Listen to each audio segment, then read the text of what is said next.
We'll call tonight's meeting to order. The city has resumed meeting in person for city council meetings with the option of virtual participation by council and staff as necessary. In addition to in-person attendance, the community may also participate remotely by watching the live stream on the city YouTube or by dialing in by phone with instructions on the meeting agenda webpage. We continue to support multiple opportunities for public comment, including personal testimony, email, voicemail, and live remote audio. The agenda section of the city website is the best place to check for the details on participating city council meetings. The web address is www.cityofwestminster.us/agendas. Would you please stand and join me in the Pledge of Allegiance? I pledge allegiance to the flag for the United States and to the republic for which it stands, one nation, under God, indivisible, with liberty and justice for all.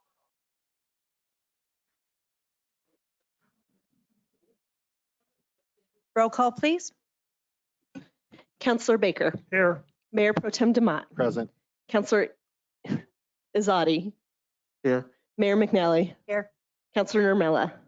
Here. Councillor Seymour. Here. And Councillor Smith. Present. Is there a motion to approve the minutes of the November 22nd, 2021 meeting? Councillor Seymour. Thank you, Mayor. I move to approve the minutes of the November 2022 meeting as presented. Councillor Smith. Second. It's been moved and seconded to approve the meetings of November 22nd, 2020. Is there any further discussion? See none. All those in favor say aye. Aye. Opposed? Thank you.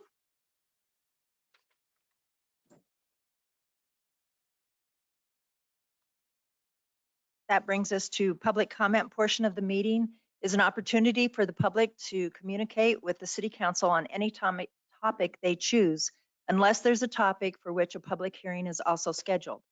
This evening, we do have a public hearing, item 10B, the public hearing on Councilor's Bill number 49 related to the rezoning of Uplands parcels A, B, C, D, and E. City Council consideration of a preliminary development plan for Uplands parcels A, B, C, D, and E, and the City Council consideration of a master plan, a master official development plan for Uplands parcel A. Anyone wishing to speak on this item, please hold your comments until we reach that agenda item later this evening. The current public comment portion of this meeting is not intended to be controversial, but rather a direct communication from the public to the representatives. There are 3 methods available for participation in the public comment. You may submit written email testimony, record a voicemail to be played back during the meeting, or request to speak live through the city clerk's office. Please see the posted agenda for details on how to participate using all 3 methods. This evening, the city clerk, how many emails have we received? We have no emails related to public comment, Okay. only to public hearing. And how many individuals have requested to speak live? 5. And any voicemails? No voicemail. Okay. So with Ms. Fitch, would you please call our first live speaker? The first speaker is Elaine Adair.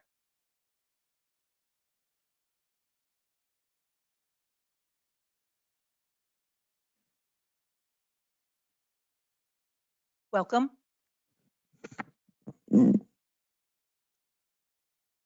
Dear Mayor and City Council, I am speaking tonight because I believe Councilor Nurmela should consider recusing herself from discussing or voting on the Uplands proposal being reviewed during tonight's meeting.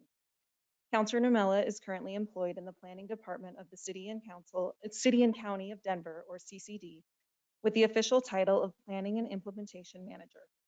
One of CCD's current contracts is with Norris Design Inc., which is designated as applicant/developments consultant with the Uplands application.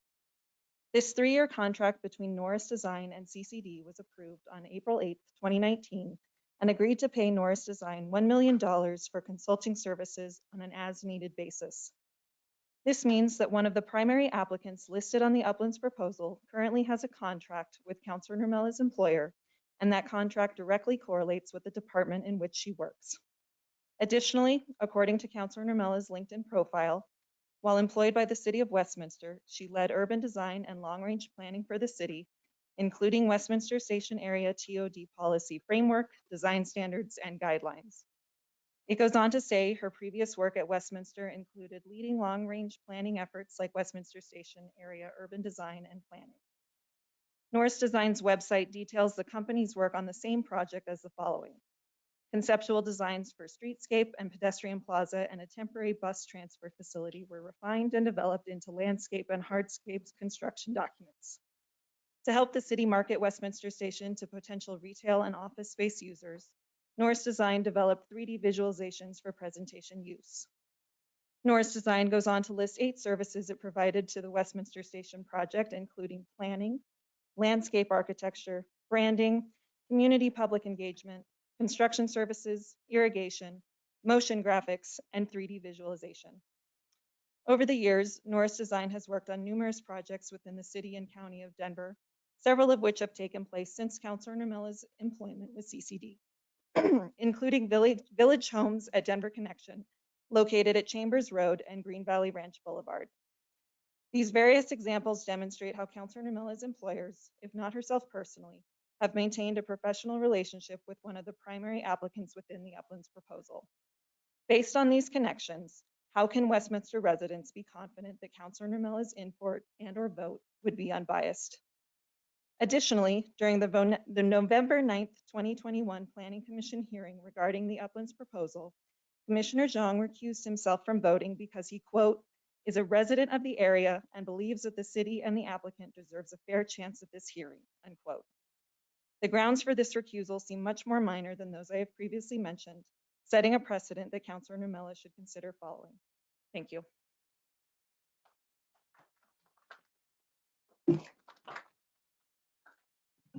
Next.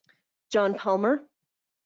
Let me just remind the audience, it's going to be a long night, and so we would appreciate no clapping, no outbursts, just we're here to listen to what anybody has to say, and I hope that you honor that also.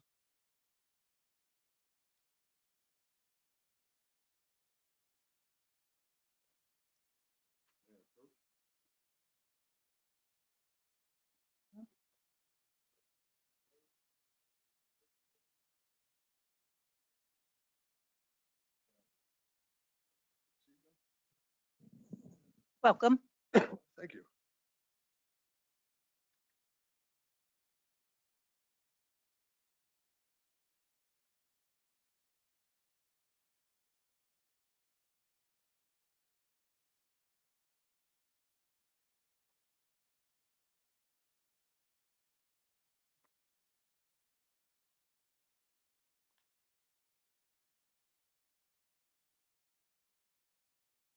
If we're short some, I have additional copies if anybody didn't get one of them. What are you missing, Jody? Or excuse me. You good? Okay. Am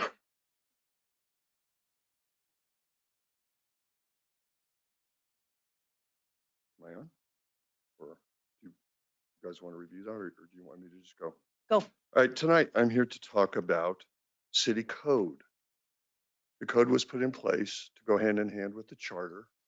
People that sat in these seats prior to you all came up with a code that is expected for the city to live by.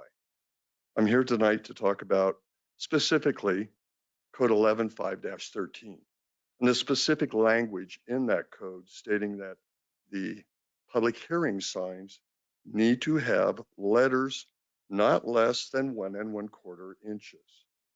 Now, to me, that means all, not some. I've communicated with the city attorney's office this afternoon, and apparently it's a pick and choose here. I don't know how you interpret that statement that's underlined in bold there with lettering not less than. The signs that the city's currently using have letters that measure 1 1/4 and 1 3/16. You'll see those on the second and third pages of what I provided to you. The last page, the fourth page, basically covers the city ordinance, or excuse me, the city code. Now, if we're not going to abide by the city code on this issue, why are we here? I ask, why are we here? The city code dictates pay, pension, policy. This is part of policy. For this reason, I honestly believe that this hearing that you'll be hearing this evening and any further hearings scheduled before the Planning Commission be paused until such time as the Planning Department can get their act together. And that would be attested by the second packet of pictures. This is not a first-time incident. This has been going on for 2 years now with problems with signage from the Planning Department. It's been brought to their attention more than once. Why we still can't get it right is beyond me.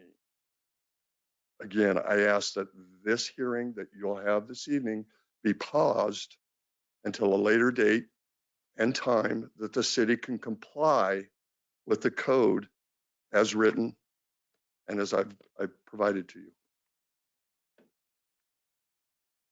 Thank you. Thank you. Next. Craig Russell is the next speaker.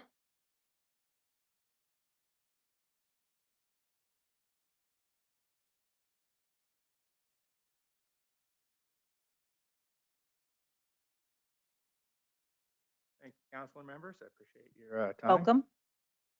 I'd kind of like to talk about city code as well, specifically the systematic rental inspection code that they have. We've talked about it a little bit before, but I've never really gotten any kind of clear answer from anybody on if this is changeable, when it's going to be changed, and who's actually looking at it. A lot of the things in the code seem like they would be a good idea for safety's sake, but they've turned into a hodgepodge of how green your grass is, how long your weeds are, what color your fence is, what color your building's painted. It's almost as bad as the HOAs. And to have the city enforcing these rules on just a portion of the citizens, not even equally across, just people in a fourplex or higher inspecting their apartments and stuff like that, that doesn't seem fair as well. I also believe that if the city's going to pass a law, that they should obey the same law that they pass. I think if the city needs to be exempt from the law, then it should be looked at and maybe taken away, because if they can't set the example, I'm not sure it's probably a law that we should have. So I just wanted to point that out. And the other thing I kind of wondered too was, when do we get a chance to talk about that? I assume that we want a participatory government here with the citizens being able to talk about it. But every time I've heard or seen any of this, just all of a sudden these rules have come up. And I'm not sure who's just making these rules, if it's just the council and the employees of the city that decide and dictate to the citizens what they think should be the best thing for them. Because I've certainly not been asked as a landlord, hey, is this a good idea? Is this going to work for you? Is this going to be efficient? Are you able to keep your rents at a reasonable rate if we're imposing all these extra ordinances for you to have to follow? So I was hoping to get some type of response from somebody on when we would be asked what would be good for our end of that, our side of that participation in this. So I'll keep it short. That's all I wanted to say. Thank you very much. Thank you. And City Manager Andrews, someone can get back to him. Thank you. Next. Don Voke.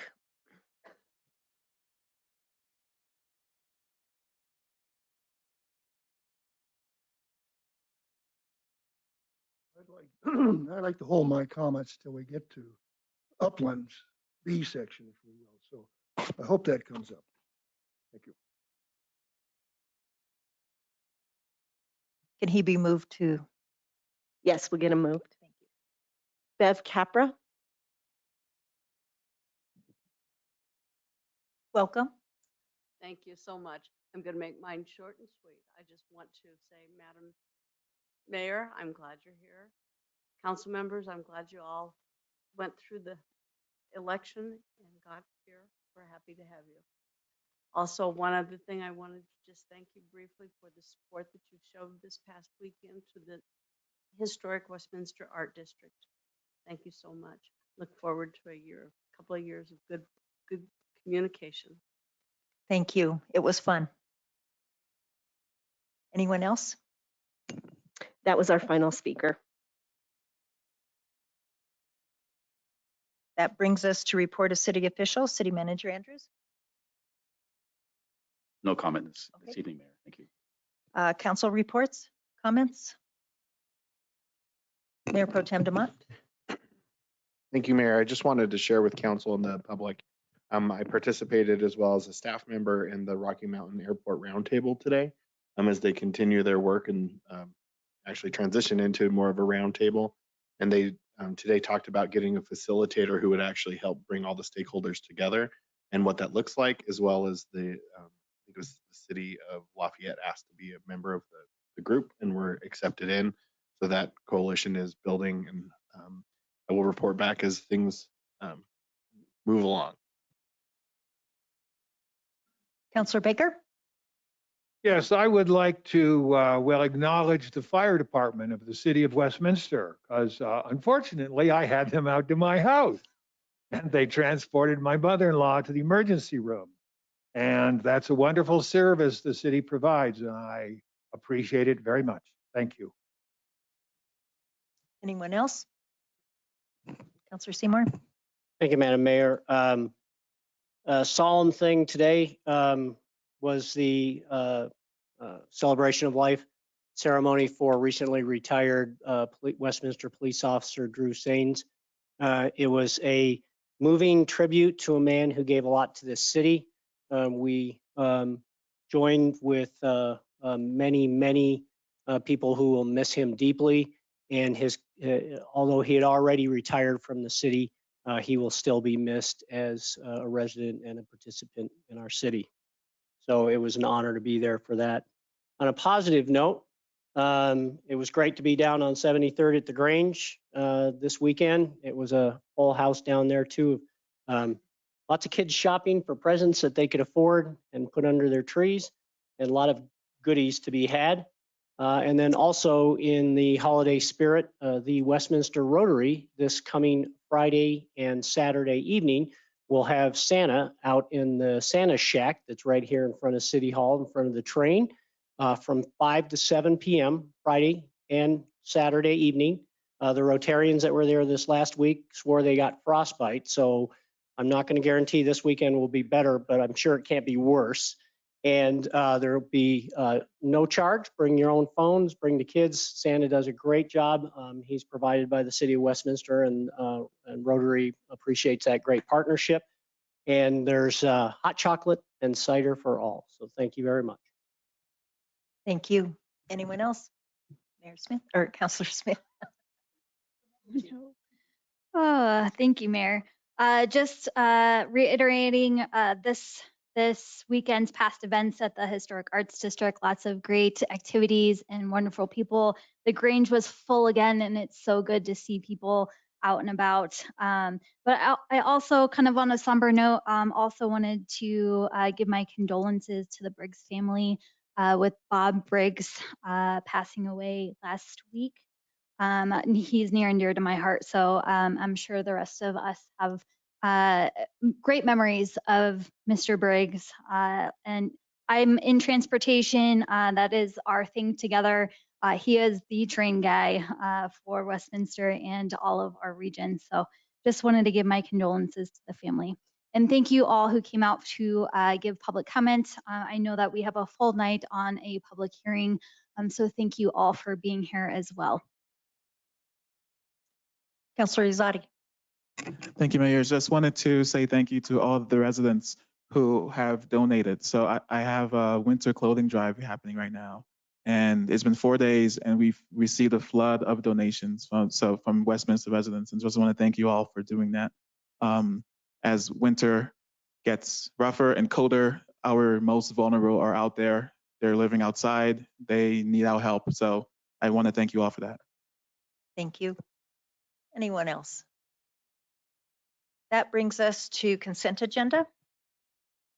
The consent agenda is a group of routine matters to be acted on with a single motion and vote.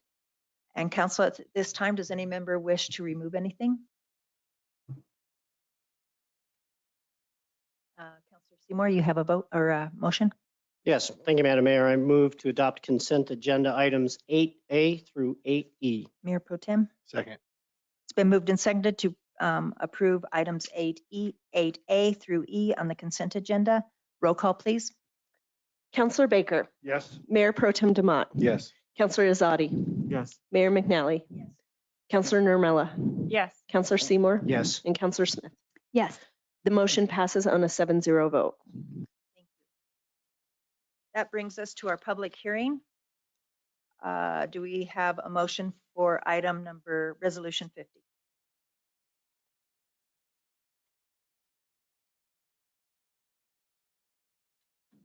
Oh, sorry, Mayor Pro Tem. Madam Mayor, Oh, prior to that, I was hoping to make a motion about the length of the meeting tonight. go ahead.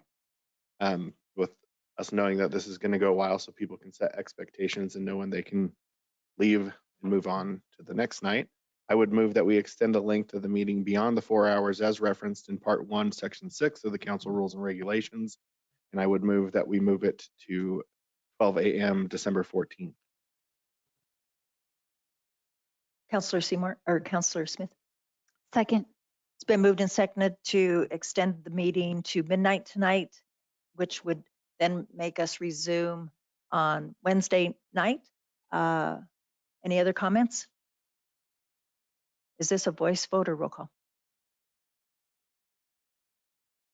A voice vote is okay. All those in favor say aye. Aye. Opposed? Motion carries. Now, resolution 50. Did you want to do that one or somebody else? Mayor Pro Tem? Thank you, Mayor. I move to adopt resolution number 50, finding that the petition for annexation is substantially in compliance with the provisions of section 31-12-101, sequence CRS, also known as the Municipal Annexation Act of 1965, as the same may from time to time be amended and setting the date and time of the annexation hearing for a portion of the subject property known as the Uplands, also known as Rose Hill and/or the Pillar of Fire property. Counselor Smith? Second. It's been moved and seconded to adopt resolution 50. Is there any further discussion? Roll call vote, please. Mayor Pro Tem Demott, Yes. Counselor Azadi, Yes. Mayor McNally, Yes. Counselor Nurmela, Yes. Counselor Seymour, Yes. Counselor Smith, Yes. and Counselor Baker. Oh. The motion passes on a 6-1 vote. The next item on the agenda is a public hearing on Councilor's Bill number 49 related to the rezoning of Uplands parcels A, B, C, D, and E to planned unit development. City Council consideration of a preliminary development plan for the Uplands parcels A, B, C, D, and E, and City Council consideration of a master official development plan for the Uplands parcel A. It is now 7:23, and at this time, we will open the public hearing, which will begin with a staff presentation, followed by a period for questions and comment from City Council. Mr. Andrews, will you please introduce staff? Thank you, Mayor. I'll actually ask Dave Downing, our Director of Community Development, to introduce staff team tonight presenting. Mr. Andrews, if I may. Just to get started, Mayor, if I might make a quick ask in that tonight's proceeding is a quasi judicial consideration of an application that's been filed with the city. I understand that the application has been the subject of some discussion in our community, and obviously our city council tonight needs to be able to fairly and impartially consider the application, consider the evidence that's presented, and apply the criteria that are present in the municipal code. So I wanted to ask certain members of council who may have made statements about the proposed project, if they can, to make a disclosure on the record of any statements they may have made regarding this project, and ask after that disclosure is made whether they are able to fairly and impartially consider the evidence tonight. So if I may, Mayor, I would start with Councilor Baker at the end of the dais, if I might, sir. Councilor Baker, are you able to disclose for us if you've made specific statements about this proposed application prior to tonight's hearing? Absolutely. I have on two really different occasions spoken of my view of city actions on this property. The first time was when the zoning on Parcel B, it's known as Parcel B, was changed from an R3.5 to an R5. And that time, I think that was a couple of years ago, and at that time I appeared in this chamber and spoke against that, saying that that was a mistake. Well, the second time is in my campaign for council. I had been asked what my view of the property was, and I actually posted on my website that as it was proposed, I was against this really project. I also was in a Chamber of Commerce meeting where I was asked about it. And again, I said, as proposed, I was against this project. Thank you, Councilor Baker.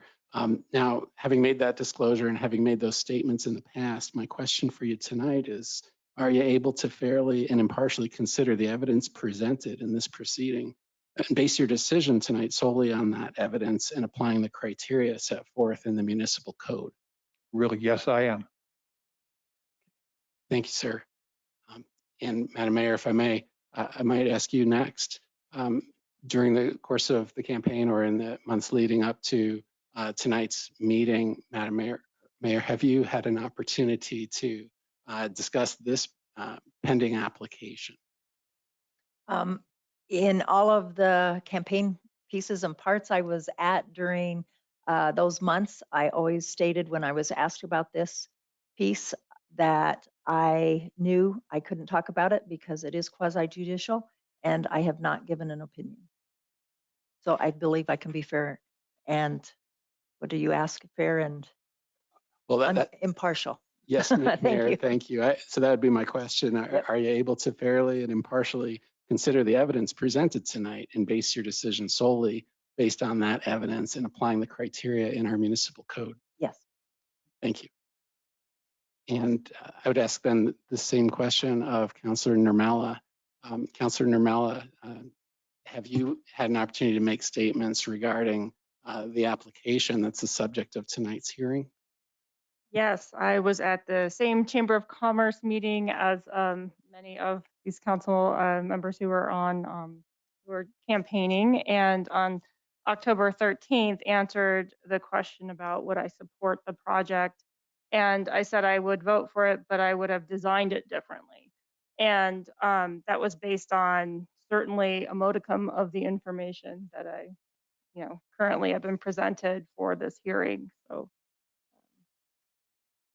yeah, and I would also, just in response to the request for my recusal, yes, I am an employee of the city and county of Denver. That has no bearing on any of the work or decisions that I have as a resident and representative in Westminster, and I have no financial association with Norris Design at all, and never have.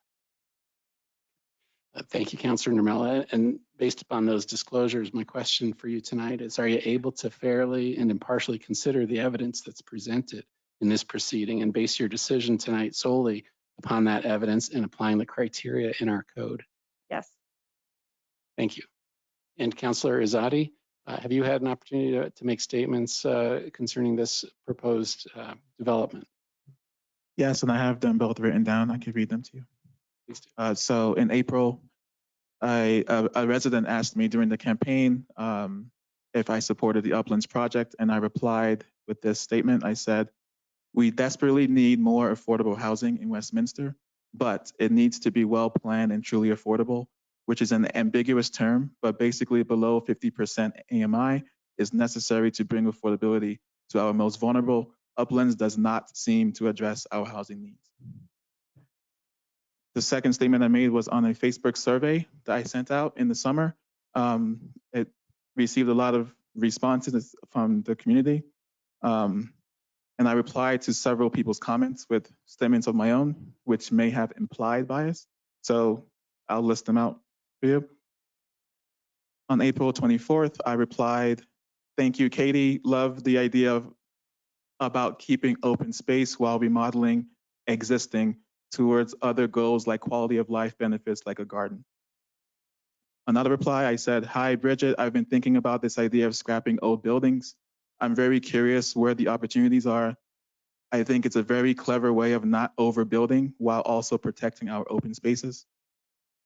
Another reply, I said, "All, if any, uncomfortable truths will be exposed, and I'll work together with the community to bring equal opportunity and advocate for sensible development in the right places. It feels the farm does not fit that criteria."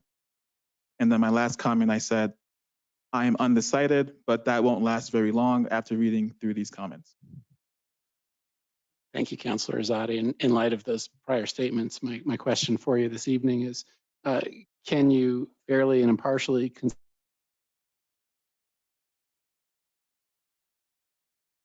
the evidence that's presented and base your decision on the criteria set forth in our municipal code? Yes, I can. Thank you. And appreciate the indulgence, Mayor. And apologies to Mr. Andrews for interrupting. I believe you were in the process of handing off to Mr. Downing. Thank you. Thank you. Go ahead, Mr. Downing. Thank you, Mayor. To make the staff presentation tonight is Senior Planner Patrick Caldwell.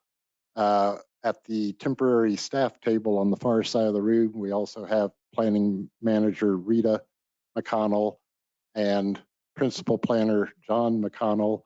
And we have several other staff people available to make comment and answer questions tonight. I'll let them introduce themselves as they're called forward.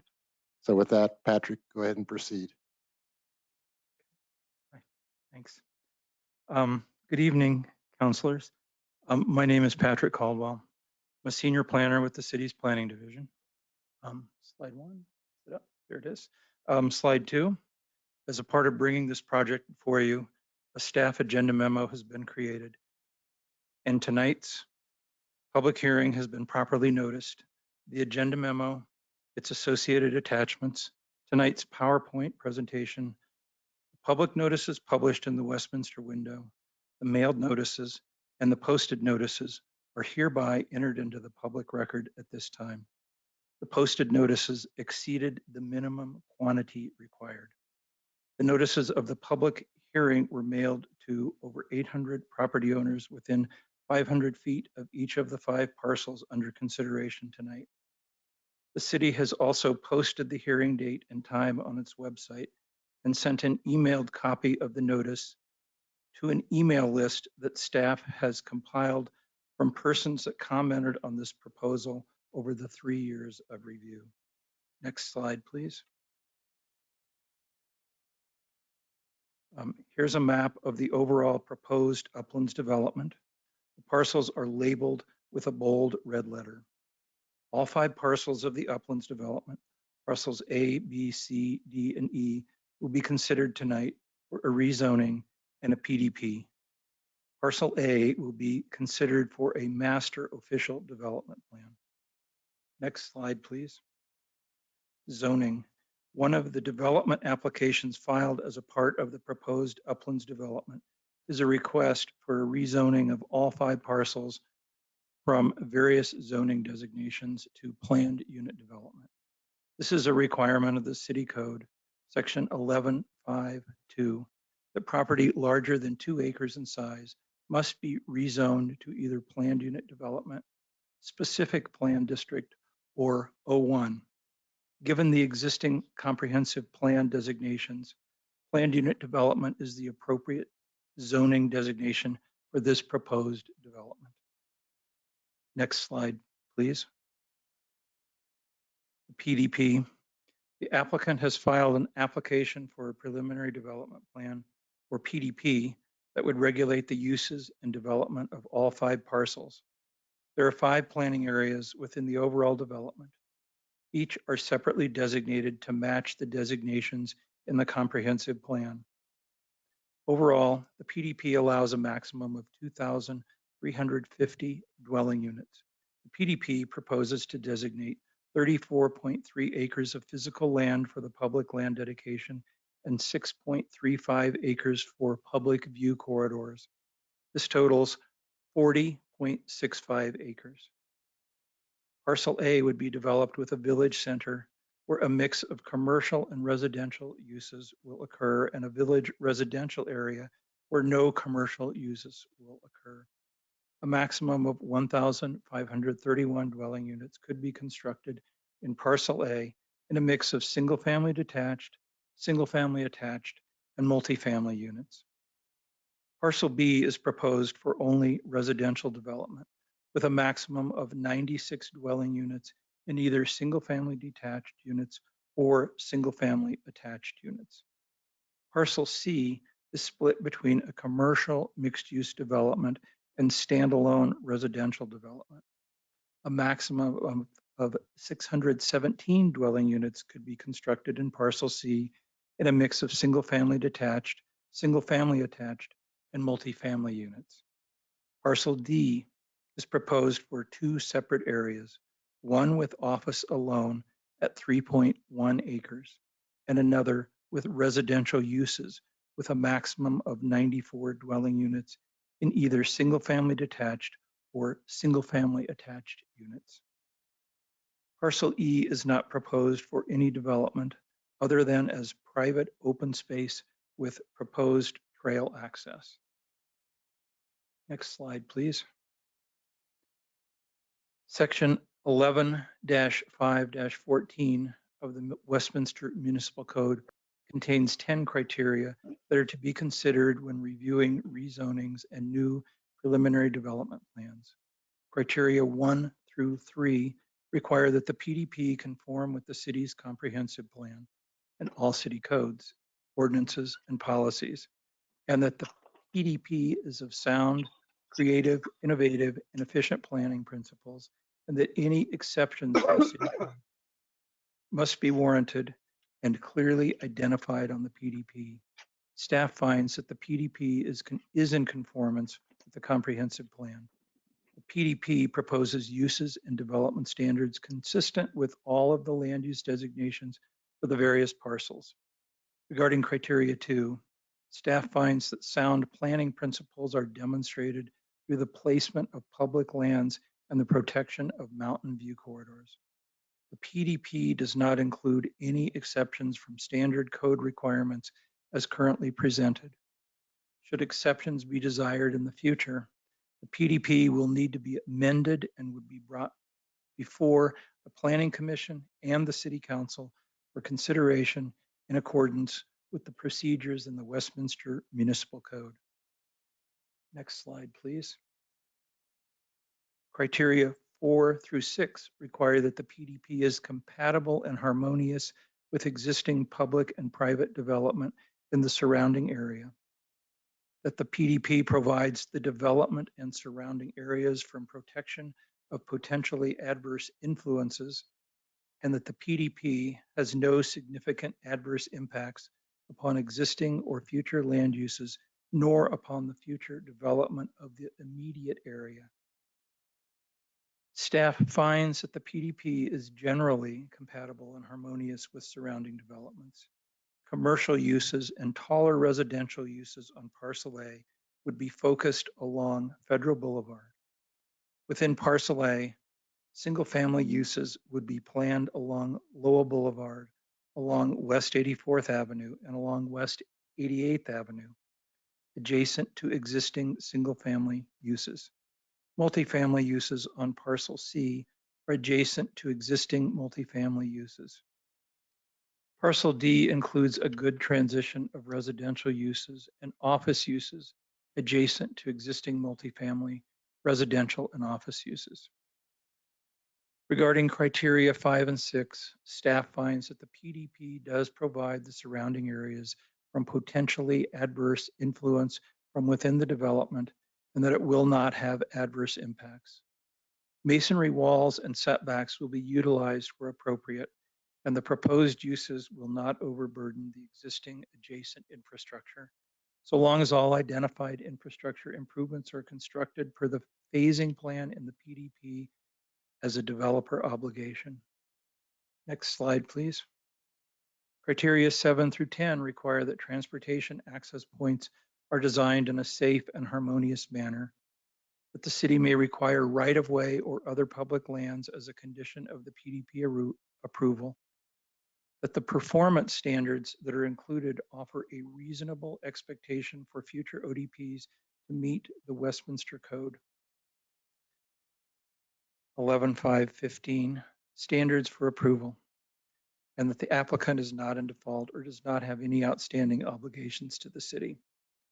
Staff finds that the proposed access points requested in the PDP are designed in a safe manner and that improvements have been identified and shown for the applicant to construct. The PDP will not preclude the future dedication of additional right-of-way. The applicant is proposing to dedicate approximately 34 acres of land for public parks and public open space and 6.35 acres for public view corridors as public land dedication. This totals 40.65 acres. A cash in lieu fee would be paid for the remainder of PLD owed. In regards to criteria 9 and 10, staff finds that the PDP includes the necessary performance standards and that the applicant is not in default and has no outstanding obligations to the city. Next slide, please.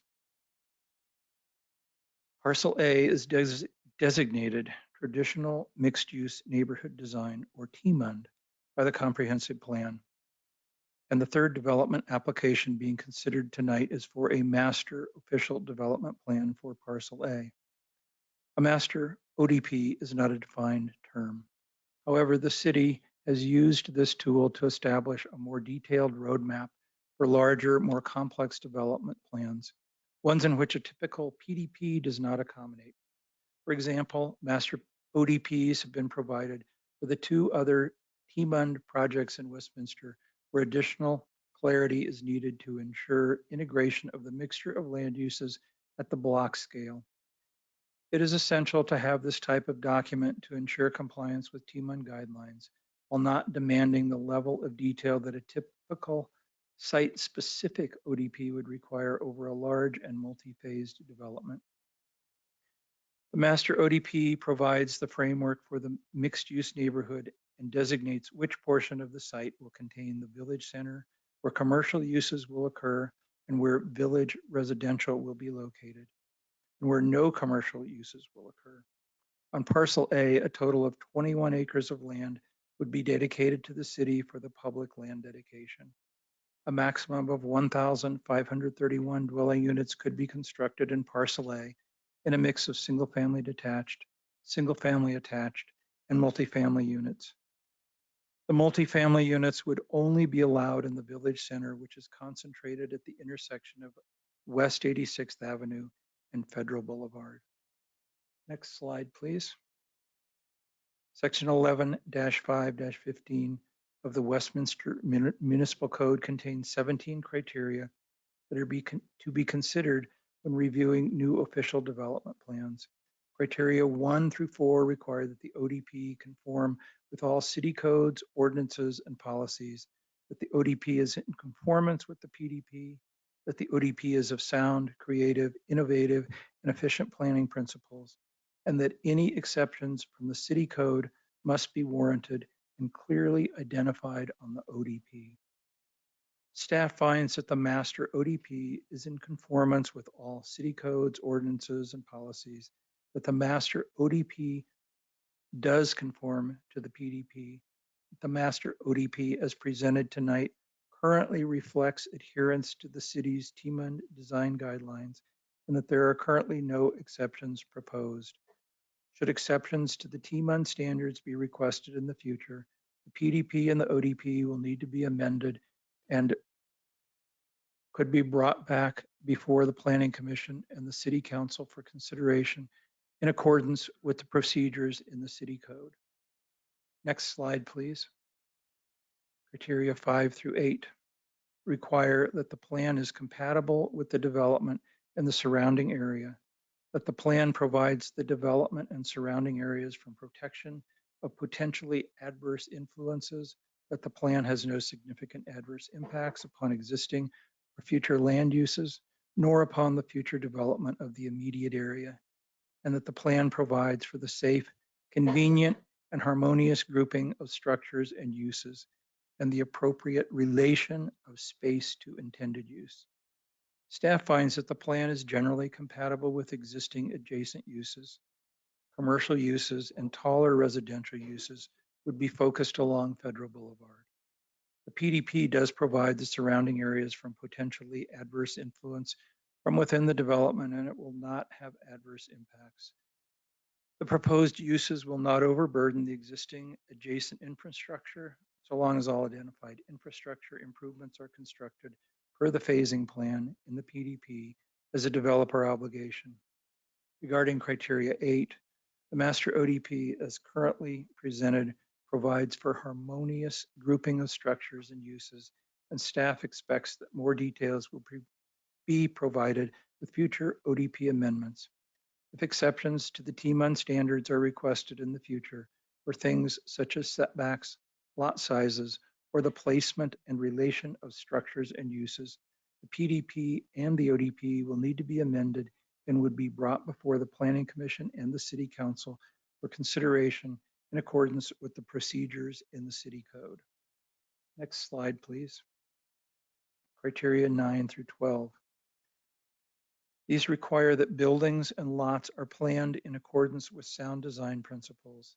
The architecture is compatible throughout the development and with adjacent uses, that fences, walls, and landscaping are provided where needed, and that all landscaping is in conformance with the city code requirements. Staff finds that the master ODP provides a concept for how the TMUND design guidelines will be utilized to review the future proposed site-specific ODPs. A concept of the intended architectural character is provided, and fences and walls are shown where needed. Landscaping that is shown is appropriate for the level of detail that is expected on a master ODP. Staff expects that more details will be provided with future ODP amendments. If exceptions to the TMUN standards are requested in the future for such things such as setbacks, lot sizes, architectural standards, or landscaping, the PDP and the ODP will need to be amended and would be brought before the Planning Commission and the City Council for consideration in accordance with the procedures in the City Code. Next slide, please. Criteria 13 through 17 require that the existing and proposed streets are adequate to carry the traffic, that the streets and access points are designed in a safe and convenient manner, that pedestrian movement is designed in a safe and logical manner, that the existing and proposed utility and storm drainage systems are adequate to serve the development, and that the applicant is not in default or does not have outstanding obligations to the city. Staff finds that the streets as designed and proposed will have the capacity to accommodate the additional traffic if the identified roadway infrastructure improvements are constructed per the phasing plan in the PDP as a developer obligation. The streets and access points are shown in a conceptual design, and staff expects that more details will be provided with future ODP amendments. The pedestrian paths for the roadways have been designed in a safe and logical manner. If the identified improvements to the utility and storm drainage system as shown in the phasing plan of the PDP are constructed, the system should be adequate to serve the development. The applicant is not in default and does not have outstanding obligations to the city. Next slide, please. The Planning Commission voted 7-0 to recommend that the City Council approve the rezoning, the preliminary development plan, and the master official development plan, subject to the conditions set forth in the summary of staff recommendations in the agenda memo. Next slide, please. Staff recommendations are 1, hold a public hearing. 2, conditionally approve the rezoning of the parcels to planned unit development with the conditions set forth in the summary of staff recommendations in the agenda memo. B, the preliminary development plan with the conditions set forth in the summary of staff recommendations in the agenda memo. And C, the master official development plan with the conditions set forth in the summary of staff recommendations in the agenda memo. Next slide, please. The city strategic plan goals. Staff finds that a recommendation of approval of the applications would meet the city's strategic plan goals of foster and maintain a beautiful, desirable, safe, and environmentally responsible city, and advance the city's long-term sustainability to provide ongoing excellence in city services and a well-planned community that meets the needs of residents now and in the future. The plans provide new sites for public parks and recreation and propose improvements to the city's street network. The applicant is with us tonight and has a presentation to share with you as well. Thanks for your attention. Thank you. We are, as council, will wait until we hear both presentations and then we'll ask our questions. Thank you very much.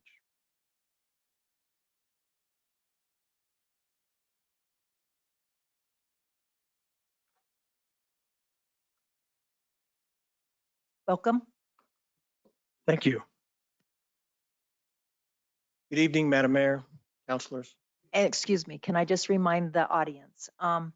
Normally we have 10 minutes for presentation, but because we are dealing with 3 different things here, and we know what you presented at Planning Commission, we felt 10 minutes per piece, and we know you spend about 35 minutes, and it's only fair for council to hear the same presentation. So I just want the audience to know it'll be around 35 minutes.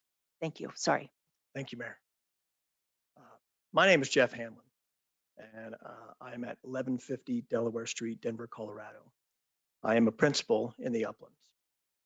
Thank you for the opportunity to be before you tonight. And we very much appreciate your time and consideration this evening. We have spent more than 4 years in your city process preparing for this night, and more than 2 years since our last hearing before this body. To say we're excited to be here would be an understatement.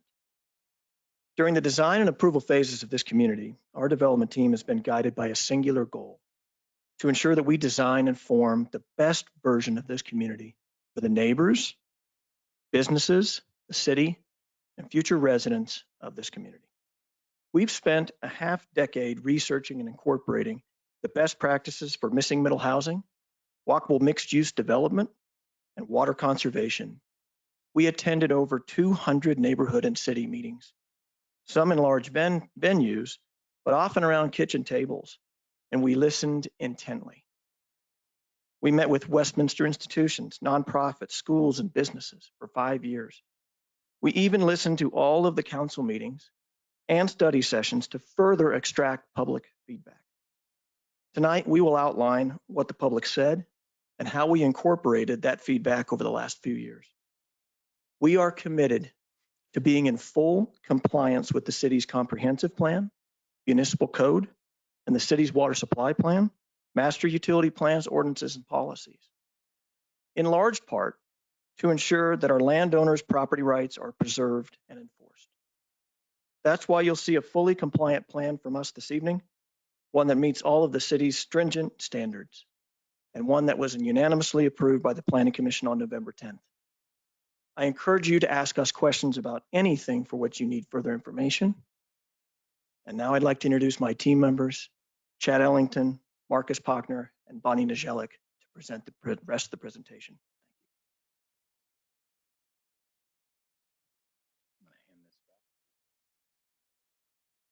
Good evening, Mayor, honorable council members. Thank you very much for this opportunity. I am Marcus Pochner, a community engagement. And if I just may go to the next 2 slides, please. I will just show you here just as a quick introduction and then get to my slides. This is an overall map, folks, a most recent rendering. If you can go back 1 slide of the site, it shows Lowell and 88th in the foreground, the proposed parks right across from the school. It shows the Shaw Heights surrounding the site, and it really shows the outline of the new community. Again, this is the most updated rendering of the proposed site. You see it there with the proposed parks as well. Next slide. Council members, my name is Marcus Pochner. I am a community engagement and land use consultant for Uplands. Here is the roadmap that we are going to cover this evening. I will start with a reintroduction, kind of a big picture introduction of Uplands and the related community benefits. I will then focus on the public outreach, which has been the plan, the basis, and the foundation of our land planning exercise. We will then focus on the 3 related land use plan amendments, the rezoning, PDP, and Parcel A MODP. Mayor, I promise we will diligently move through our presentation. Next slide, please. Uplands is a community designed from a collective vision. This collective vision has literally been shaped by hundreds of community discussions. Next slide. Uplands is a 234 acre medium density community. If you can move to the next slide. And to the person changing, thank you very much. I know we'll be very quick moving through these slides. We are a 234 acre medium density community connected by paths, parks, and public spaces. Uplands will provide 300 units of affordable housing and 47 acres of open space. Next slide. In the early 1900s, this site was planned and platted for over 6,000 homes and designed as a mixed-use neighborhood. The church ultimately repurchased all of the lots. This is the lot plan that you see in front of you. And they ultimately repurchased all of those lots. In 2013, the TMUND, Traditional Mixed-Use Neighborhood Design, was designated for all of Parcel A. Again, a mixed-use neighborhood design was envisioned for this site. Next slide. Uplands not only reflects a century of planned property development, but it is consistent with the comprehensive plan. We are not seeking any variances. We are in full compliance with all applicable guiding documents. Shown here are the TMUND and the TMUND design guidelines. These images are reflective of the built environment to be built at Uplands. Next slide. The history of a planned development is even more important with the housing crisis across the Front Range. There are skyrocketing prices and a true lack of both attainable and affordable housing. This crisis also resides in Westminster. You see the last quote here. Westminster had the highest median rent for a 1-bedroom apartment at $1,650. Next slide, please. The market has failed to provide missing middle housing. On the left in the red circle, you see that 82% of the homes that were built between 2003 and 2014 were single-family homes in Westminster. You can see the dark blue are the single-family, the light blue line are multifamily. So we had that 82% of the homes. Then in the last 5 years, we overcompensated and 71% of Westie homes have been multifamily units. Next slide. The market has failed to produce missing middle housing. Again, you see the left, that large lawns, increased resource consumption and very expensive price points. On the right, you see focused on multifamily with community concerns about density. Uplands is the picture of what we must provide. They're in the middle. We must provide attainable housing by design, providing a full spectrum of housing with varied price points to holistically establish an inclusive community. Next slide. Uplands will make housing attainable for renters, to first-time purchasers, to seniors as well. We will meet or exceed Westminster housing goals by including 300 units of affordable housing and 150 units of cottages designed for workforce housing. Next slide. Long before any of us were here, or even the mention of Uplands, a water budget was created for these parcels. In March of 27, the old school method that we did in Westminster, a service commitment was actually applied for 2,406 residential units and mixed use. Then you see in the next drop in 2013 comp plan, it was incorporated to the comp plan for over 3,800 units. Below that, there was the water plan that was put in place for 778 acre feet of water. This was the codification of a water budget for this site. It has been reaffirmed, as you see moving forward at every juncture, and there is a 778 acre feet of water in the current water supply plan and in the current comp plan. Next slide. However, I have to say, as we move forward in this, since the pandemic, we have all been focused on resiliency, on resilient systems. We have been working on this plan since 2017, and we have heard and participated in every conversation about water. We have a water budget, but we also have a responsibility to do more for this great city and the residents. This project will provide water system resiliency in 4 distinct ways. We are providing 3,400 less people than planned in the comp plan. We are providing $40 million in municipal infrastructure, $39 million in tap and water fees, and 30% more water efficient homes than the average Westminster home.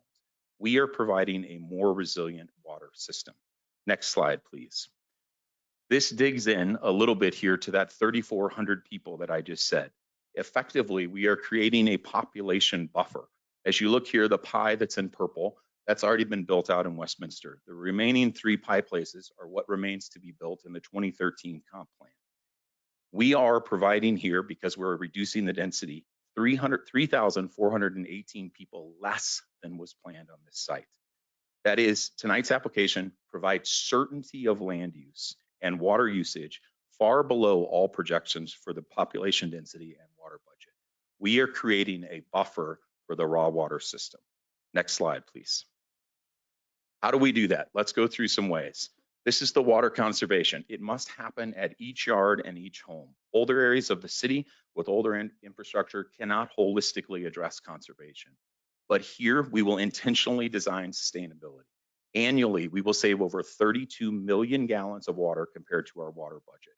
With all of these best practices on the screen, Uplands homes will be 30% less water than an average home. Again, establishing a lower baseline. Slide 32, next slide, please. Sustainability. Sustainability must also occur across the entire neighborhood. We will reduce surface and ambient temperatures by planting approximately 2,500 trees and a native plant palette. We will meet the EPA WaterSense and Energy Star residential new construction programs. Our landscaping sustainability standards should become the models for new development. By the way, this is all found on PDP sheet 7, these values that are incorporated into our plan.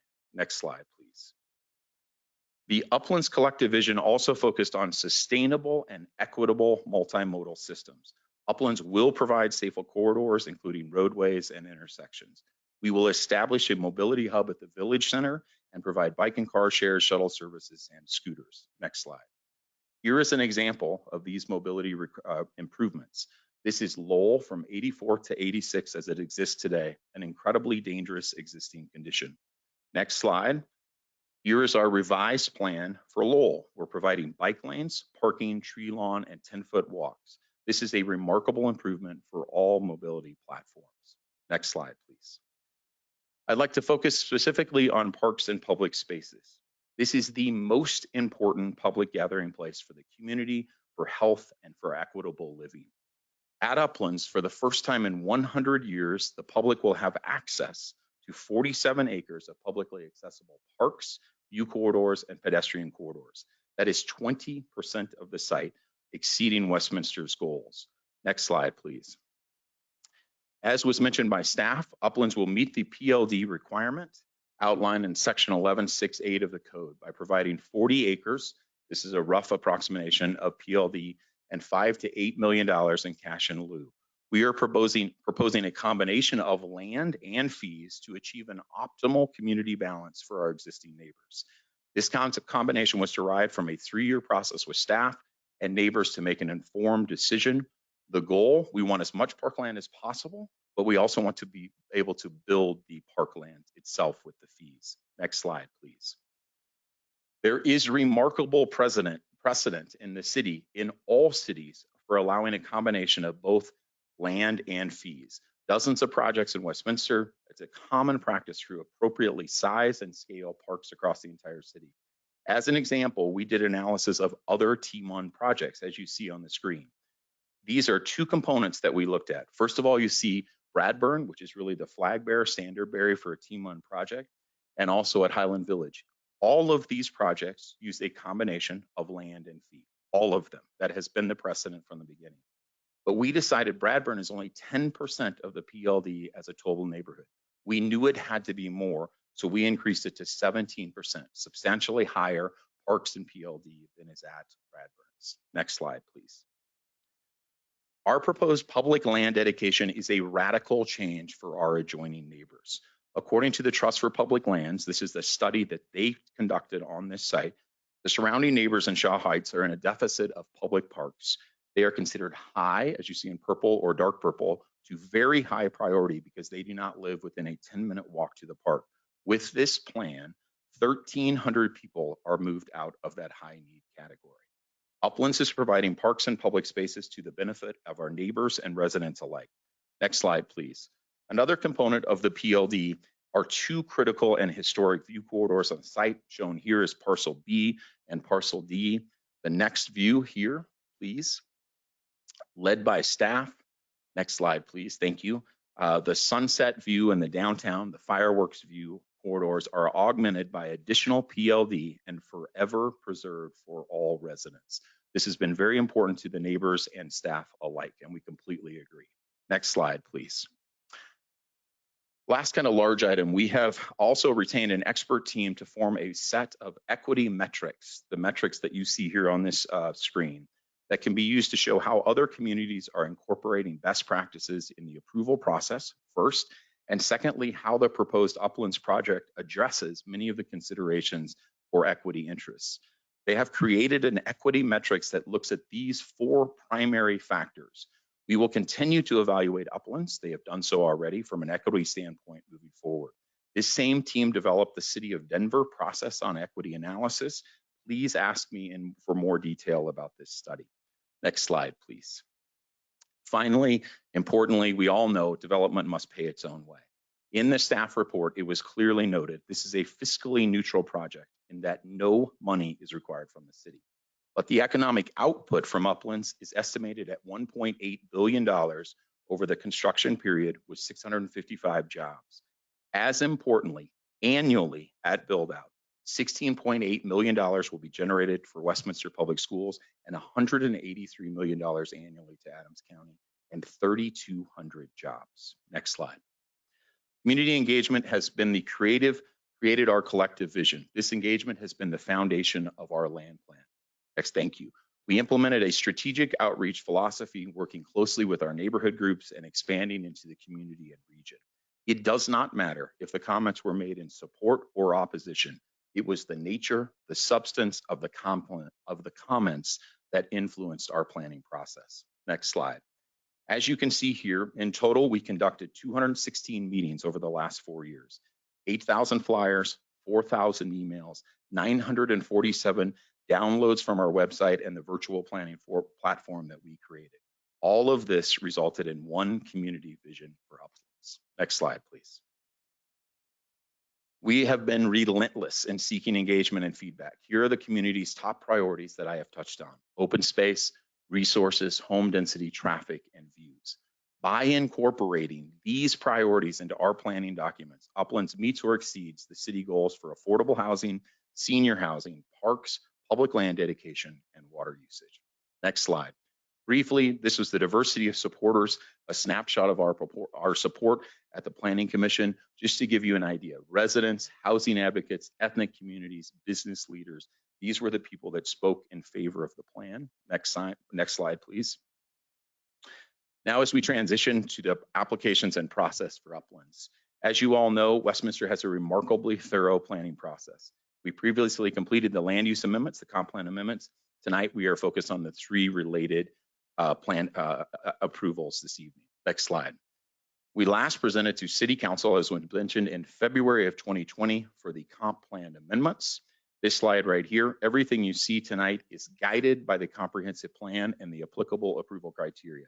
On the right, you see the land use designations for each of our 5 parcels. Please note parcel B and the R5 designation that was approved by this council in 2020. My last slide, the next one, please. I just want to show you, at that time, I stood before you and we promised to cluster our homes near Observatory Heights neighborhood to preserve additional PLD and view corridors and reflect the community wishes. This PDP shows that promise. We have a 40% reduction of units, only 5 units over the 3.5 dwelling units per acre that was in the comp plan. So we have honored that pledge to all of you. In closing, I want to say everything I have discussed tonight, these are not planning philosophies. These are commitments made on each page of the PDP. Bonnie will now lead us forward on the formal applications. Thank you very much. Good evening, Mayor, City Council. Bonnie Nijelik, Norris Design, 1101 Bannock Street, Denver. Next slide, please.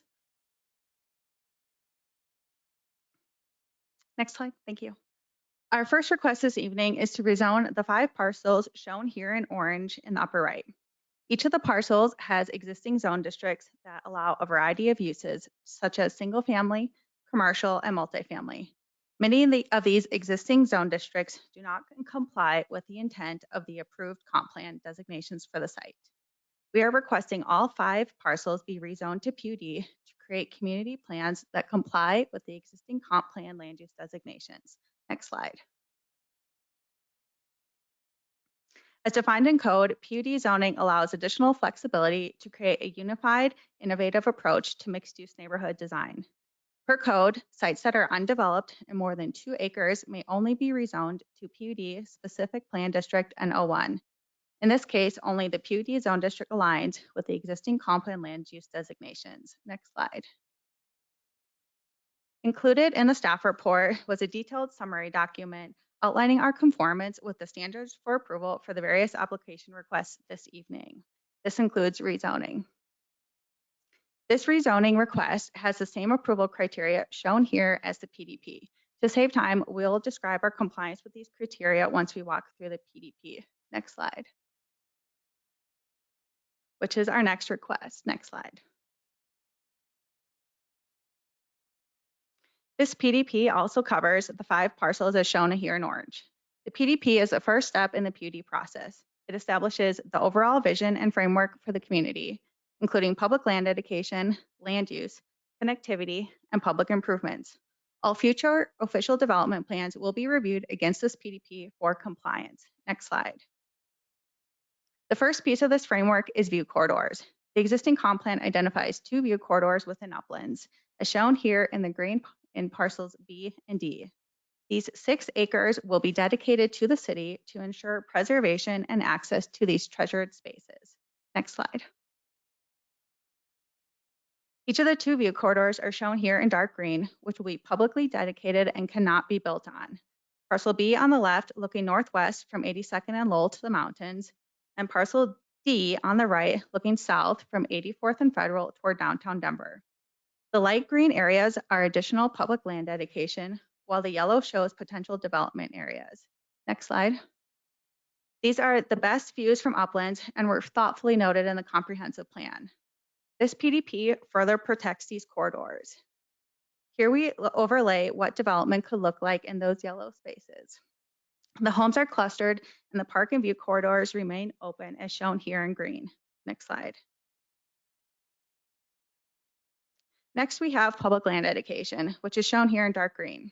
Working with city staff, Parks and Rec and library staff, and throughout our community engagement process, key areas were identified to enhance the views we just discussed, create strong entries into the community and the city, and place public space adjacent to the existing surrounding community. We stake these parks on site and walk them with a dozen city officials to make sure they provide public access to the best views and are located on the edges of the Uplands community, so they are easily accessible by the surrounding community. If you have questions on how each of these are selected, we're happy to walk through those details. Next slide.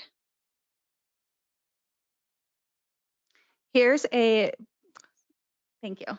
Here's a view of the community looking southeast from 88th and Lowell, which is located at the bottom of your screen. This includes the 34 acres of public land dedication, 6 acres of view corridors for additional public land dedication, 7 acres of publicly accessible private parks, an estimated $5 to $8 million in cash in lieu based on market value of the land, and an estimated $2 million in park fees. Next slide. Here's that same view, but we've overlaid Westminster Center Park onto our proposed 11-acre and 10-acre parks.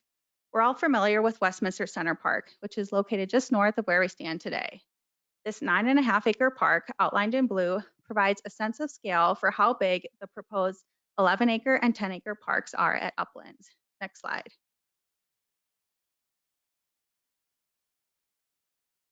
When looking at our proposed public land dedication, it's also important to note our context. Just east of Uplands, residents enjoy access to Highland Hill Sports Complex and Kamenish Park, which have a variety of active and passive recreation amenities.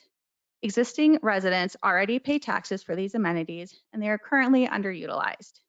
Uplands improvements include bike and pedestrian connections along the length of 88th all the way from Lowell Boulevard to the park. We have this great park amenity today that people are already paying for. We want to help people get to this in a more sustainable, car-free way. Next slide. These Highland Hills amenities include amenities similar to Westfield Village Park as shown here. On the left, we have Westfield Village Park, and on the right, we have Highland Hills. For existing and future residents looking for the amenities of Westfield Village Park, Highland Hills provides a 3-diamond baseball amenity, while the open lawn that exists at Westfield Park can be provided in both of the 10 and 11-acre parks shown here in Uplands. All of the Westfield amenities can be provided within Uplands or directly adjacent to Uplands. Next slide. The next piece of framework identified in the PDP is the street network. This includes the overall collector network, some of the local streets, and potential access locations. This overall network is specifically designed to funnel traffic away from Lowell Boulevard while dispersing vehicular, bike, and pedestrian traffic throughout the community, creating a variety of connections. Next slide. One of the key pieces of this network is filling in the existing sidewalk gaps that exist around the Upland site today, which are shown here in the red dashed lines. The proposed transportation improvements fill these gaps adjacent to Uplands, providing much improved access to surrounding parks, shops, and amenities. Next slide. These bike and pedestrian connections are detailed on the plan shown here. This plan shows a lot of improvements, which we're happy to walk through in detail. Key improvements include bike lanes on 88th, Lowell, and 84th, sidewalks on all internal and perimeter streets, and the multi-use trail connection over to Kamenish Park. Next slide. Next, we have land use. Each land use was thoughtfully located to reflect the existing land uses surrounding Uplands. We have a diversity of uses and home types that fill the missing middle of homes Marcus mentioned earlier, while reflecting the diversity of uses surrounding the site today, including apartment and commercial uses. Here you can see where single-family detached land uses are allowed. These areas are highlighted in yellow and are allowed in much of Uplands, with the exception of a few parcels along Federal and at the southwest corner of Zuni and 84th. Next slide. Next, we have single-family attached homes shown in this darker yellow color. These are generally allowed in the same place as the single-family detached homes. As a direct result of our conversations during the comp plan land use amendments 2 years ago, the bottom left parcel, just west of Lowell and south of Bradburn, is restricted to only single-family detached uses with this PDP. Next slide. Next, we have multifamily shown here in dark yellow. Multifamilies are only allowed in these dark yellow parcels on either side of Federal and at 88th and Clay. These locations correspond with the existing comp plan designations in the area and encourage a mix of uses and relatively higher density residential. Next slide. Here in red, we show the 3 locations where commercial uses are allowed, on either side of Federal and 86th and the southwest corner of 84th and Zuni. Again, these locations are consistent with the comp plan land use designations. You can also see the red shading on the east side of Federal, which depicts existing commercial zoning and uses. The proposed commercial uses and locations honor and mirror this existing land use. Next slide. In addition to land use, the PDP also defines maximum building heights. Here you can see how heights transition very similarly to the allowed land uses. In the lightest blue, 3-story homes are allowed, which step up to 4 stories in medium blue and a maximum of 5 stories in the darkest blue along Federal, 88th, and the southwest corner of 84th and Zuni, where the multifamily, mixed use, and commercial uses are allowed. No buildings are permitted to be taller than 5 stories within Uplands. We'll get into this in more detail with the master ODP, but additional restrictions are placed on the eastern side of Lowell and Parcel A for a maximum of 2 stories along that edge. With that, I'll transition to Chad to walk through the public improvements. And before you get started, I just remind the crowd, I can hear you giggling and laughing and whatnot. Stop. We need to hear what's being said by whoever's at the microphone. And when it's your turn, we will listen to you too. Thank you. Sorry. Thank you. Next slide, please. Good evening, Madam Mayor and City Councilors. My name is Chad Ellington. I'm at 1150 Delaware Street in Denver. I'm a partner in Westminster OC, the applicant for tonight's future Uplands neighborhood. Next slide, please. This slide shows the extent of the offsite and onsite municipal water and sewer storm drainage improvements that Uplands will fund 100% at Uplands costs. Uplands pays its own way. 2 separate engineering studies were conducted by the city's third-party engineering consultant, HDR, at the city engineering staff and direction. The conclusions of those studies outline the required water and sewer improvements that these upgrades will fully accommodate the Uplands development, as well as upgrade existing deficiencies and some aging city infrastructure. The HDR studies are included in the staff report. Next slide, please. This slide shows just the water system. Oh, excuse me, we skipped one more slide. Go back one, please.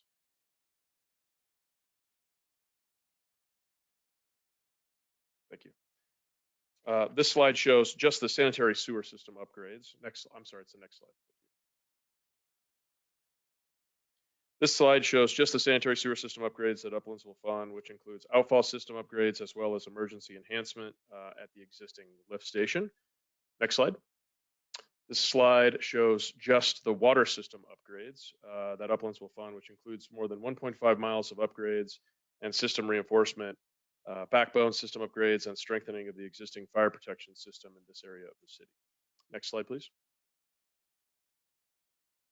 This slide shows just the storm sewer improvements that Uplands will fund. We work closely with city engineering staff and the Mile High Flood District on these contemplated storm drainage improvements, and they do work. Next slide, please.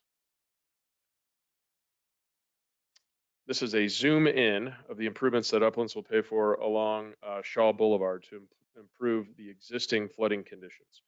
The proposed development actually improves several existing deficiencies. Today, there is no pond or restriction, so when we get a significant event, it all goes down Shaw Boulevard. Additionally, over the course of the development, Uplands will pay over $70 million in municipal fees to the city of Westminster. Quite an impact. Next slide, please.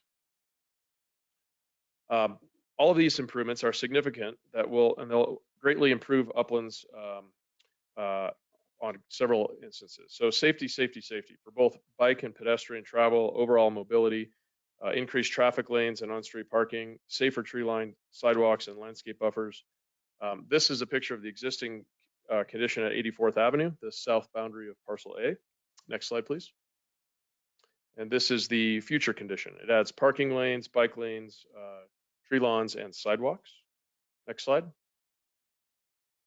This is a depiction of 88th Avenue today, across the north boundary of Parcel A. Next slide, please. And this is the future condition. It adds a safer bike lane, on-street parking, safer sidewalks on the south side. Next slide, please. This is Federal Boulevard today. Next slide. And the future condition. This adds another travel lane, 12-foot planted tree lawn, as well as a 10-foot sidewalk on the west side of Federal.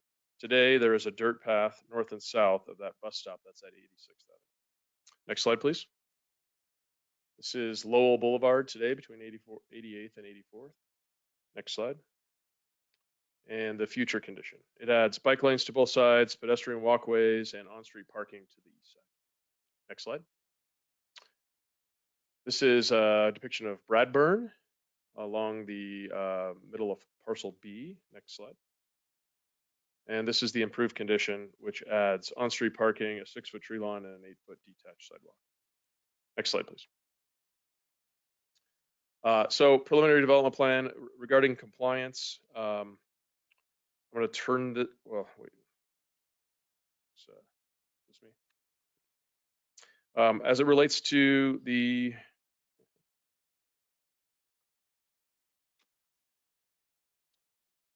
we started, sorry, found my place. We started with adherence to the comp plan earlier tonight, and as it relates to the PDP and further confirmed by staff's recommendations, the staff report, and the unanimous planning commission recommendation, these plans as submitted comply with and have no exception to the Westminster Municipal Code. These plans as submitted comply with and have no exceptions to the TMUN design guidelines and design standards, and there are no exceptions requested with the preliminary development plan.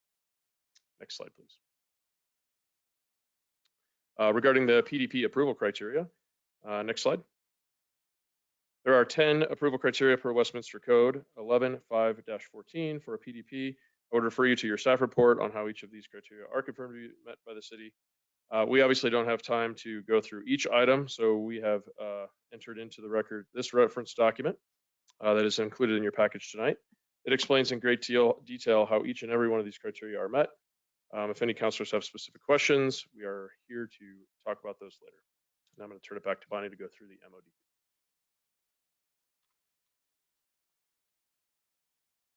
Thank you all so much for your patience. We have just a couple more slides and we'll get this wrapped up. Next slide, please.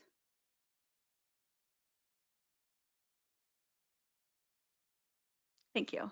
Over the last 4.5 years, we've heard many requests for more detailed information on what Uplands will look like. The Master ODP provides that next level of detail for the area of Uplands that falls within the T-MUD land use designation, which is this Central A parcel shown here in orange. The Master ODP establishes additional park locations, sets up the overall street grid, and provides guidance on what the mixed-use village center will look like. Next slide. First, the Master ODP provides additional details on parks.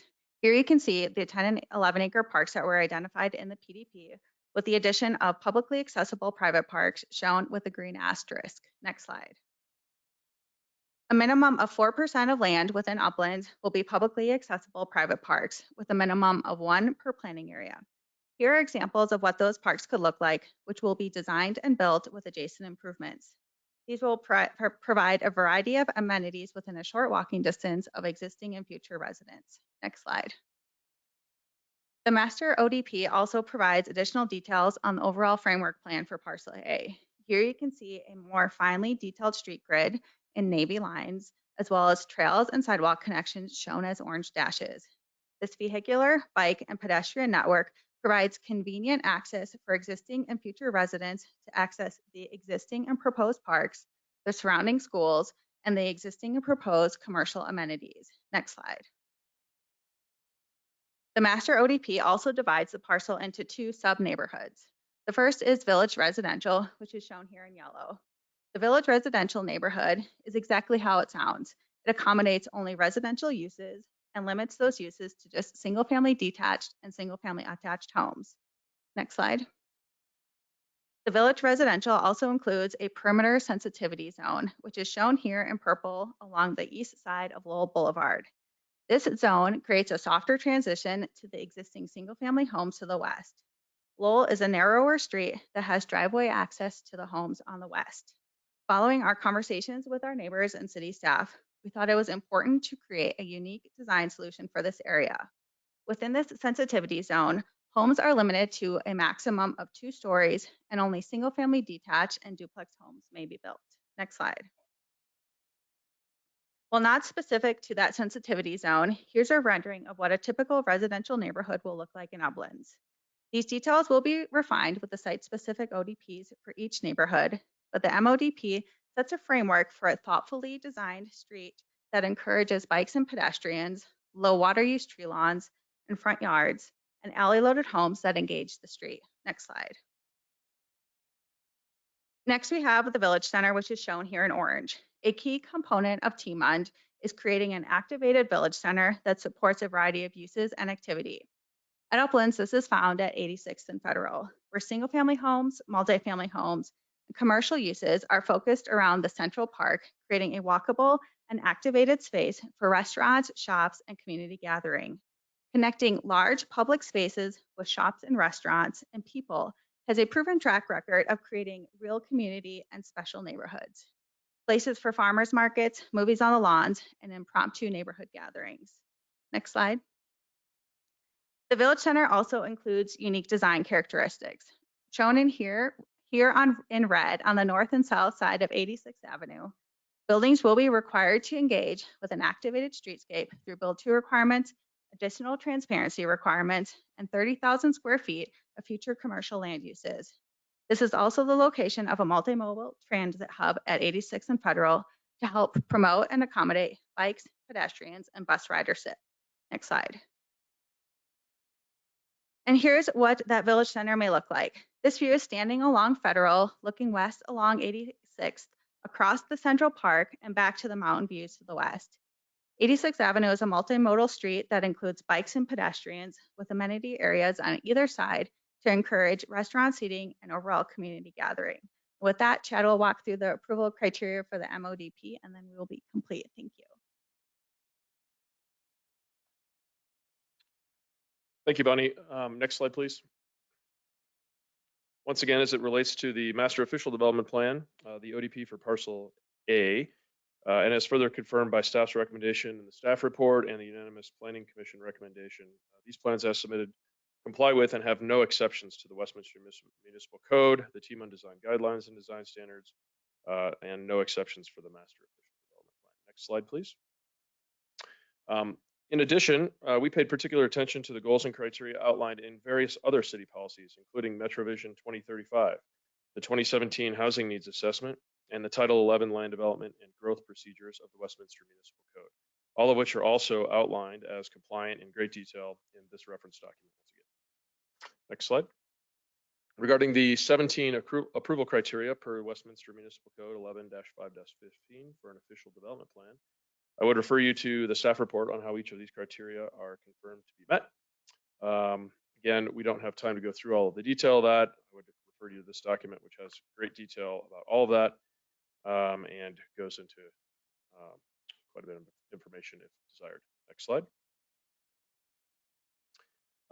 This slide shows and outlines Goal 4 of the 2021-2022 City Council Strategic Plan. Uplands achieves these goals and so many more for the current and future residents of Westminster, as you've seen from details of our presentation tonight. Next slide, please.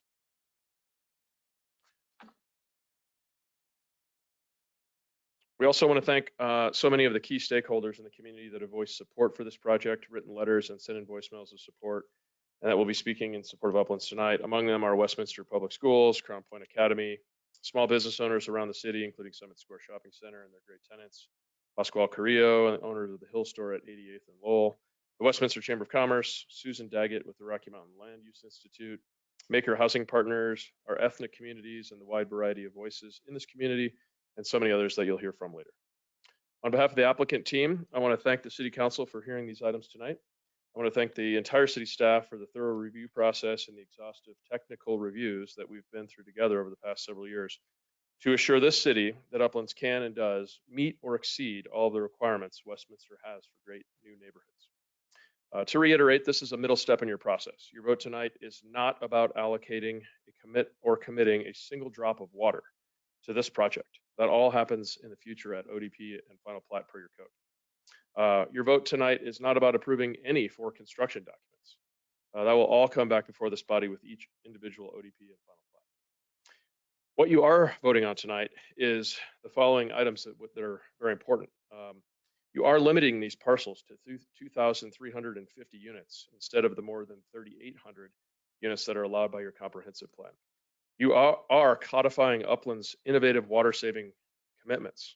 Uplands homes will meet the EPA's water sense certification criteria.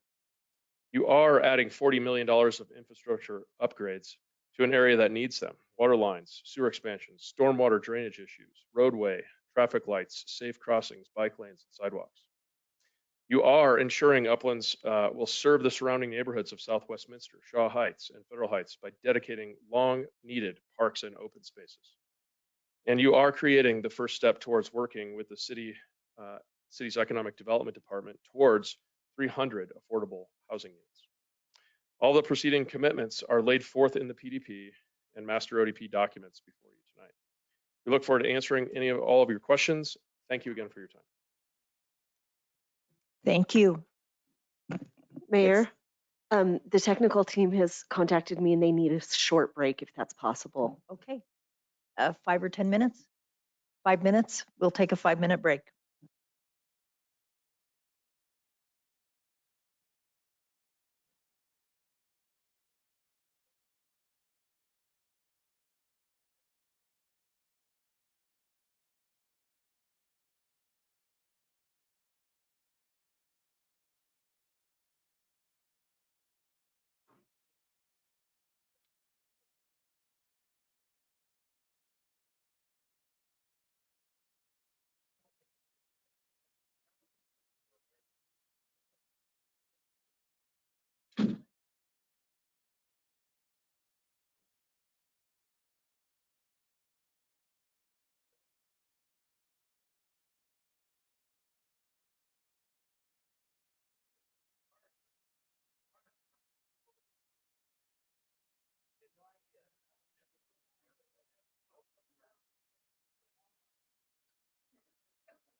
Mayor, the AV team is ready to start whenever you're ready.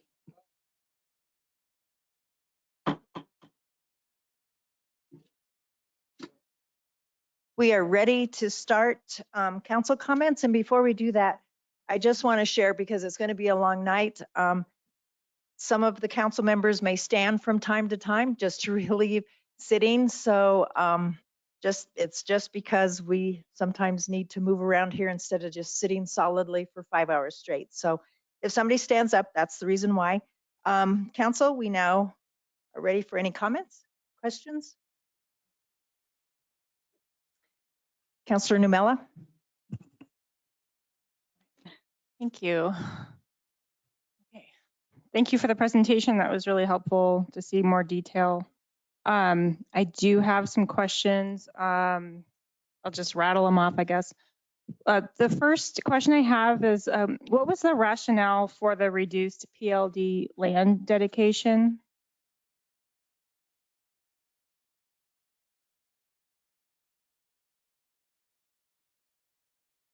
Thank you, Councilwoman. You want to go one at a time here? Oh, yeah, maybe. Is that okay? Great. So the rationale, and I'll start by saying that we are not doing a reduced PLD dedication. We are doing a combination of land and cash in lieu. And as you know, your code allows for there to be a combination. We actually looked at, as you remember the slide that I showed on the Bradburn comparison, and if I can just pull that up, that kind of looked at the analysis that we went through to determine what that is. So if you look at slide 38, we actually went through a 3-year process with staff to determine what that correct ratio was. So we believe, as compared to other T-MUN projects, we are actually, as you recall, Bradburn was at 10%. We are at 17%. So what we're actually doing is we want the parks to be built. I will also state that as of right now, Westminster has 60 acres of parkland that have not been built. 60 acres of dedicated parkland, but there is no money to build those parks. So if I can go to slide 37 or 38, that would be terrific. But it shows, so part of that analysis is if we dedicate only land and no fees, all we will end up with are more parkland dedication, but no parks built. So we found the proper balance of kind of the land dedication and the fees to support the build out of those parks. So in that line, I don't know if this is for the applicant team or the city, but the fees that we are pulling in, the in lieu as well as the park development fee, are those something that the that are going to go and be turned directly around into developing these parks? Thank you, Councillor. I'd like to call on Nicole Ankeny from our Parks, Recreation, and Libraries Department to address that question. Thank you. Good evening. My name is Nicole Ankeny, and I'm a senior landscape architect in the Parks, Recreation, and Libraries Department.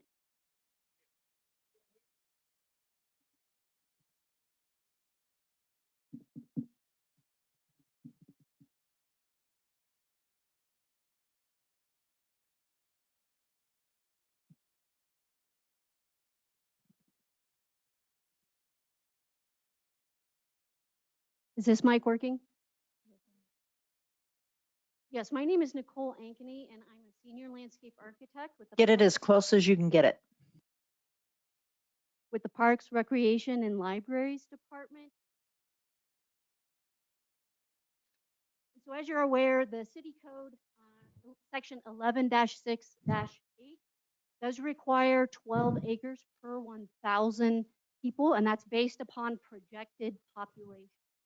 So the city staff worked closely with the development team over the series of many years to identify the location and amount. Councilor Nurmela asked about the fees in lieu. Traditionally, the fees in lieu have gone to both capital improvements as well as acquisitions. We work through the projects at the time when we go through the budget process, on which goes through city council process and must be approved by city council. In the current code, we do not have any restrictions about precisely where those funds can be applied. Something to keep in mind with the public land dedication, cash in lieu fees, those are typically collected at final plat. In a project of this size, we are likely to see multiple final plats as those site-specific ODPs come in, so that those funds would be collected over time. If you're talking about park development fees, those are collected differently. Those are collected by individual building permit at the time of building permit. So for example, every house or unit or multi-family building that were to come in for building permit, that is the time that those fees would be collected. So those are getting collected over a period of time. So the way that the city code states those collections, the city does not receive the funds for either one at the initial, the first shovel that goes in the ground. So just be aware that they're collected differently, and then they are applied to capital improvement projects and acquisitions through the city's budgetary process, which is required to be approved by city council. Could we place a condition on any park fees collected, both park development fees and fees in lieu, that they would be associated directly with parks on a site? I would ask for the city attorney's interpretation of what such a condition might look like.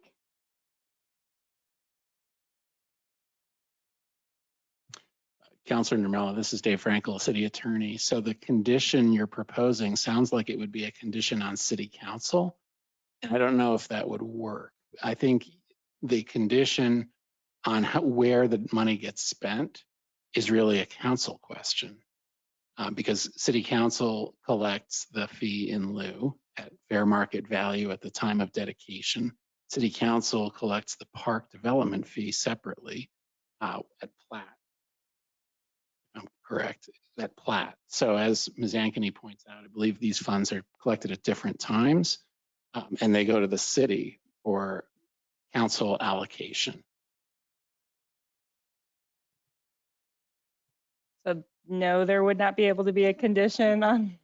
So maybe I'm misunderstanding your question. The condition, if your question is, can there be a condition that mandates funds must be spent on a specific park?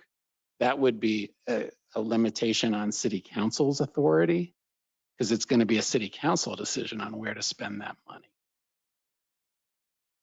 Council collects the fee in lieu, council collects the park fee. Council decides where to spend it. So if you're, I guess a concern could be binding a future city council to say you must develop park number one. I don't know if that would work. Okay. It would be helpful to understand what the phasing is of the parks and,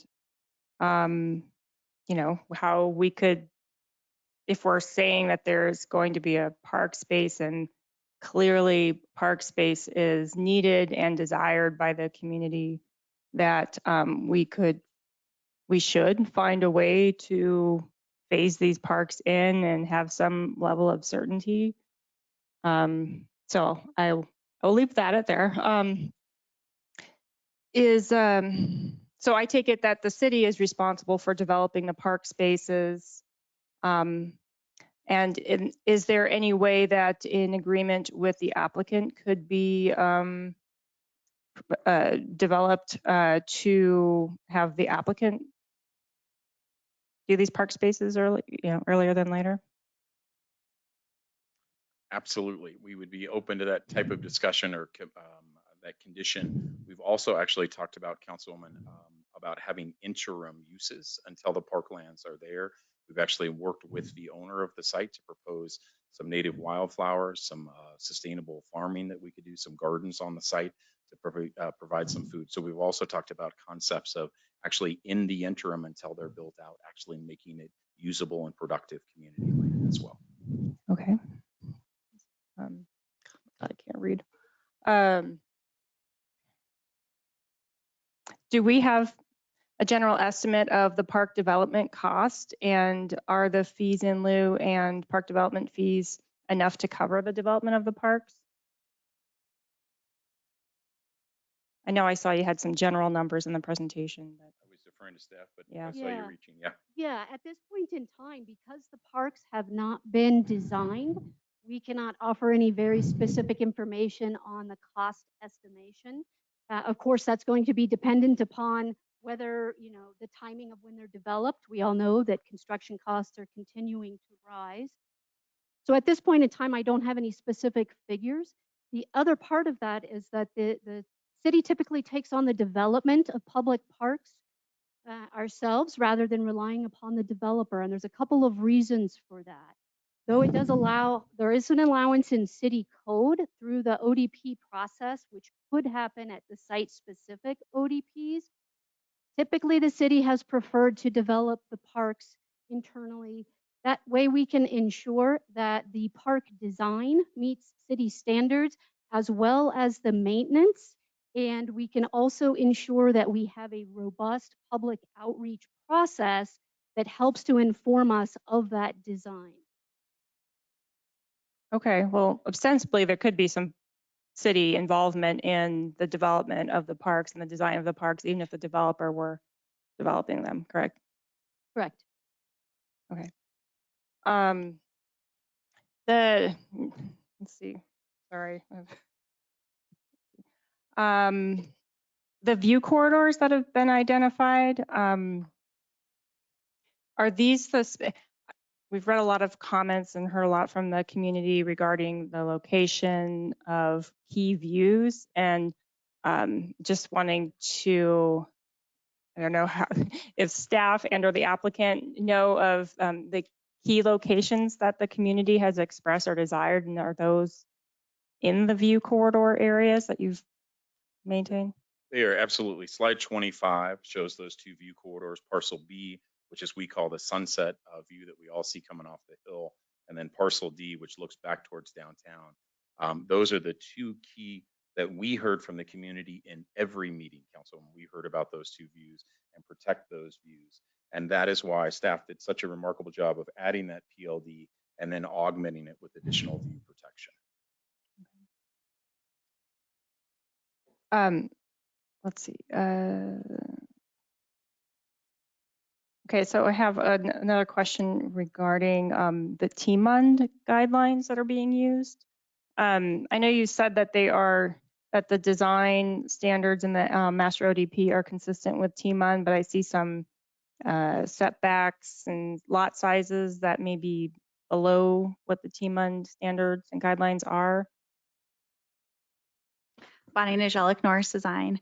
I can answer that question for you. So there are some very specific quantities, very specific numbers in TMUND. Nowhere did we vary from those very specific numbers within the master ODP. Some of the criteria are silent in TMUND, and so those are things that we'll have to work through with our site-specific ODP. For example, I believe lot sizes with duplexes aren't really discussed in a quantitative measure in TMUND. So we provided some standards with those, but they're not an exception since there are no quantitative numbers discussing those items. Are heights similar?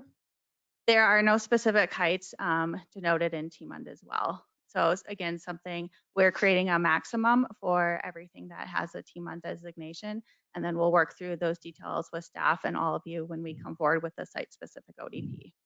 Okay. Also important to me is anytime we use paseos in development to have a minimum of 30 feet for that paseo and 40-foot separation of buildings. I just, I hate to see really crowded housing. Let's see. Question about, okay, you mentioned you had frontage requirements for commercial areas. That was good. The other design related concern that I'm hoping you can address in the, or maybe it's already addressed in the master ODP and I missed it, was the maximum building length. Some of the graphics showed huge, large apartment buildings that look like they belong in another city versus ours. And I'd rather, I want to make sure that we are designing spaces and places that are, you know, well-designed buildings that are not monolithic. And so would you have that in there? Absolutely. So we worked very closely with staff on how specific of details should be in the master ODP, knowing that we have the site-specific ODPs. So I believe you're referring to the village center concept within the master ODP. That's just an initial sketch to show some of the key components. A lot of the key items were called out with keynotes, such as commercial requirements and how that could be situated. I hear you very clearly. We'll continue to work through that and make sure we're creating really great livable spaces that feel comfortable for this specific environment. So speaking of comfort, along the roads that you showed improvements, I'm noticing that a lot of the bike lanes are not buffered at all. And I do have concerns about the speeds and the hills and the speeds that do, regardless of maximum speeds that are posted, you know, there's downhill segments and things like that. And especially if you're trying to emphasize along 88th connection to larger park spaces across Federal, I'm really not seeing enough of a emphasis on making those connections incredibly safe and comfortable. If you're thinking of families connecting to that large unused park space or underused park space on Highland Hills, I would really, if parents want to be, any of you riding on your bike with your kids, I would want to see buffered bike lanes, and then pedestrian crossings on the periphery of the site don't look like they've been emphasized at all. This is something that is really important if we have children that are going to be crossing Lowell. Instead of just, people are going to do it just like they cross Federal at multiple locations without crosswalks. We don't want to create issues. We want to anticipate them. So that would be something that we want to see better done on.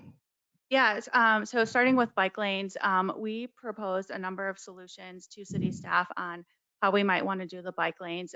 Should it be kind of a mixed use corridor like bikes and peds with a separated tree lawn versus having the bike lanes within the actual flow line of the street section?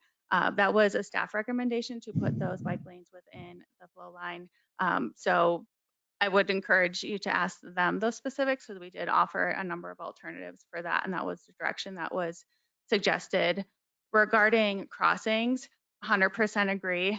We have some notes in the master ODP about making sure that there's a bulb outs, things like that, specifically internal to the community. We need to work through all those details with our construction documents, final plats, ODPs on how they exist on the periphery as well.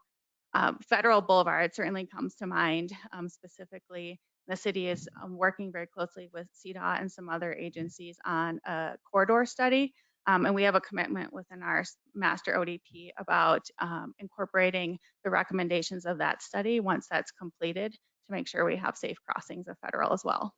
Okay, and Federal is definitely not the only one that I'm agree. Yes. Lowell is probably the one that I'm in 88th or those streets. Yep. Okay, I also have a question about housing. So I don't, and this is more about the affordability. So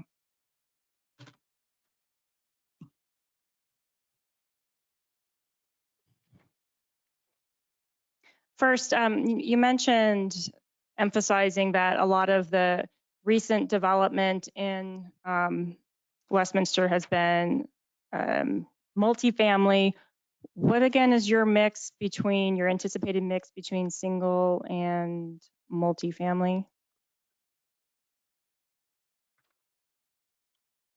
Actually, I'm going to defer that to Bonnie. Oh, sorry,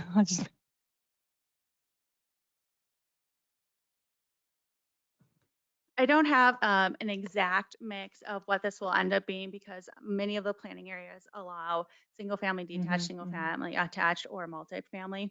We have committed to a maximum of 70% of the units within parcel A to be detached and 70% of the units across all of Uplands to be detached. My guess is we will be below that number just based on initial concepts that we've done so far. But again, that single family detached is still a more attainable detached home than what exists in much of Westminster today, because the homes are on smaller lots, generally smaller, trying to keep those price points down. So ownership versus rental. Do you have a breakdown of that? We don't have a specific we'll work through all those details with site specific ODP, but we will have both for rent and for sale within the community. So getting to the attainability of these, I mean, look at Bradburn. I can't even afford to live in Bradburn. So what is the, and I know from being in the planning world and real estate world for a long time, Market sets the price, you don't. And so what is, we talk about smaller lots, we talk about actually, quite a bit of sustainability in these units. I can't imagine they're cheap to build necessarily. So how is the attainability and the affordability going to be achieved? Thanks for asking. Counselor, we've spent about 5 years trying to define what is attainable by design. And if I had to juxtapose our missing middle housing portfolio in this community versus Bradburn's, you would immediately see less detached homes, smaller detached homes, and smaller yards. Those are big components of making a unit more attainable. We've also explored things like one-car garages with a one-car pad or a carport, as opposed to a two-car garage attached, which brings a lot of costs down. Last thing is just square footages. And we proposed a series of cottages between 800 and 1,300 square feet. And that is, again, market rate to your point, but formed to meet workforce housing standards, 80 to 130% of area median income. You know that we don't deed restrict those things. Those are things that we're putting into the mix that heretofore were not. Things like cottage courts, more pairs, more row homes, more townhomes. That was purposefully done to bring the overall average down. And I would just point out that the average home in Shaw Heights in 2021 is well over $400,000. And so we are really fighting hard to provide a new home that would approximate what 50 to 70-year-old homes of similar square footages are in our neighborhood. I will also note rental versus for sale. We have committed from the beginning to be a full spectrum of housing within this community. What that means to me is from the bottom up, I would imagine, affordable subsidized rental, 300 units. I have a background in Section 42 low-income housing tax credits. It's a complicated scenario to get tax credits to match up with AMIs, area median income. But we've already contracted for the land. We have the constructors here tonight that would be glad to talk about the affordable component and what they plan to do. I can't speak as to the specific AMI restrictions they're going to put on, but I do know they're between 0 and 80%. And so that's important to us. What's also important to us is market rental, which is going to be a component of that village center as envisioned by the city. You asked about rental. We're also going to have in for sale products, everything from that cottage designed for a workforce household, all the way up into single family detached homes. But even the largest single family detached home in this project would probably be equal to or smaller than a Bradburn average detached home. And so I hope that helps in terms of explaining our philosophy on spectrum of housing, attainable for sale, market rate for sale, market rate rental, and affordable rental. So I would love to see affordable for sale. And I know folks are doing it in the region. And I would also love to see, because the 300 units that you mentioned, I'm assuming they're all rental, affordable. I know that our housing authorities are doing and trying to do some creative projects around ownership and ownership models that might be land lease based or some other type of approach. And one, is that something that you can look at? And two, you talked about not deed restricting, but will the affordable housing on the site be deed restricted, and how long? Yes. So I'll take the last question first, which is, will the affordable housing be deed restricted? Yes. And they use a term permanently affordable housing. That's really in the hands of the housing agency and CHFA on how long they put the deed restriction for. Sometimes it's 15, 30, 50 years. I can tell you that we are not interested in removing those deed restrictions, period. And so we'll be working through that process with economic development within the city, as well as our builders who are already selected, including Maker Housing Partners, the local housing agency. So yes, they will be deed restricted. In terms of the affordable for sale, I've been in this industry for over 20 years, and I think everybody has tried to take a shot at making something meaningful that would be small, affordable, and stay affordable. I can tell you over the last 5 years, we have deeply explored this idea with local land trusts and others. And we believe there is a solution going forward. We have not found that correct solution yet. We've looked at models that were deployed in Central Park, Stapleton, and elsewhere in Denver and across the Front Range, including Longmont and other places. And we are working on a lot of options. It's not something we can commit to today. We can commit, and we have committed to the deed restricted affordable. But it is rental, to your point, Counselor. Yeah, I would love to see in the, whether it's 80 to 120% of the area median income, but some level of, let's say, guarantee that there would be that level of attainability at minimum on the site for ownership. And then finally, the last thing that I'm concerned about with respect to affordable housing is the timing of it. There's still affordable housing yet to be built in Bradburn. And so the phasing and timing of that, how can we assure that it would happen before like 20 years from now? So maybe I can answer and then I'll let the staff follow up with me. I can tell you from our perspective that we intended to bring this in the beginning of the project, and we have. We've already contracted for that land, conditional upon today's approval and their site-specific ODB and plats. So they're here, ready to build it, and we are contractually obligated to allow that to happen if the city please it, if the city approves it. And I'll let Mr. Downing speak.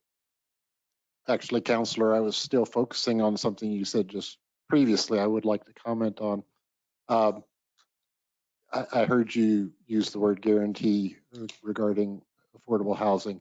I think all of council needs to understand that right now the documents that are before you do not contain such a guarantee on affordable housing. So I know I'm being real premature here, but my recommendation would be that if you get to that point where you're considering an action here, that you'll want to make that a condition of any action that you take, and we'd probably want to have some input on the wording of whatever guarantee you might be looking for. Yeah, I mean, if you're letting us know there's affordable housing and that's a key component of this project and the ethos of what you're trying to achieve and what the city needs, and you're selling it that way, then yeah, that would be. Well, I just want to point out, we have been pretty clear from the very beginning that this was our commitment. We have said it out loud in the Planning Commission in every public forum, and it is not a requirement of the city in any format, nor is affordable for sale. So we can commit to the affordable deed restricted for rent, and we are happy to look at that condition. Okay, thank you. Excuse me, did you want an answer on Bradburn? What did I ask on that one? Bradburn, like when it's going to be that? I wanted to know. Well, I mean, I don't know if it's proper for the hearing, but at some point soon, huh? I think I can stop there, and thank you for indulging me on all these questions. Councilor Izadi? Thank you for that presentation. It was really detailed and helpful. Thank you to Councilor Normella. Those are excellent questions. Some of them she has asked and you've answered. One of them I'd like to follow up on related to AMI. So you said that you don't have the numbers today of what the average AMI would be for the affordable housing units? It's defined as a range, and it's either going to be 30 to 60% or 30 to 80% most likely. 0 to 30% is often accommodated by Section 8 housing, whereas this would be Section 42 deed restricted affordable rental. I don't have for you whether it'll be 30 to 60 or 30 to 80. I do have for you that right now, Maker Housing Partners is under contract for a parcel to provide between 60 and 70 senior affordable units. that's part of that 300 total. So it would be non-age restricted and age restricted. I don't have the range of AMI, but I do know it's under 80. Okay. And so you mentioned in your presentation about economic output. Does that assume no vacancy? So all those numbers that you gave in that? You know, I would maybe like to point out just slide 43. Dude, I don't know why We're you're having doing to that. subtract 16 from the city slide. So slide 27. Yeah, sorry. We're doing quick math. 27. I think you're speaking of the study. It was a third-party study, Counselor, that we did not conduct. It was conducted by Economic Planning Systems, EPS. They are here tonight. And Andrew Knutson is the principal of that firm and happy to answer all your detailed questions. I don't know what kind of vacancy assumptions they made with regards to commercial or residential, but they have a very complicated financial modeling tool and they're happy to share it. And the full report is in your packet. Okay. You mentioned about the equity menu. Yes, sir. Do you have some details on that? I do, and I would invite you again to address those to Andrew Knutson from Economic Planning Systems. I can briefly discuss them as a non-expert. What EPS did was they looked at similar equity scoring systems in Charlotte, Denver, and then Mile High Connections, and also Denver-based nonprofit, and they were able to determine this menu.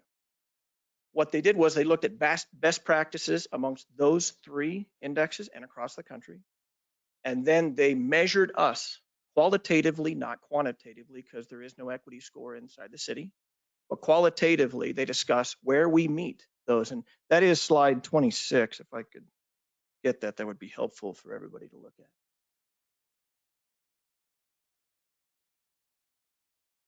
There we go. And you can see the categories they followed. What they propose, because there is no equity scoring system for the city at present, is that they baseline measure today and then come back and report to this council in whatever frequency it chooses to report how those equity indexes are moving and how those items are being addressed by Uplands. And you can see which ones those are. Okay, so they would baseline it and then measure us over time? Yes, I will say that I don't have the study in front of me. It's in your packet. They did find that Uplands either met or exceeded most of the equity best practices in those three locations, Mile High Connects, Denver, and Charlotte, if not the industry. But they have a tough time measuring this quantitatively until they take a baseline with some of our data in theirs and then measure it over time. Okay, thank you for that. Related to traffic, so I'm curious if we have this metric, City Manager Andrews, but how many traffic accidents have occurred at 88th and Federal in this year, roughly? Does anyone know in the room? Counselor, I'll see if Heath Klein, our transportation engineer, happens to have that information at his fingertips. Heath, are you looking for that right now? Yeah, you may have to give him just a few seconds here to go through the traffic study and find that, Counselor. Yeah, the reason why I ask is I'm curious on the traffic impacts of Uplands.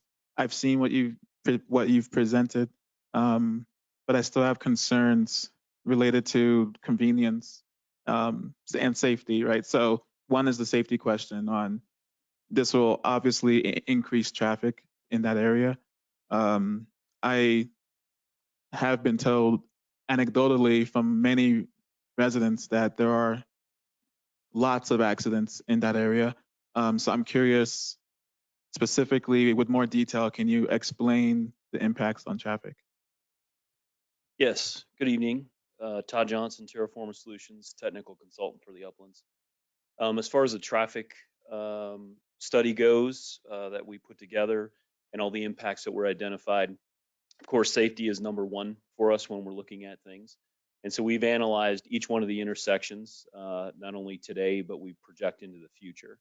And the other thing that we've done is specifically at 88th and Federal is we work very closely with the staff to work on the offset that you see up there, which is a big safety issue that I think we would all understand from that perspective. And I think also one of the other questions that were asked just on how everything funnels to that intersection specifically and how the safety will be. enhanced at that location. So we are doing improvements at that location to make sure that the left turn lanes are accommodated, make sure the pedestrians are getting focused to the intersection and they can safely cross that intersection with the traffic signal that's there. And if it needs to be extended, mast arms modified, or any other improvements that are needed there with the coordination with CDOT as well with what they're doing, that is what we will look at as we further get into our specific designs and the construction documents and so forth. But as far as safety goes, again, this project is really bringing a lot of safety components to the area. There's no sidewalks in a lot of the areas. That's a huge safety enhancement that we have. Plus the lanes are being widened in a lot of locations. The bike lanes that are on the streets actually do provide some buffer. They don't only utilize the curb. We actually have pushed them out a little further so that they have 5 foot and they're actually on the asphalt, so they don't get that buffering that you sometimes see within the curbed area or the flow line areas of the street as well. And then when we again get to the intersections, we will work very closely with the staff on the best treatments on how we get the bikes and the pedestrians across these intersections with those signals. And then as we also touched on a couple good ones here, we look at also the mid crossings. And so one of the things that this project is pushing, as well as coordinating with CDOT, is 86th. There was an accident that one of our principals actually witnessed that occurred on Federal and 86th at the school that's there. And that is something that we are pushing for safety as well as accessibility into this project. And so we're, again, working very closely with CDOT and your staff to work on the solution, a better solution there for kids to get across that intersection, especially with the school being right at that location. So would 82nd become a thoroughfare, basically, if it connects Lowell and Federal with all these new residents? 86th? 82nd. 80. Sorry, 84th, yeah. Yeah, so 84th on the south really is the enhancements that we will do through that corridor to add bike lanes, to add sidewalks on both sides, to make sure that the proper laneage is there, especially when we get to the intersections. If there's auxiliary lanes like left turn lanes or right turn lanes that are needed to help safely and more efficiently push traffic through that area or convey traffic through that area, that's definitely something we'll be looking at. So 84th, 88th to the north, Lowell and Federal are those major roadways that we're doing a lot of enhancements with.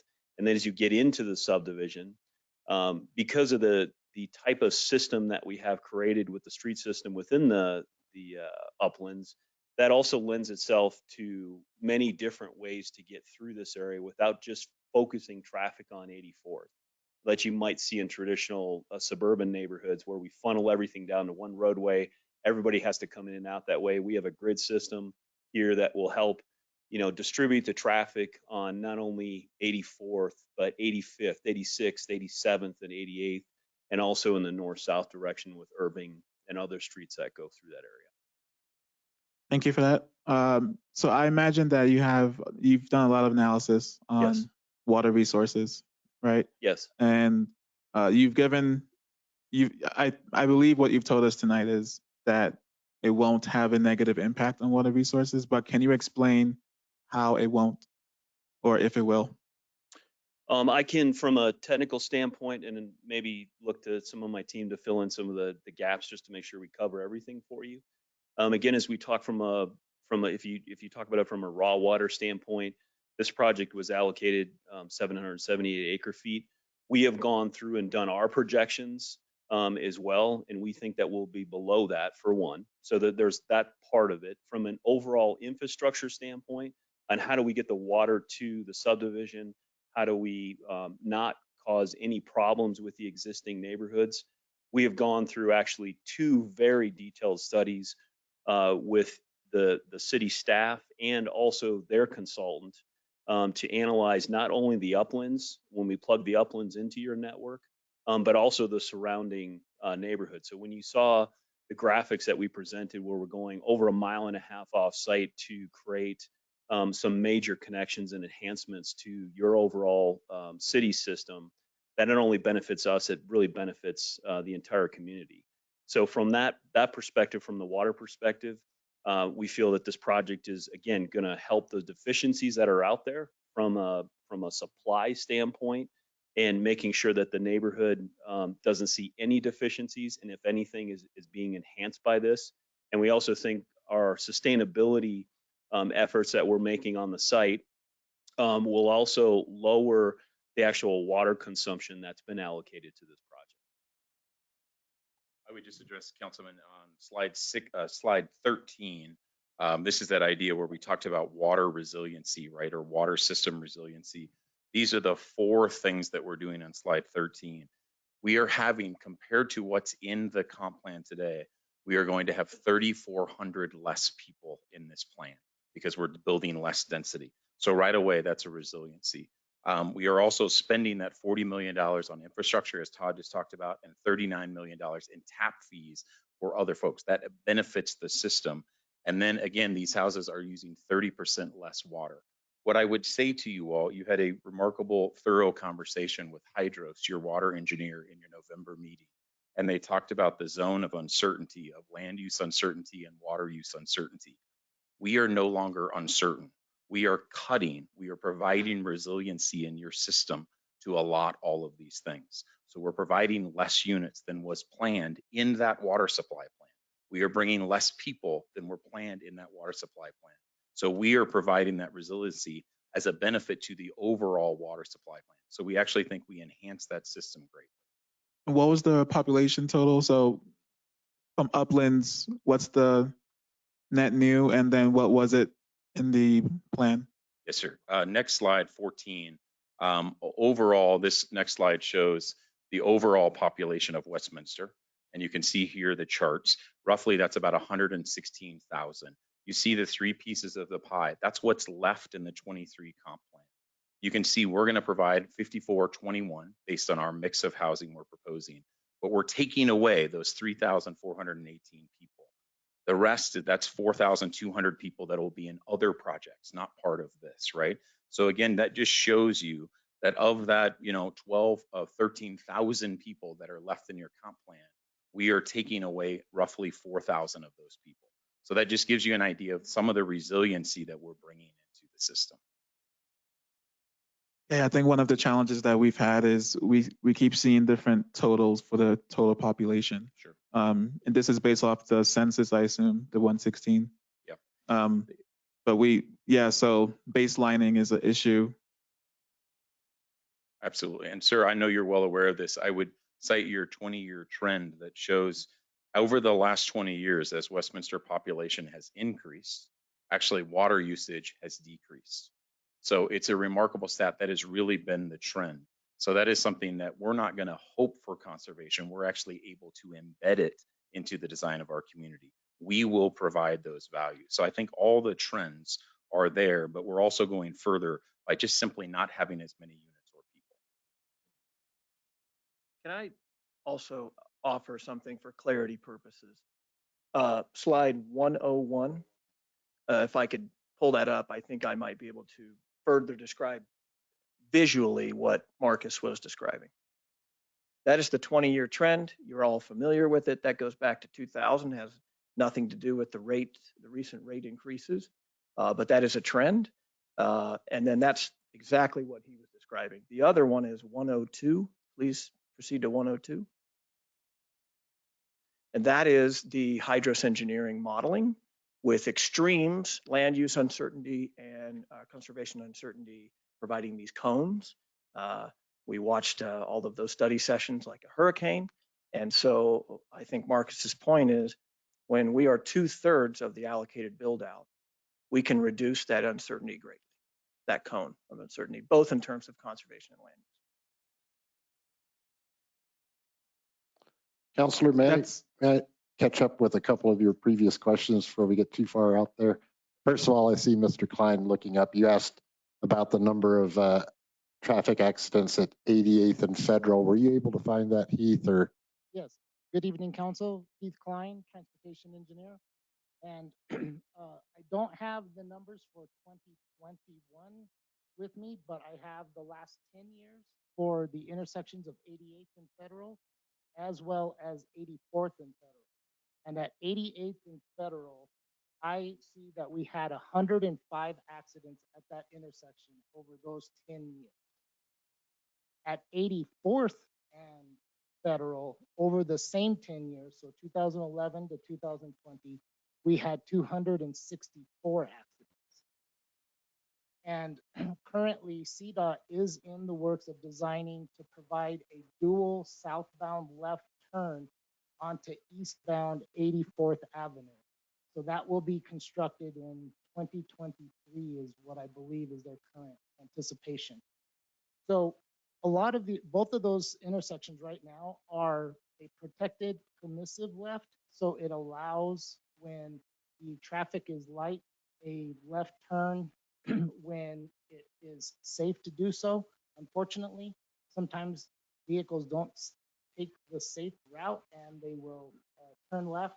So at 84th in 2020, we had 12 left turn accidents. And so this is one of the reasons why CDOT now is looking at providing the dual lefts, which will then turn that intersection into protected only for the left turn movement. Is it a safe, thank you for that. Is it a safe assumption, or, you know, there are no safe assumptions, but would it be safe to assume that with Uplands, those numbers would go up significantly? There is always going to be a chance for numbers as traffic increases, there's always a chance that accidents will increase. And at traffic signalized intersections, what we're trying to do is limit that left turn conflict. And what we sometimes see is an increase in rear end accidents at signalized intersections. So it is difficult to say that a signalized intersection is the safety improvement that's going to make it safe. But what we can see is that the accidents may increase because of the rear end. But sometimes what we're seeing is that severity isn't as bad as if there's a left turn conflict from a straight view. Thank you for that. Also, Counselor, one more thing. We're still catching up with you. You made a comment just a bit ago about confusion over the ultimate population of the city. I'm pretty sure that Principal Planner Andrew Spurgeon is with us virtually, and I would like to give him an opportunity to make a comment about population and why there may have been some confusion there if he can join us.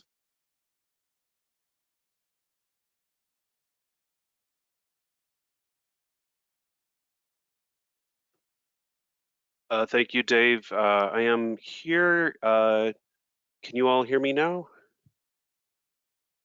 Okay, thank you. Councillor Seymour, I saw your thumbs up first. And I believe the concern, as I understand it, is that as we brought forward the comp plan draft in October, there were several numbers shown. The number of our current comprehensive plan for projected build out of the city is 129,423. Over the years, there have been comp plan amendments approved at different times, different locations.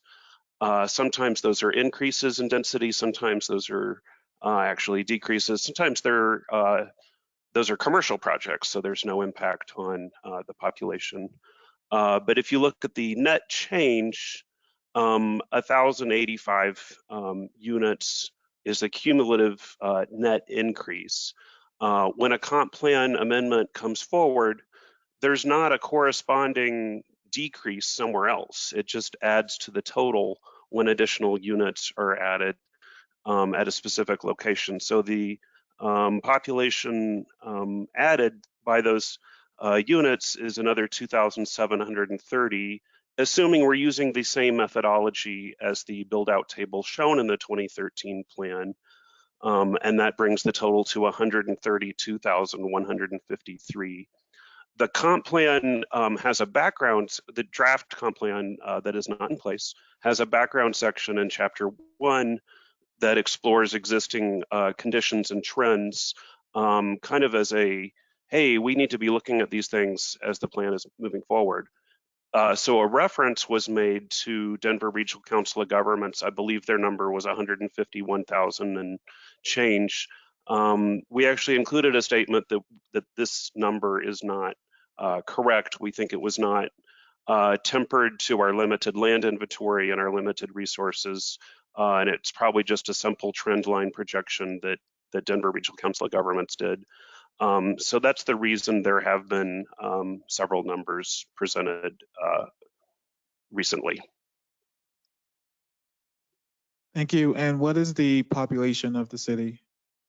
I've seen 116, 118, I've seen 119. Right. It says 116. I think that's a good question, Councilor Azzetti.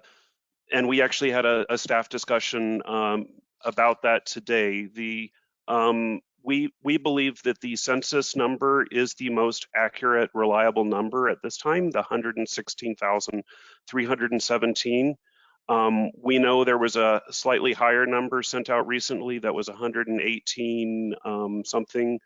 When we went back and looked at that, it appears that that number actually included our enclave areas. It was a boundary was drawn and the people inside that boundary. So it included some parts that are not actually in the city limits. So in terms of strictly what's in our city limits, we believe the census number of 116,317 is correct. Okay, thank you for that. A couple more questions. Sustainable building design. So Councilor Namela asked really prudent questions regarding that. My question is related to LEED Gold standards. Are you planning on meeting the gold standard in LEED or no? And if no, why?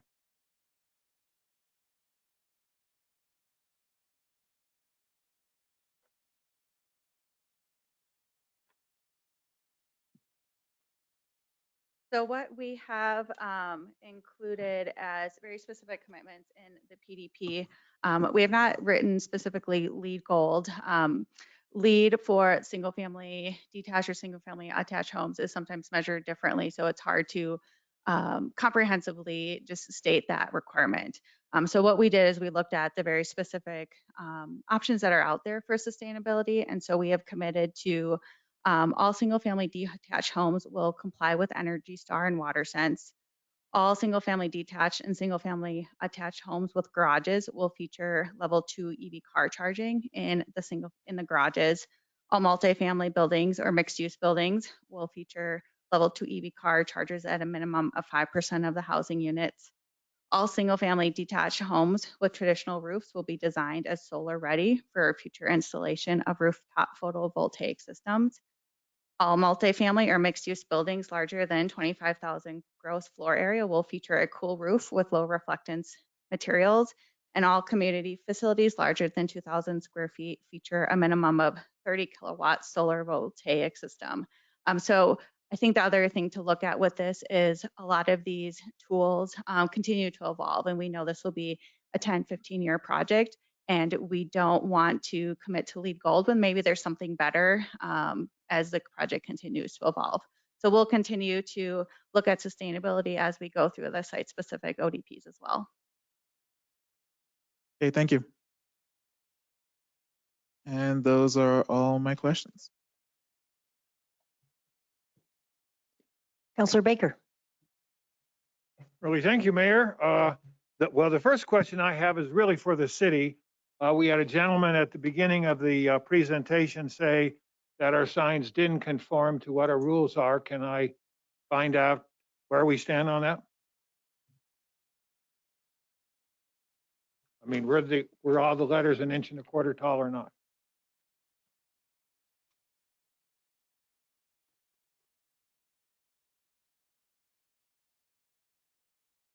Councilor Baker, is that council? Is it a question for CAO or are you asking community development?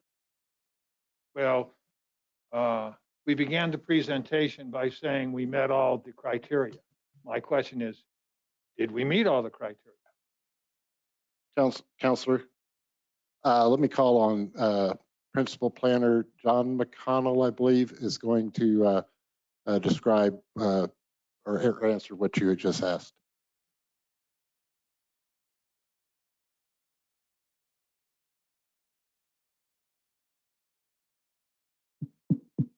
Right, I think it works.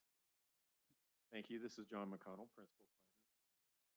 With regards to the signs that were posted on the property, those signs are required by code to be 30 square inches according to 11.513A5 and with lettering no less than 1 1/4 inch in height. And we went out and inspected each sign over the weekend after we heard there was concern about the size of the letters. We found that the sign is 30 inches by 30 inches, each sign is. We found that the Westminster logo, which is not text, it's a logo. The text of the word Westminster in the logo was less than 1 1/4 inches. It was 1 1/8 inch. All the other lines, based on our measurement, were 1 1/4 inches, with one more exception. That was the addition of the sticker that the council had requested to be added to the signs that advertised the specific time and date and location. That was somewhat obviously of an afterthought with regards to the existing signs and their makeup. We did that in a very big hurry to try to satisfy the council's desire to have a little more information on the signs in the info until we can create a new sign that accommodates those additional lines of text. But again, just in summary, the text on the sticker was 1 1/8. Most of the text was 1 1/4. The text on the Westminster logo, the words Westminster, was 1 1/8. So as our city attorney had confirmed earlier, we do believe the signs do satisfy the code. So that is a judgment that we as a city are making. Yes. Thank you. My next question is,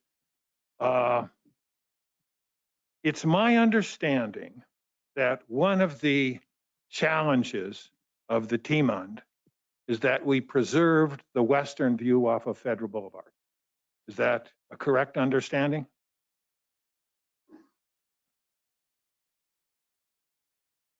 Councilor, I don't, you said that's a challenge. Certainly that would be a goal that we would try to attain with some kind of view corridors or such, but I'm not sure what you mean by a challenge. Okay, is that a requirement of the Tiemund? I will check again with John McConnell to see if that's an actual requirement. So the requirements for view corridors are listed in our comp plan. They're in section 6.4. It's called views. And it's there are some descriptors in the text that describe what view corridors are. And then the following page, and this would be 137 out of 211 on the comp plan, has a diagram that generally shows where those view corridors should be. It's that diagram that the applicant based their view corridor locations on, and that staff had concurred with those general locations. The view corridors in our comp plan do not specify a minimum area, shape, or size. They're arrows on a map that shows a perspective from a roadway across properties. And so again, that would be on page 138 out of the comprehensive plan. And staff worked with the applicant to ensure that those locations were reasonably accommodated in accordance with the comp plan. It's not a Tiemund standard. Thank you. Because weren't there like 5-story buildings on 86th and Federal? So those wouldn't offer much of a view. And are we building 8-foot walls on the east end of Parcel A? I'd like to refer that to the applicant, please. Again, Bonnie Nigelic Norris Design, starting with the buildings on 86 and Federal. So we are allowing a maximum up to 5 stories in that location. However, that Central Park is very specifically located with 86 wrapping around it so that those views west are preserved in between the buildings. And your second question was about a wall on Lowell, I believe. Is that correct? No, a wall on really Federal. We so the team on design guidelines really encourage open and engaging communities that they're not walled off. So we looked at the Federal Boulevard setback in a very specific way. We worked with staff on this in quite a bit of detail as well, trying to find the balance in providing some screening between the Federal Boulevard as a street and the proposed residential homes while creating that open community. So again, that if someone could go to slide 113, we show that what that could look like. We're proposing a wall solution that is angled so that views can be seen throughout the Federal corridor, but also, sorry, 129. On top of everything else, we'll just do math in our heads. So that those 8-foot walls would also be open on either side of 86, again, preserving that view. So one of our graphics showed what that view would look like looking down 86 between the two buildings. So we would have a gap between just south of 86 and north of 86 that would be open. Slide that shows up on slide 90. And again, with the way the topography of the site goes downhill and we have an additional street going west, we believe that view will, there it is, thank you so much. That view to the mountains will show up along the 86 corridor. Right. Well, I was standing on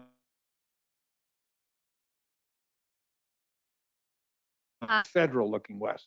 So with 87th and 85th, the way we're aligning the streets, we don't have that direct west that we would have in every location. So again, we wanted to make sure that we are providing the public land dedication to provide some of those views. So that 11-acre park at 86 and Federal, the 11-acre park in the northwest corner, we can't protect every single view that exists today. So we wanted to make sure that we are really maintaining some key ones because we know those are special places and making sure that there's public access since that's private property today for people to actually go and enjoy those spaces and those views.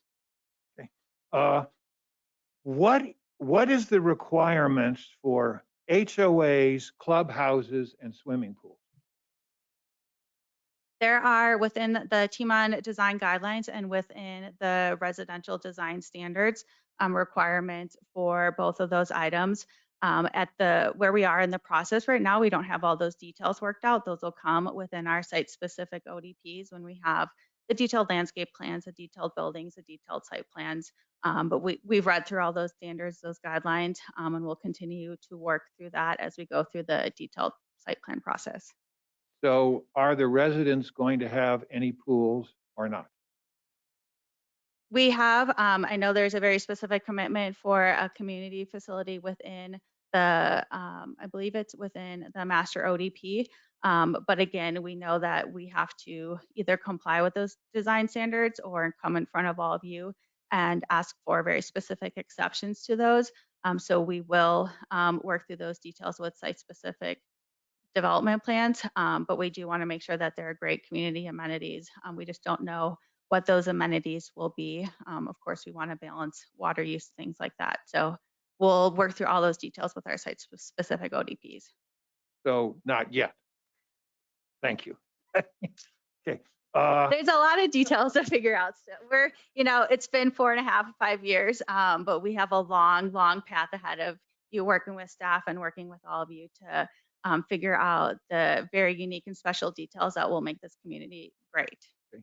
And do you plan on one master HOA and then a bunch of separate individual HOAs? I know that's the way some communities have developed. Councilor Jeff Hanlon, we've looked at both possibilities. Right now, we do not have. Not yet. Okay, that's fine. The next thing is how much parking is there going to be for each unit? And I fully understand that on C and D, we're probably going to have different criteria than on A and B. So again, we worked with staff in many meetings trying to figure out how much detail to put in the preliminary development plan and the master official development plan. As we've stated in our presentation a number of times, we are not asking for any exceptions or variances. All those details are included in the residential design standards and the T1 guidelines. We know we have to meet those when we do our site-specific ODPs or ask again for a variance. So there's so many details to work out when we have very specific plans to present to all of you, including parking. So not yet. What is the size of the single family home lots you designed? Because I thought I saw somewhere 20-foot wide.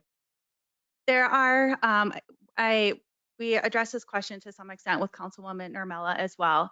So the master ODP, again, we worked with staff on how much detail to put in that. There are within TMUND some very specific quantitative numbers related to minimum lot width, minimum lot lengths, things like that. It's not comprehensive for every single home type or dimension that you might expect. So we made sure that we were not asking for any variances, but we did include some metrics on what could be some minimum lot sizes where those were silent. For example, I believe there is, I think it's with maybe the townhomes and the row homes, some allowances for a 20-foot minimum lot size. But again, we want to be able to show you all what those buildings look like, what that site plan looks like, because it's hard to comprehensively say what every single lot size should be until you know what the home looks like and how it's sited within the site. So again, so many details to work out with our site-specific ODPs when we can show you all the very specific details that make the community special. Right. I just really scratched my head how you're going to have a two-car garage door and a front door on a 20-foot wide lot. Right, and that I would say, you know, oftentimes a 25 or a 20-foot wide lot is often a townhome. It's a pretty standard townhome within Metro Denver with an alley loaded. Gotcha. Okay. The next thing, is there going to be any work live? We have included that as an allowed use. The commercial uses are only allowed within a few specific parcels, such as Parcel C and Parcel D. Parcel D, Parcel C, and 86 on Federal. Yep, that's exactly right. So we've included that as an allowed use. It would only be within that village center piece. The master ODP limits it specifically to townhome and multifamily or mixed use buildings. So it would only be in that kind of that key locations in a certain home type. Gotcha. And what is the range of the living spaces? We have addressed cottages and small homes from between 800 and 1,300. What is the largest size home going to be there? I don't know that we have that detail figured out quite yet. It'll, you know, working through all the specific design standards when we lay out these lots. For example, we've actually submitted a site-specific ODP for the northern portion of Parcel B, which is proposing alley-loaded duplexes. We've just barely started the process on those. I'm wondering if my architect might be able to tell me approximately what those square footages are. But those, again, those are duplexes, but maybe one of the larger homes within the community. But again, until we design the details of the whole community, we don't have those final numbers yet. Gotcha. And my next question is for really Director Downing. I thought I remembered us building a larger water pipeline between the hydro pillars on 97th and the big tanks on 80, whatever it is, 82nd. Thought we increased the size of that so we could shoot water back and forth between the big tanks and the hydro pillar. Actually, Councilor, I'll call on the real expert if you don't mind. Director Kirschbaum, Public Works and Utilities, can confirm that.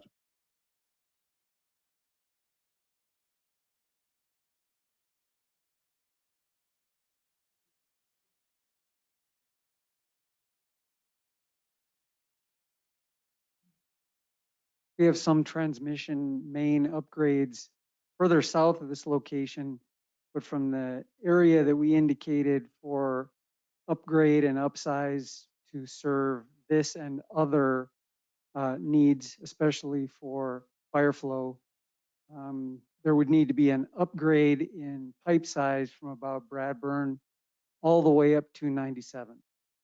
And we didn't see, because it's my memory that I thought we did that because we have the huge water tanks up at 104th and Federal, Wandering View, isn't that what they're called? Yes. And then it's we have the Wandering hydro View. pillars at 92nd. And then we have the massive tanks we built 82nd there in Lowell. Yes, it did not. And we include- didn't upgrade the transmission between all those tanks? No, we did not. Okay, thanks. My mistake then. You covered ownership. Next, I want to get to traffic flow. How many vehicles a day are we going to get? And we probably need to look at them individually because C's gonna, I would assume C's gonna have an entirely different traffic pattern and flow, and D, because D's gonna just pour right onto 84th.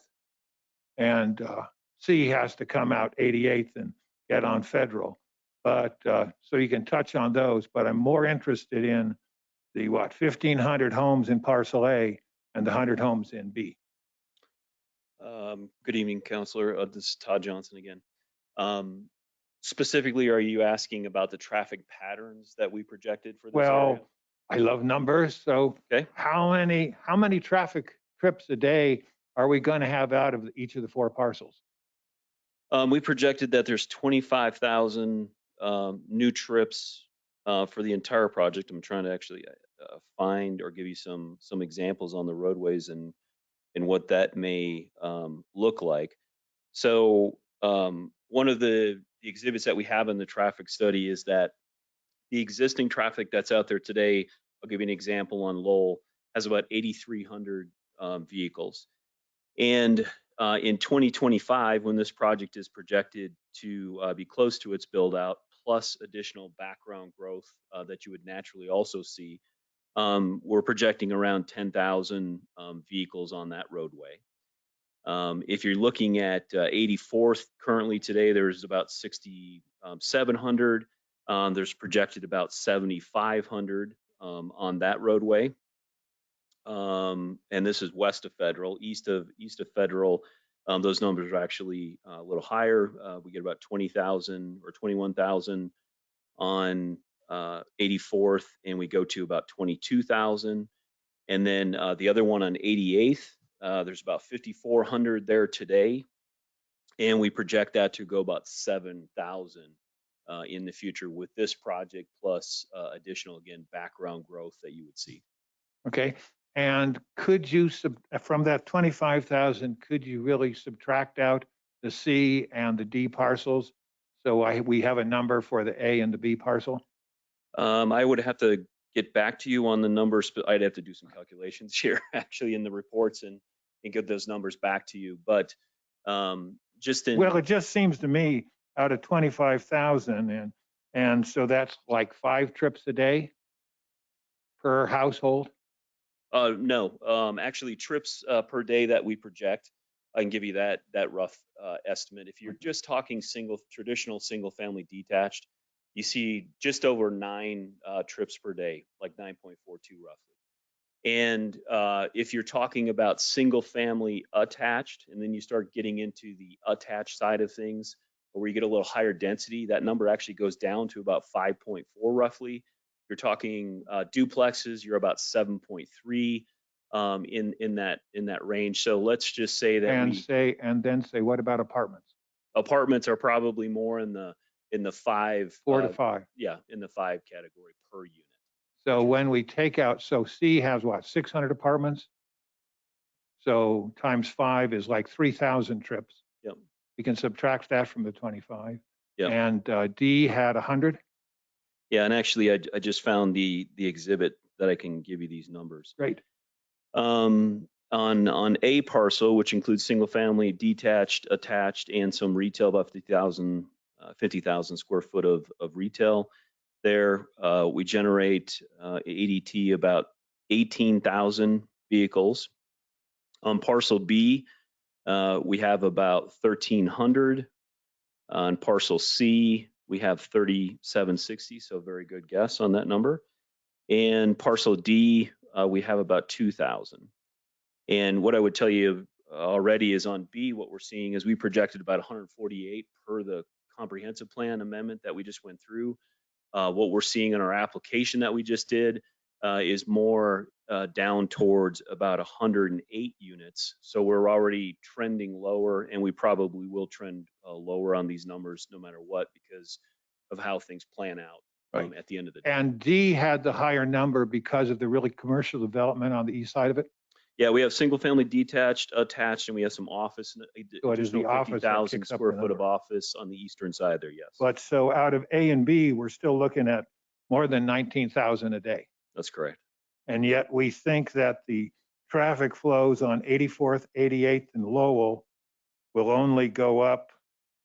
Where did I write them down? So 88th was 1,600 a day. And Lowell was 1,700 a day. And 84th was not even 1,000 a day. Correct. So, And the other one I didn't give you. so where which are is the people going? I mean, this sort of presumes they all go east. Well, the big one I didn't give you was actually federal. So federal, there's about 38,000 vehicles. That's projected to be anywhere between 44,000 and 45,000 in the build out. So what we're seeing, and when we do traffic analysis, we really look to where are these people going to and from, right? We're you know, and where are they going here is they're going to their jobs probably, which is downtown, is to Boulder as well. And how Well, do they get hopefully it's there? in Westminster. And, Come and, on. West, and Westminster, of course, we're going to capture those within our development and through the community. And so the big drivers, what you see is you're seeing people getting to federal and going to work and coming back. Yeah, south on utilizing Federal to US Correct. 36. And then also some trips that would go, of course, north there as well to get to the other parts.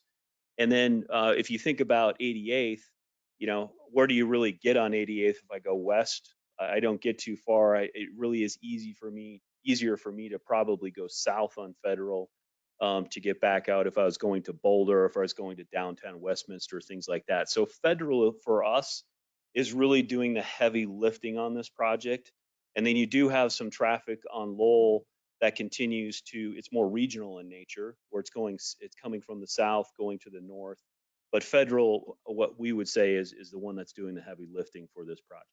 Yeah, I just would have thought that Lowell would have been doing a lot more because one, you have the disincentive of trying to get onto Federal, but Lowell, there's not much south. You can go down to south to 80th and then go west and get to shopping opportunities and stuff like that. Because really there are two major shopping opportunities for food, and that's straight east on 88 to the grocery store there, or straight north on Federal to the grocery store there. Yep.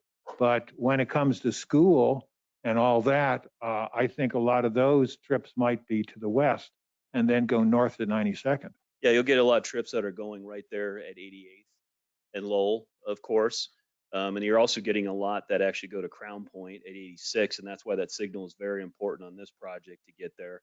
And then we feel as well that once this project comes in, we should be seeing, you know, rejuvenation of the commercial that's there at 84th and Federal as well. So we're probably seeing a lot of recapture of trips without going those regional connections that they have to today to get to some of those things, or how you would intuitively think about that. Right, you know that that of the Safeway store that was lost. Yes, was a big blow to all the apartments around.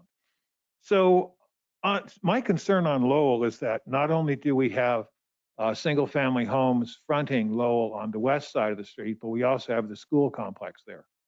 And I've seen solutions up in Broomfield where they took existing streets that fronted and they just moved the whole major street either east or west, or sometimes north and south, to make sort of a private, safe place there while the major traffic stayed on the streets. Was any thought given to that?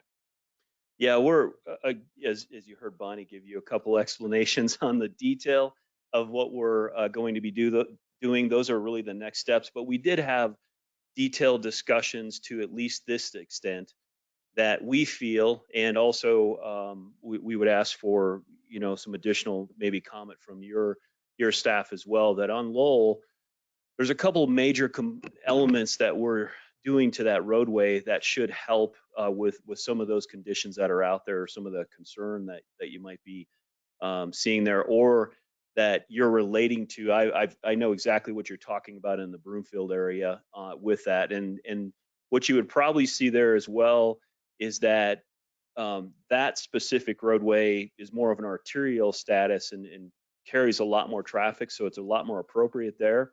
Here, with 10,000 vehicles projected on really a collector roadway to some extent, that can still safely be accommodated because we have parking that's going to be there on both sides. We have the bike lanes. We're providing a lot more buffer safety area within that area for people that would back out. For those homes that are on the west, we do not actually front any of our homes from a garage standpoint. All that access actually comes internal to our project. So you're really only getting the interface that's out there today on the west side. And what they're actually getting now is they're getting parking area. They're getting an additional 5 feet.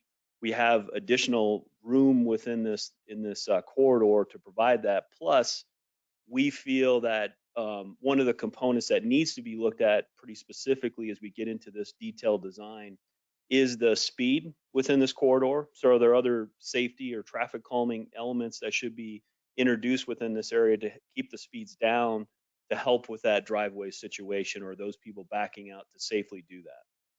Right. And also you have some kind of wall or buffer on the whole west side of that parcel A.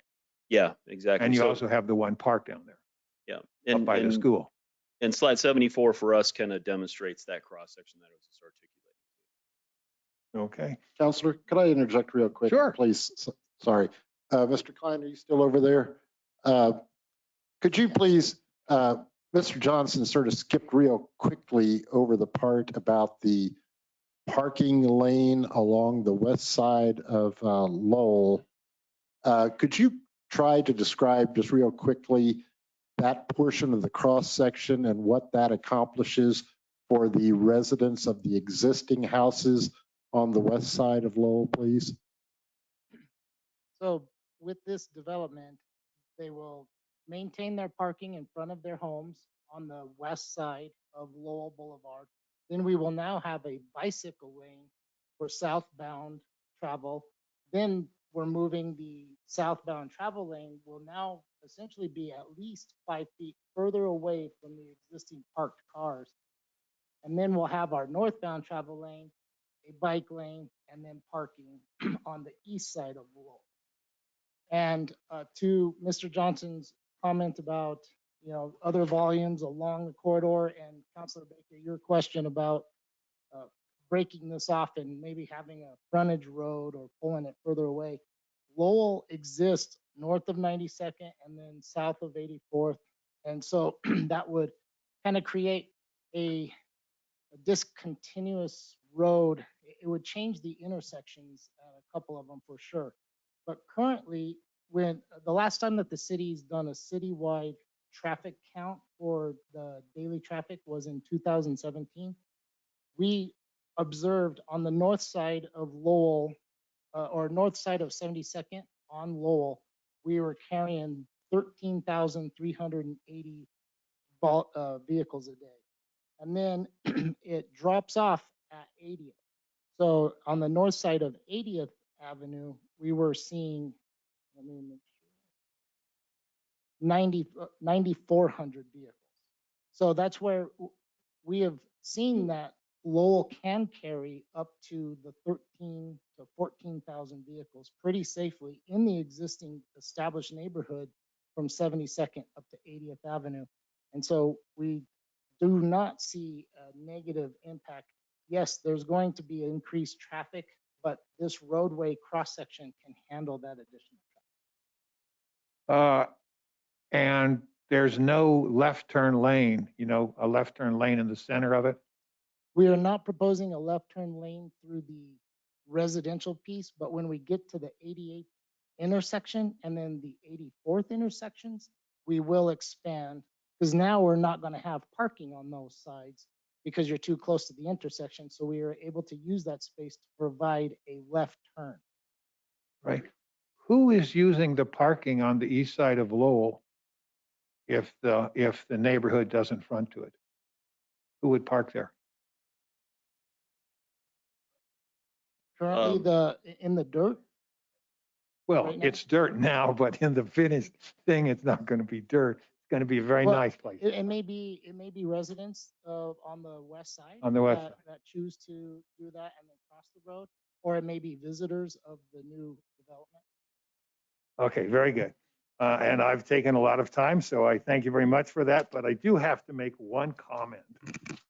And it's a thank you comment that was made during the presentation, where a very forthright and straightforward person said that existing neighborhoods cannot holistically address water conservation. I mean, a common sense, straightforward thing, and thank you for that.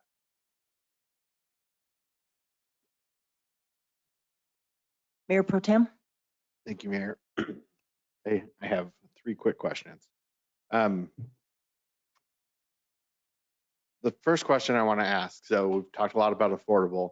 In my time on council, one of the things that I've heard the most about, not the most maybe, but equally as much as affordable housing, is the missing middle. And I'm glad that you're working to address that, because it certainly is a need that I hear in my own neighborhood, living in Countryside, which is really traditionally one of those neighborhoods that are those size of homes.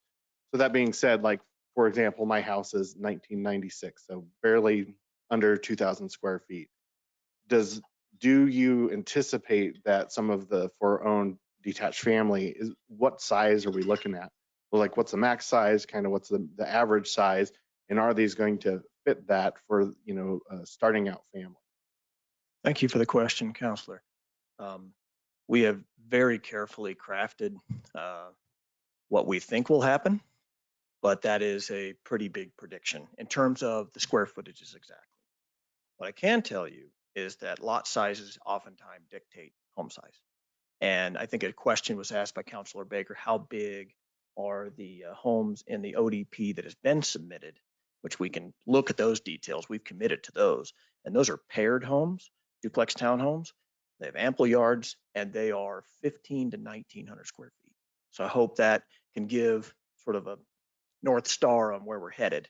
And with that being said, like, how many bedrooms roughly? I mean, some of the new product that you see through town might be that square footage, but they're using a lot of space up for like common area versus bedrooms. And a lot of what I've heard in the community is people they have 2-3 kids.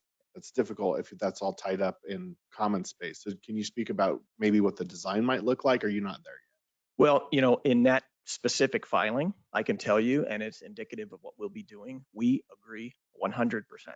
Bedroom count matters. It allows other household types to live in the community. The other thing that matters is having an expansion ability. In that product in Parcel B North, that expansion ability is through basements. And so that's another expansion where someone can add another 1 or 2 basements and maybe have a multi-generational household.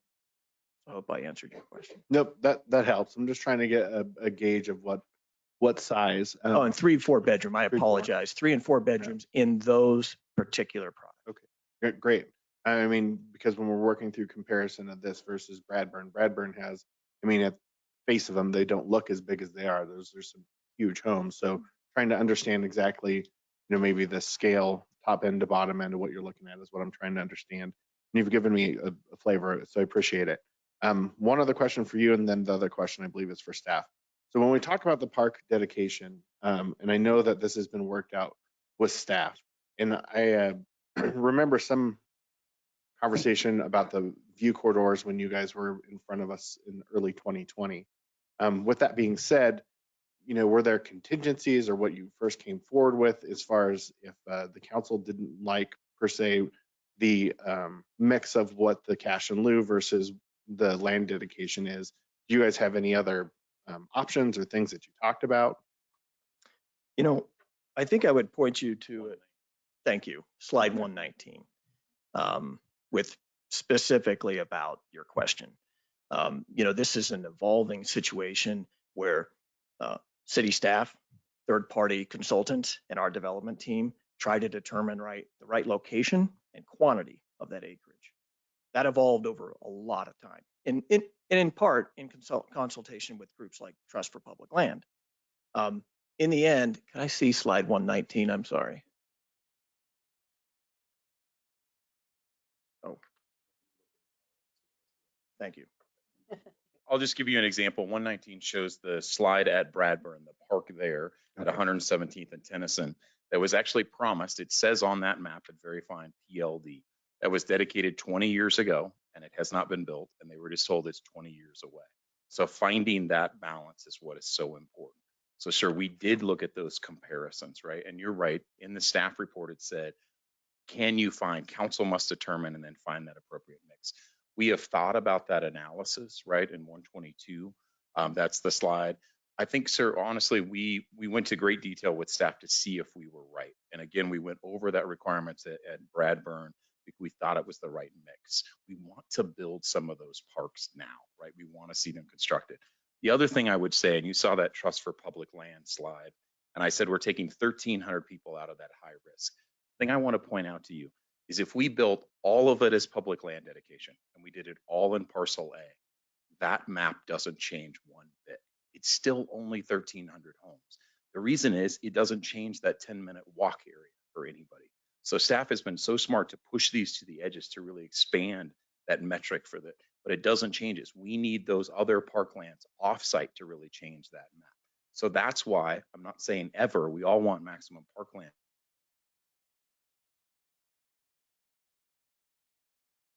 But this is an appropriately sized park because we're, so sir, that's the analysis. Sure, there are other options. You certainly, as council, will defer to you if you think there's a better mix, but there was a great deal of analysis that kind of came to that combination.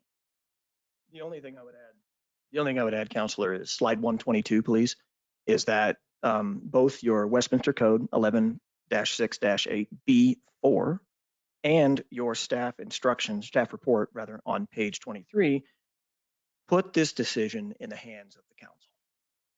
And so that's where we are, is that if the council determines that there is a better combination, that is the council's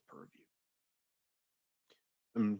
That makes total sense. I thought it was interesting information about being able to build them out. I think what I would want to avoid is making sure that we don't just end up with empty lots that were promised as parks, being that it is certainly an area of concern traditionally for the city of Westminster to make sure that we have good access to parks. Last question that I have, and I'm sure that there was some mention of it in the police report, but when we start, and I don't know, Mr. Andrews, how you want to direct this, but here's kind of my line of thought that I'm curious about. So first thing is how police and fire both feel that they can respond to this growth. The other portion of it, though, that I'm curious about is understanding that we have a public safety tax and we have a certain amount of growth that this development will push. Do we have any calculation that says roundabout what we think we'll get in an increase in public safety tax? And is there a way for council to look at that and say, okay, if we're doing that much growth, we know we're going to make that much per year roughly off of sales tax, that we can tie that to boots on the ground as far as police and fire? Mayor Pro Tem, I highly doubt that we have done a calculation on projected increase in public safety tax. I'm looking over at my planners and I'm getting blank stares back at me. So I assume that means we have not made that calculation. That is, I like to ask hard questions. Well, you stumped us, it looks like this time. Perhaps I guess something. a better way to put it, Mr. Downing, is one, how does this affect with current staff levels, our response time? And then I guess I would follow that up with a desire for us to look at that moving forward. How we, if this is approved tonight and moves forward, how we can look at what we actually get an increase in public safety tax and actually tie that to boots on the ground. That would, obviously, I would need my colleagues to agree to that, but I think it's something that we should at least look at. if we're going to increase the number of citizens that are cared for by those individuals. I don't think you totally stumped us on that one. I think Mr. Caldwell can probably, I don't see our police or fire representatives back there, but that is information that is provided through the. See shuffling back there. Somebody's waking up back there, I believe. Well, perhaps we don't need. Mr. Caldwell, can you just simply generally report on what you heard from our fire and police representatives during the course of the review of this proposed project, please? Recently, we received information from the fire department, and they do indicate that they can serve this area adequately. And we have not heard from the police department, but we will follow up on that. Chief, do you have anything to add to that? Lingering.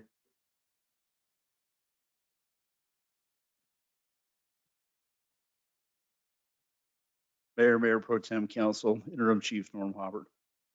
If I heard the question correctly, Mayor Pro Tem, as it relates to staffing today, we would have issues because we're so understaffed because of the current climate and everything that we're dealing with staffing wise.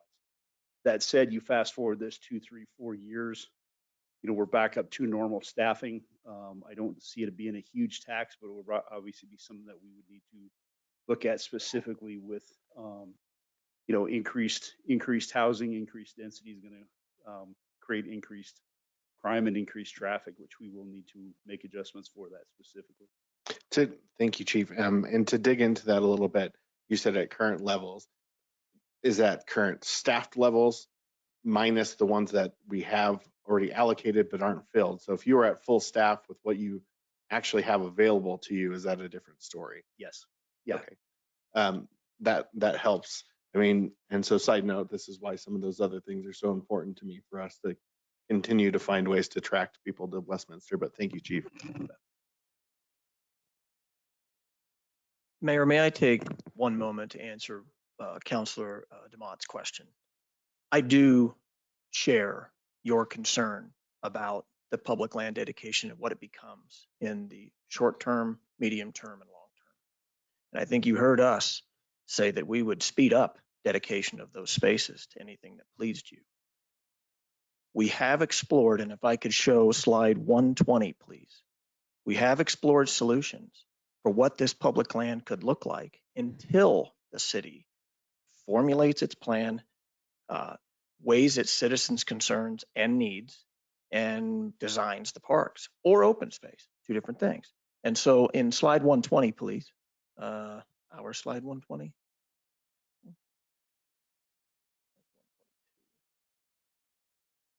Just 2 slides before, I can show you what these spaces would look like if we were to simply plant native grasses and wildflowers, which do not require irrigation. If we did that today with Kurt Alstad's equipment, adding a few pieces of equipment, which we have explored with Kurt, we could drill these types of species and stabilize the ground soil, the topsoil rather, and provide with crusher fine trails usable open space for the public in the interim. And then bit by bit, there are smaller spaces within that that are closer to water connections that we could do community gardening and community farming. We are interested in stabilizing these spaces early. I hope I answered your question. You did, and it helps. I would say that those questions come out of, so far we haven't heard the public testimony, but I certainly have read my fair share of emails in the packet. And that is a reoccurring theme, is to make sure that we have access to open space and parks in that area. So I appreciate you adding that context. We believe there are pragmatic solutions. The other matter I wanted to address was Councilor Baker's matter. If I could see slide 99, please. One of the design features that takes into account the exact issues that you mentioned with Lowell Boulevard is illustrated in slide 99. Across from the school complex, we included an 11-acre park with no units. Then further down south, closer to 84th, we included another 7-ish acre space that is a wild space that is going to help with retention and water retention. And then to the south of it, beginning just south of 84th, we removed more units from the Lowell section. That was purposeful, to take units and intensity away from Lowell and add open space. So in all, we made a significant change to our design when we heard Lowell concerns. Thank you. Councillor Smith? Thank you. Continuing with the theme of public land dedication, I think we've all had questions regarding that. And I think that a lot of my questions from the packet and the application have been answered through this process. And I thank my colleagues for all their questions. Can I circle back on this slide and just ask, because I think in previous renderings there was a detention pond and not a park, or is it a park? So could you clarify? We're not allowed, per your code, to count that as public land space, as park space, as open space. Okay. What it is it's a functional detention facility. We are detaining that flow on site, not increasing the sheet flow off of the site. In fact, increasing the capacity of Shaw Boulevard to carry that drainage, adding capacity, including a circle. And so I hope I answered your question clearly. So the two real park areas that we're looking at is in the middle of parcel A and then on the northwest corner of parcel A. Is that correct? Those are 21 acres of the 40 acres. The other acreage is located in B, approximately 10 acres contiguous in B, and D, same. And then there's a small 3-acre park in C that's adjacent to the Highland Hills campus.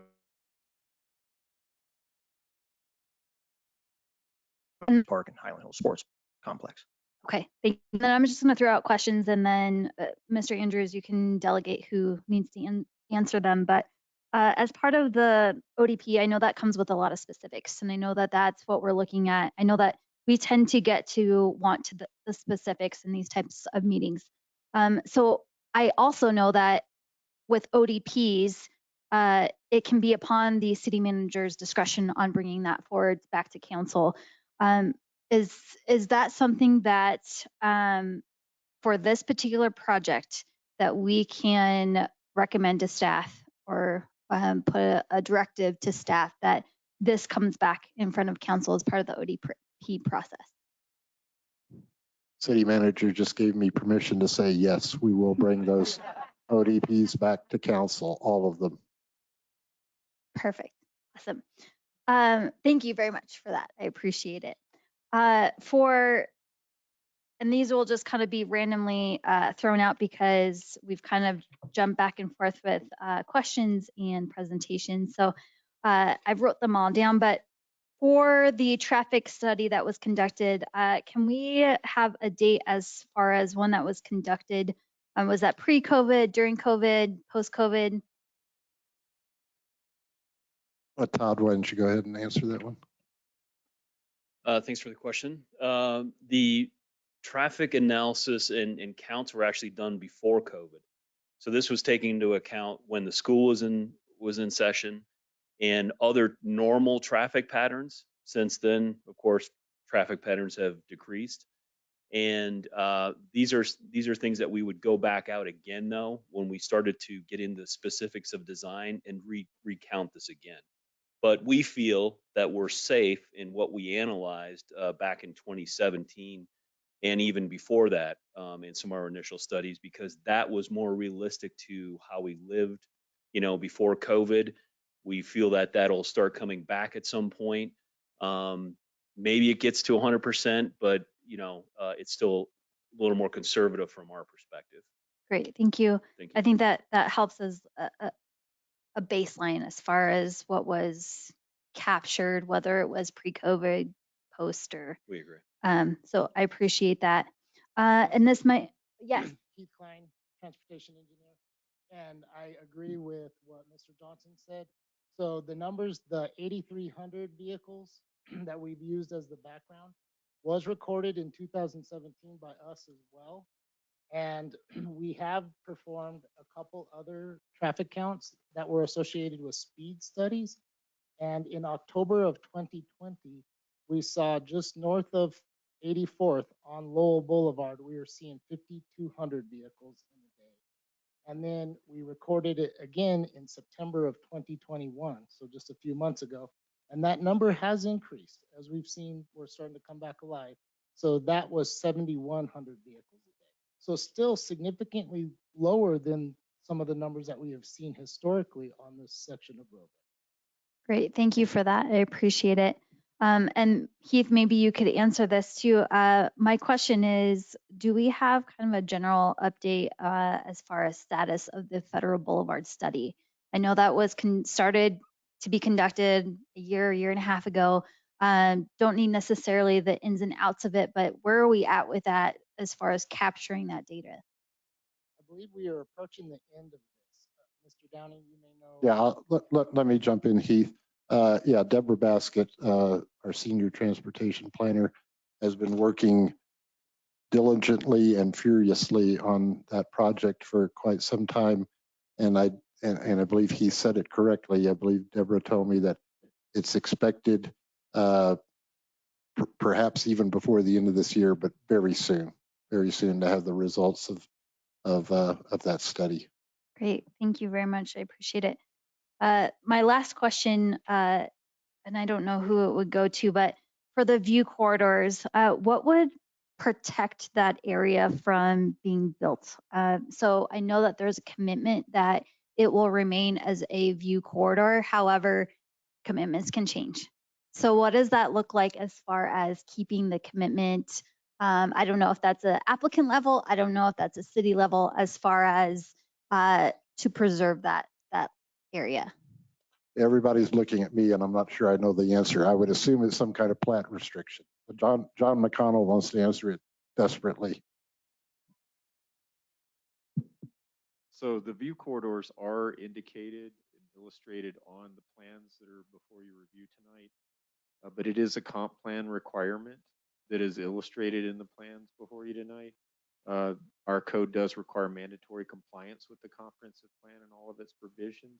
So again, that requirement has been translated into these plans. Okay, so I guess what I'm getting at is that if a council that should come after myself or after this council and a proposal that would come forward that would change that view corridor into a development, how would that come about, right?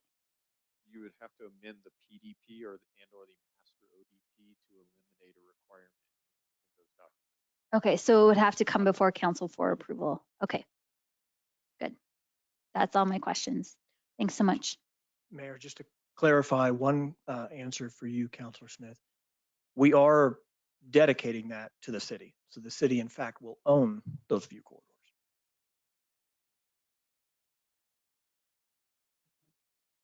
Anyone else? Councillor Seymour?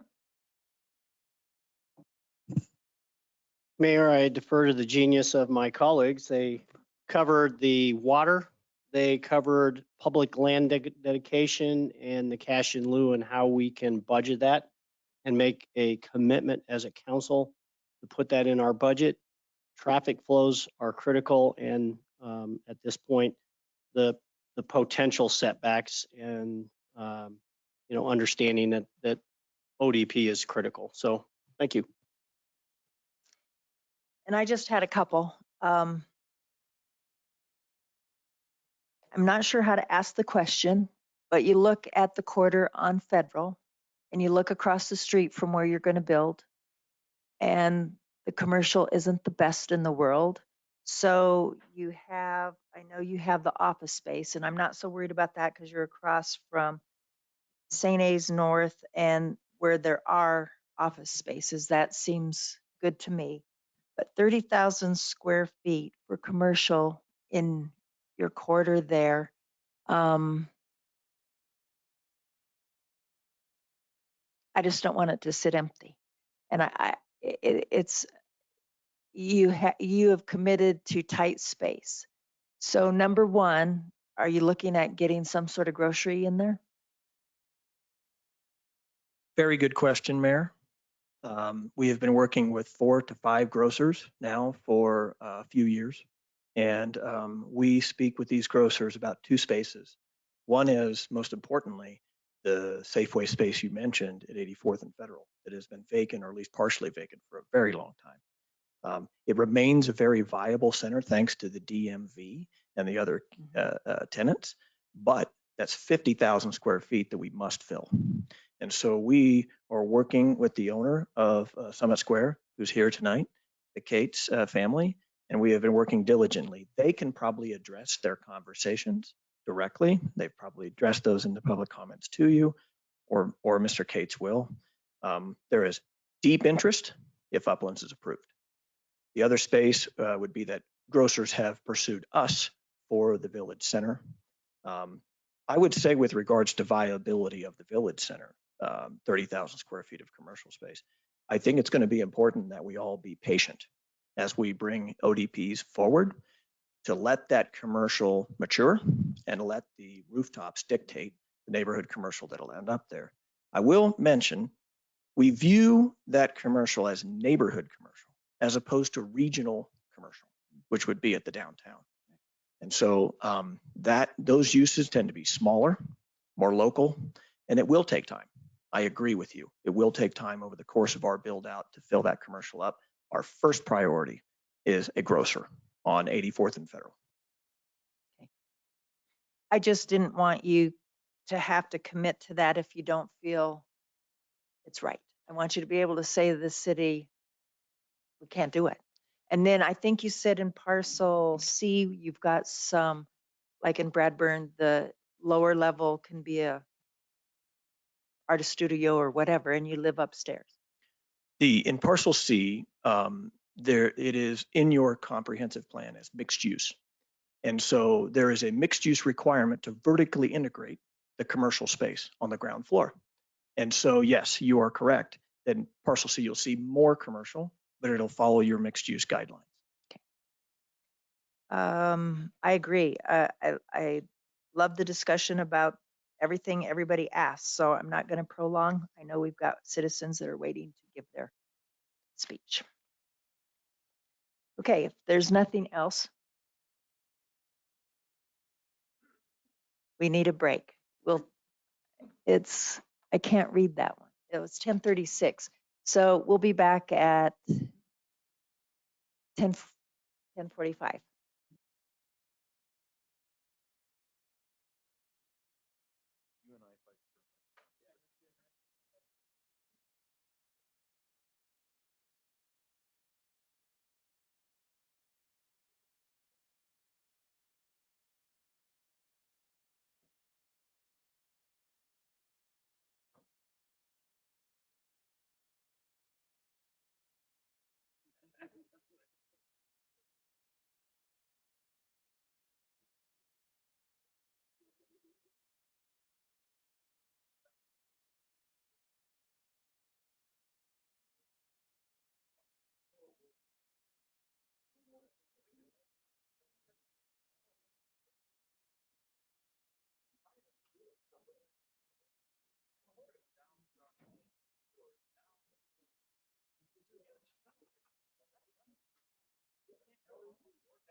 How you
doing, my friend? I'm doing pretty good.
We'll come back to order.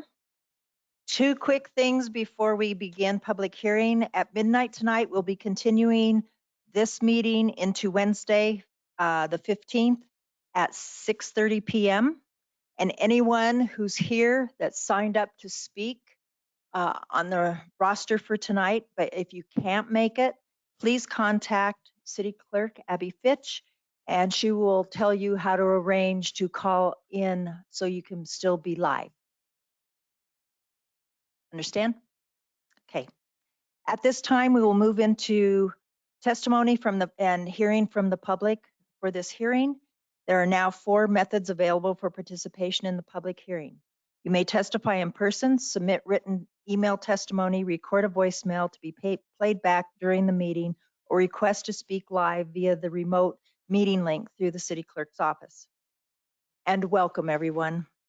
We have 2 nights dedicated to hear this public hearing input, and we want to honor your time.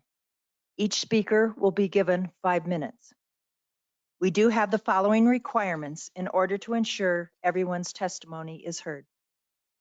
We will have 1 person speaking, and 3 people in this front row will be called. The first time we call anybody, we'll call 4 people. The first person will go to the podium. The other 3 will sit here so we aren't taking time people getting down here. When you are recognized, please approach the podium, state your name and address for the record. All the comments and testimony shall be made from the podium. No comments or testimony shall be shouted from the audience. Also, when possible, if your comments have already been stated by another speaker, please approach the podium and state that you agree with a previous speaker rather than restating the same comments or concerns. Applauding, comments, disagreement from the audience during or after a speaker will not be allowed. We are here to honor all testimony. We ask that speakers make their comments in a civil manner and refrain from making demeaning or inappropriate comments. Comments and testimony are to be directed to the chair. Dialogue and inquiries from a person at the podium to staff members or the seated audience is not permitted. Inquiries which require staff response will be referred to staff by the chair through the interim city manager. Comments that address the approval criteria for each application are most helpful. Council members use electronic devices to access relevant materials to the public hearing before us. Be assured that this is a common practice of this city council, and these devices are not being used for texting, emailing, or other communications during public hearings. And here is my phone. I haven't looked at it all night, and I will put it right there so you know I'm not looking at anything. If you desire to give someone an opportunity, it is our desire to give everyone an opportunity to speak and be heard in a timely manner and within an atmosphere of respect and diplomacy. These rules are meant to foster that atmosphere. Thank you for your cooperation, and we look forward to hearing your comments. At this time, I ask Interim City Clerk to please summarize the number of participants this evening and introduce our first 4 speakers. We roughly had 68 emails that were attached to the package and sent to you today. And then we have 51 live speakers in chambers, and then 4 speakers who have asked to participate virtually, and then 96 voicemails. So the first 4 speakers I would like to call up. The first speaker is Jessica Erickson, followed by Jasmine Saxton, Naomi Decker, and Kurt Alsted.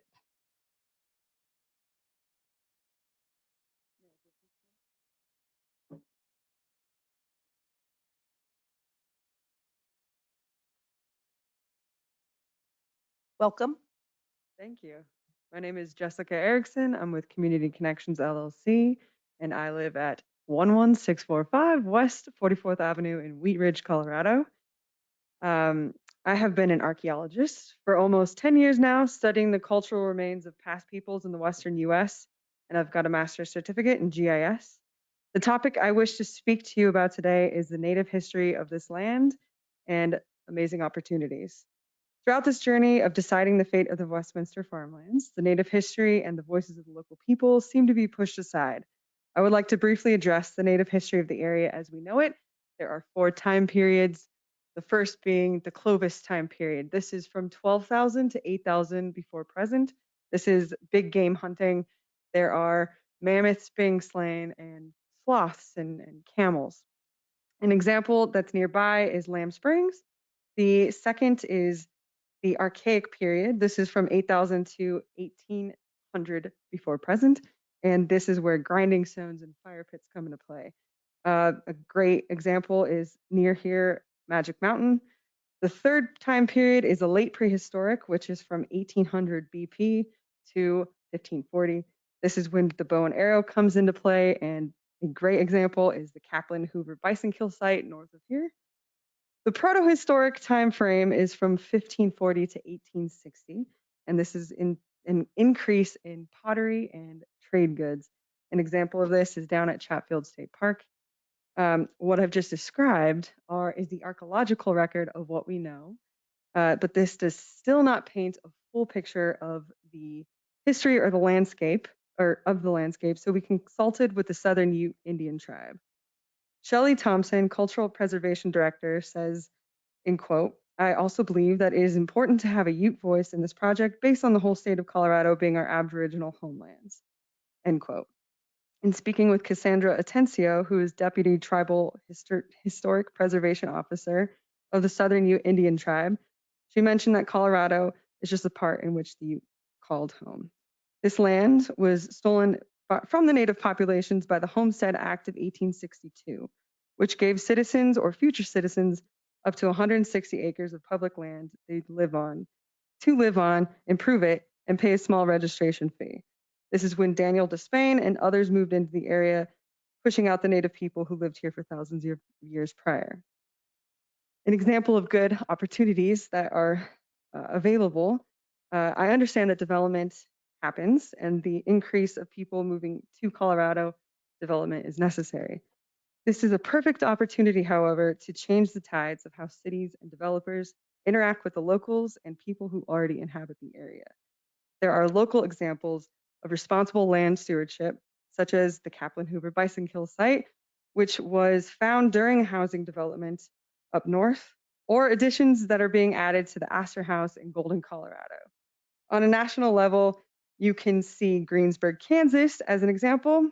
May of 2007, Greensburg, Kansas was hit with an F5 tornado and 90% of the buildings were destroyed. 12 people died and the town was devastated. As a town, they decided to rebuild and decided to rebuild green. The entire nation watched as this town rebuilt one house after another that was sustainable and efficient. Imagine having something so beneficial to the community and done in such a powerful way happening here in Westminster. The city, the developers, and the developers' investors could make even more impact, which would be profound. Westminster could be a national example of empowering the community by listening to the locals and corresponding with Native American communities. Sorry, I'm so shaky, but thank you very much for listening. Thank you. Jasmine. And then who And else? can we have Rainer Gerbach come to the front? And what was the first name? Welcome. Thank you. My name is Jasmine Saxon. I live at 209 South Julian Street in Denver. I am a co-owner of Community Connections LLC along with Jessica Erickson. I received my master's in anthropology with a concentration in archaeology from the University of Denver in 2018, and I have been practicing archaeology for the last decade. It's not a secret that money makes the world go around. We all know this to be true. Let's pretend for one moment that profit is legitimately all we care about with the Westminster farmlands. Can we make a profit from preserving it? Since the early 2000s, History Colorado State Historical Fund produced a series of reports on the economic benefits of historic preservation in Colorado. The latest report is titled Preservation for a Changing Colorado. This report is extremely detailed in its analysis about the changing nature of historic preservation and how it impacts Colorado.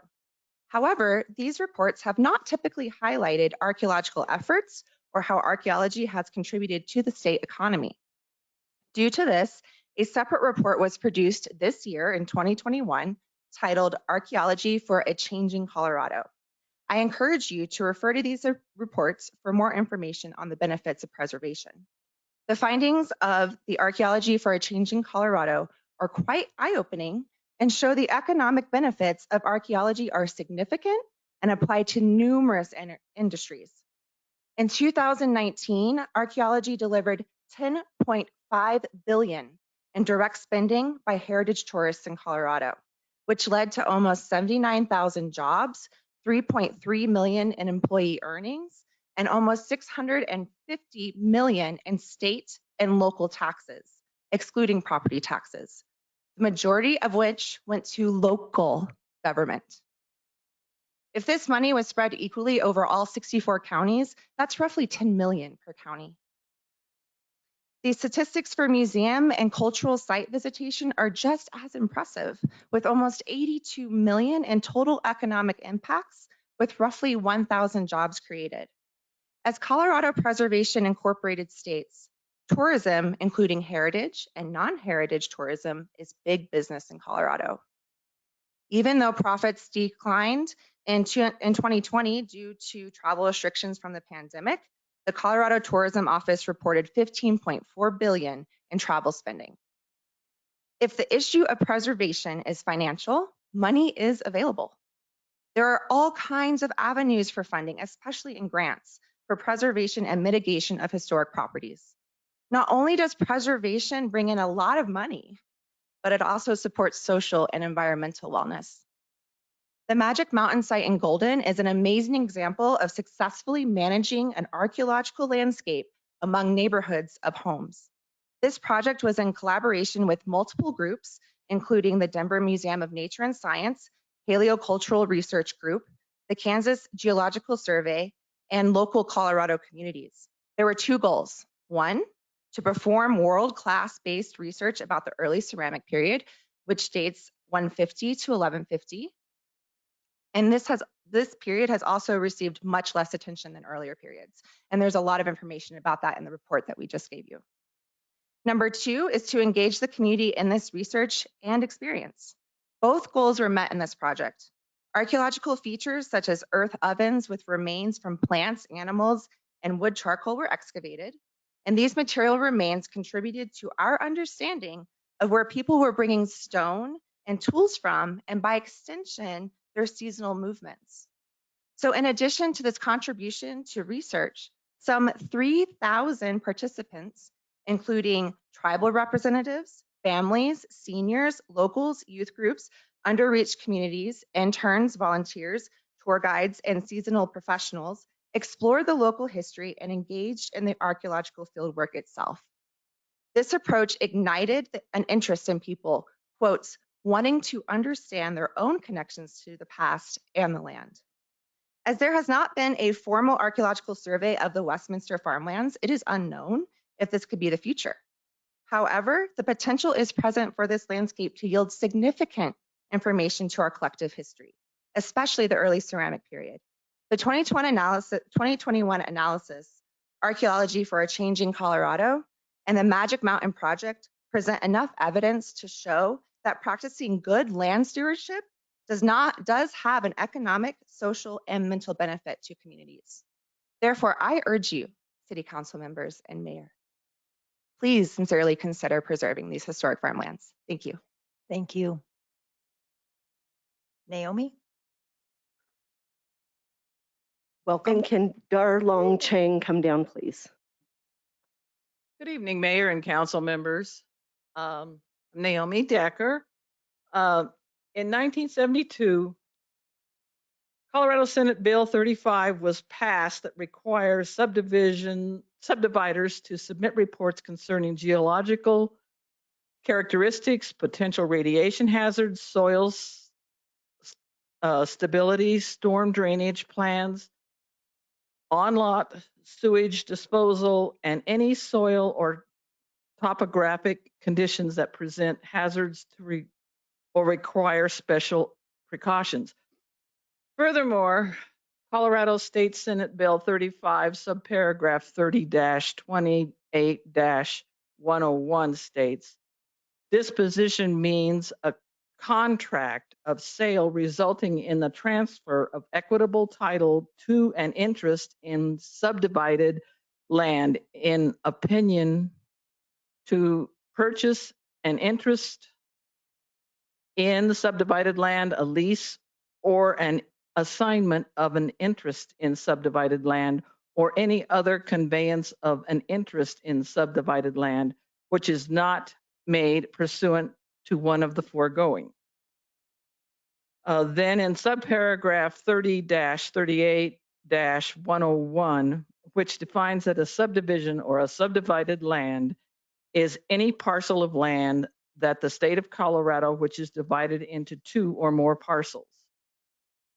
I have searched for these required reports being filed with the state under ORAD Capital and Development, ORAD Capital and Partner Group, Jeff Hanlon, Uplands, Pillar of Fire, Rose Hill, Westminster Castle, and Shaw Heights, as well as Westminster City Council, but did not find any reports required by the Colorado law to comply with Senate Bill 35.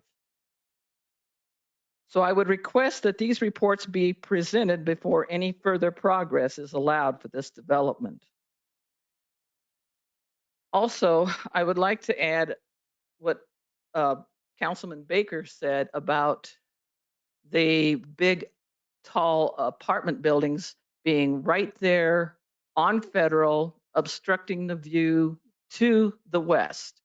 Those are 5-story, and they are on the uphill side and would stop the view to the mountains. And then that small street they have that opens into their little private park area is pretty oppressing. As far as the water that is demanded by this State Senate Bill 35, the only water information that I have had from this council has been from about 2013, that they have done any estimates. So I also want to point out that I have been to many county, state meetings of planning, and ORAD and Uplands has pulled the oldest trick in the book, which is scheduling meetings in a holiday time, such as 4th of July, Easter, Christmas, and they do this on purpose. I just wanted to thank you for your consideration. Thank you. And City Manager Andrews, we'll have somebody look into Senate Bill 35. Thank you. Next, Kurt, welcome. And Ken Chancho, can you please come down to the front?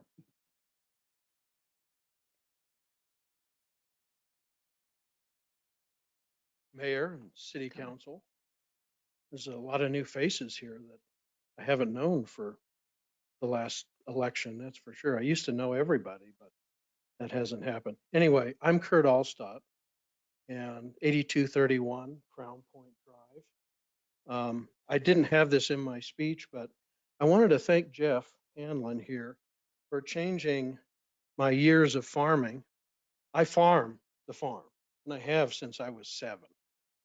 And he's changing me from dryland wheat and dryland corn to flowers and native grass. Anyway, just a side note. Over the last few decades, It has been a change of season for the church and our farming operation. It has been very challenging to continue our operation with other farmers selling their property and getting developed. I think we are the last of the original farmers in Westminster. I'm not sure there's too many more. The farm crops have been sold to help with our ministries, such as our school, we have a private school, our church, radio stations, etc. In my lifetime, the church has been selling property for over 5 decades in that area,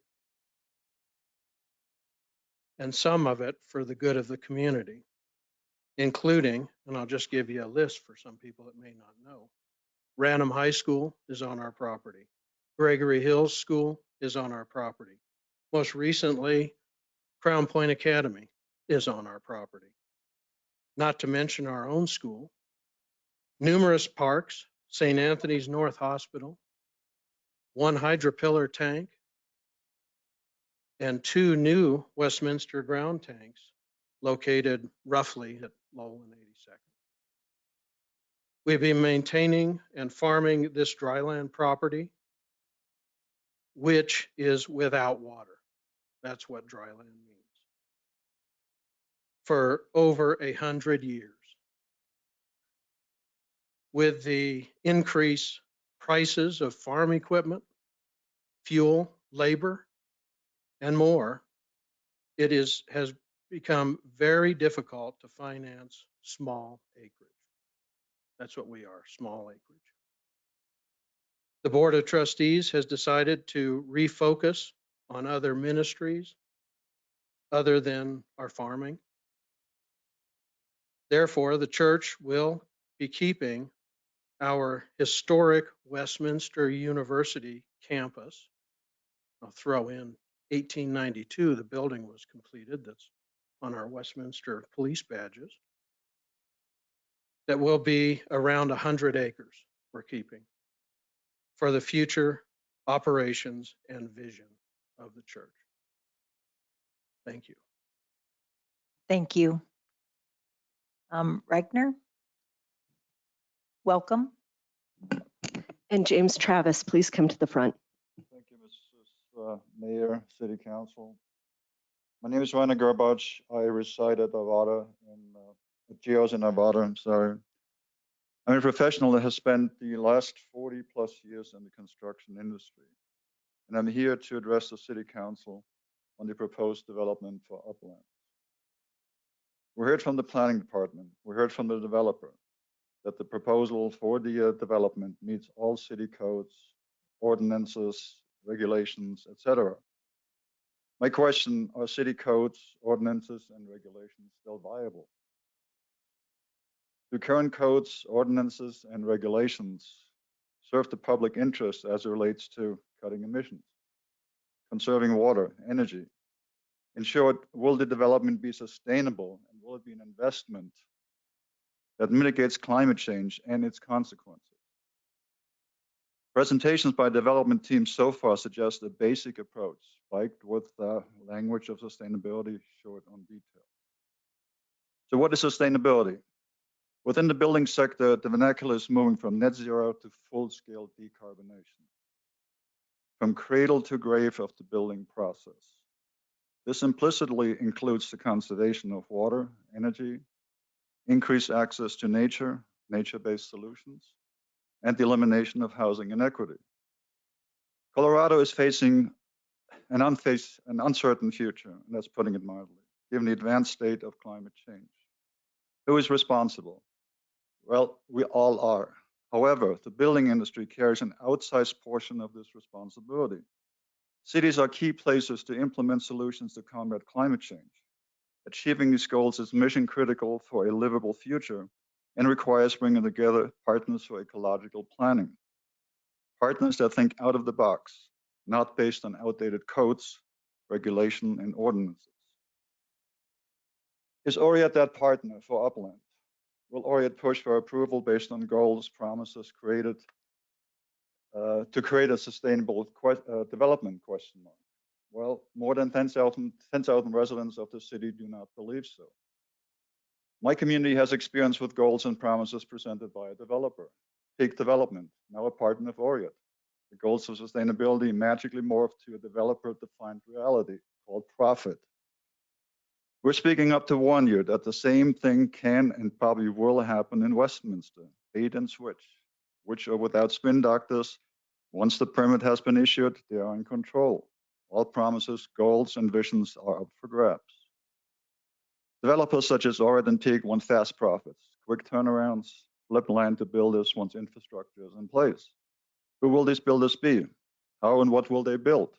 What agreements will they have to be bound by? More questions, do we have the answers? Can catchphrases like fast move-in, dream houses, marble countertops, fireplaces, solar ready replace sustainable design? Absolutely not. What they do is greenwashing, developer, builder, profits. Think about the cost of another cookie cutter development and who will pay the price. Developers do not. They're masters in deflecting cost and risk through the use of unregulated metro tax districts, bonds, and expenses. Developers also engage with utilities. They cover the cost of extending gas systems and then recover the cost from all their customers. You know that a new customer is added to the gas system every minute of the day for the year? A time when dramatic cuts in gas usage is essentially for decarbonization and essentially for our future. We're talking about serious climate and financial risks. The residents and future owners will pay, not Oriat, not Peak. Climate consequences will be paid by all of us. In conclusion, I want to rephrase my initial questions. Will upland development serve the people of this town? Will it mitigate climate change? Will it be sustainable? Or will it be another dense conglomeration of homes with all the profit-driven features?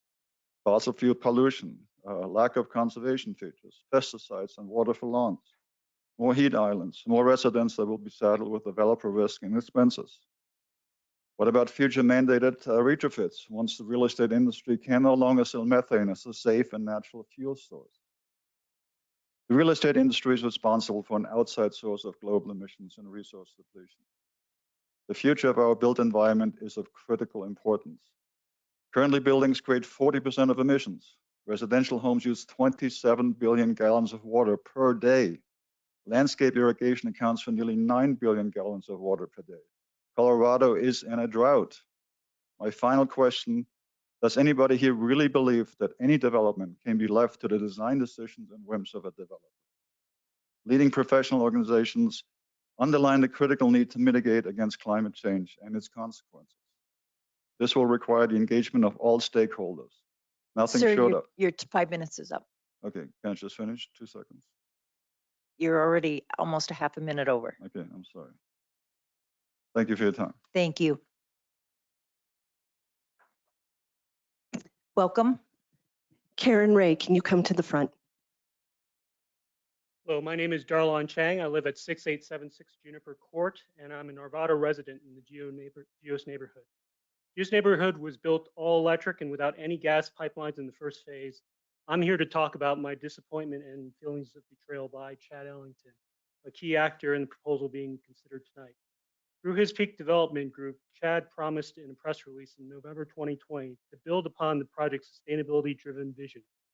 My Geos neighbors and I understood this as a commitment to build the next phase of 91 homes to the all-electric standards of the first 28 homes.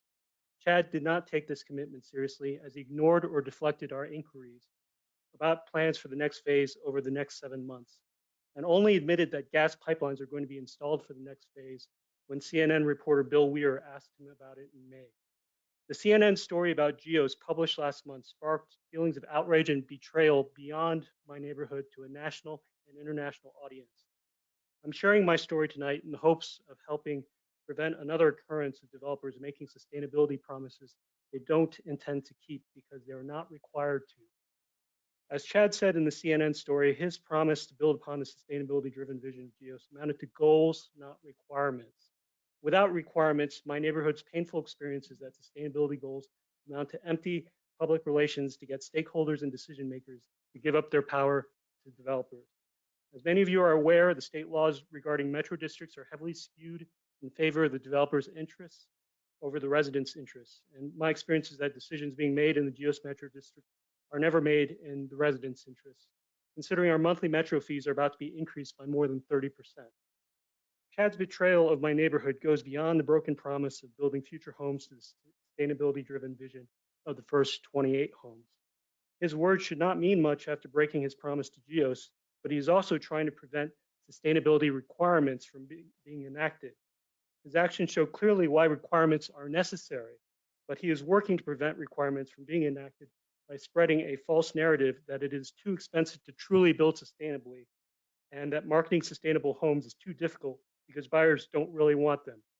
Despite CNN working on a story on how the residents of the 28 Geos homes and 5 goats proved otherwise, Chad gave these talking points to the City Council of Arvada, and Arvada City Manager Mark Devon repeated these talking points without verification in a letter to my neighborhood, responding to a letter signed by 12 state legislators asking Chad to reconsider his decision to break his promise to Geos.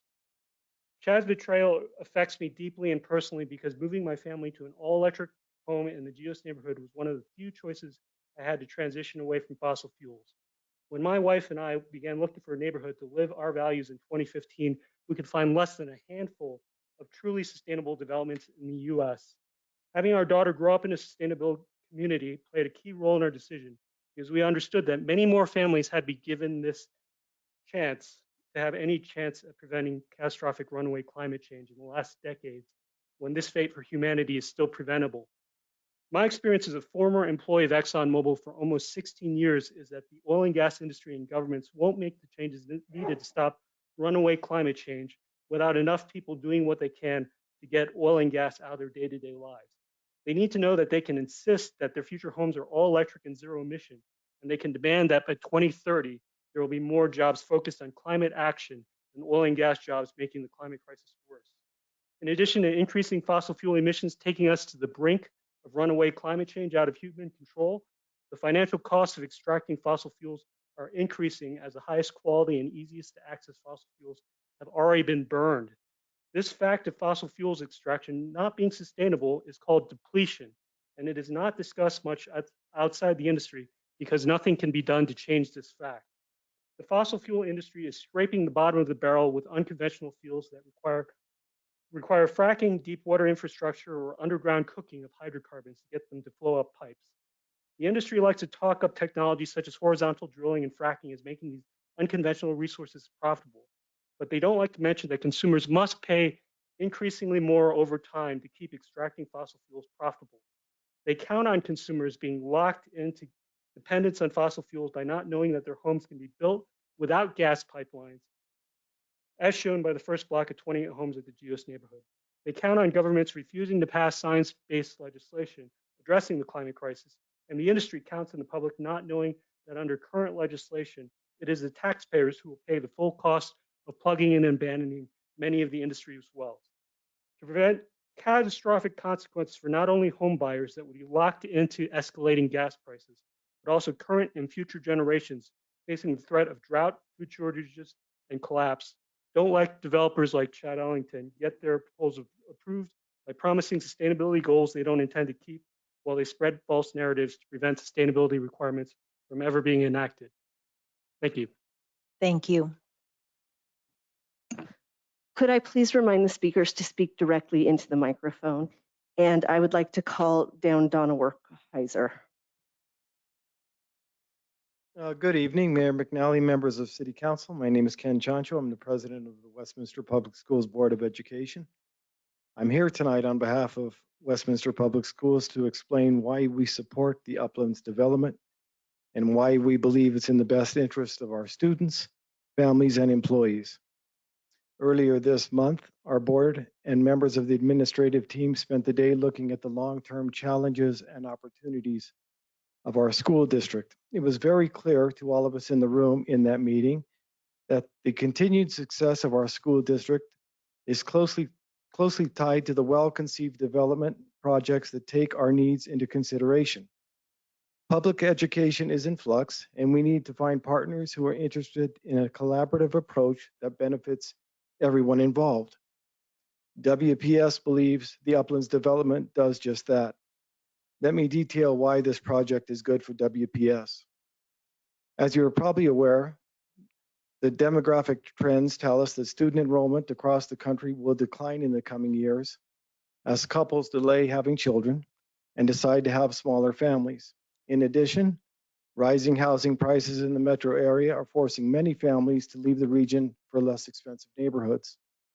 As your own community survey in 2020 showed, 73% of the respondents said the high cost of housing was a major concern.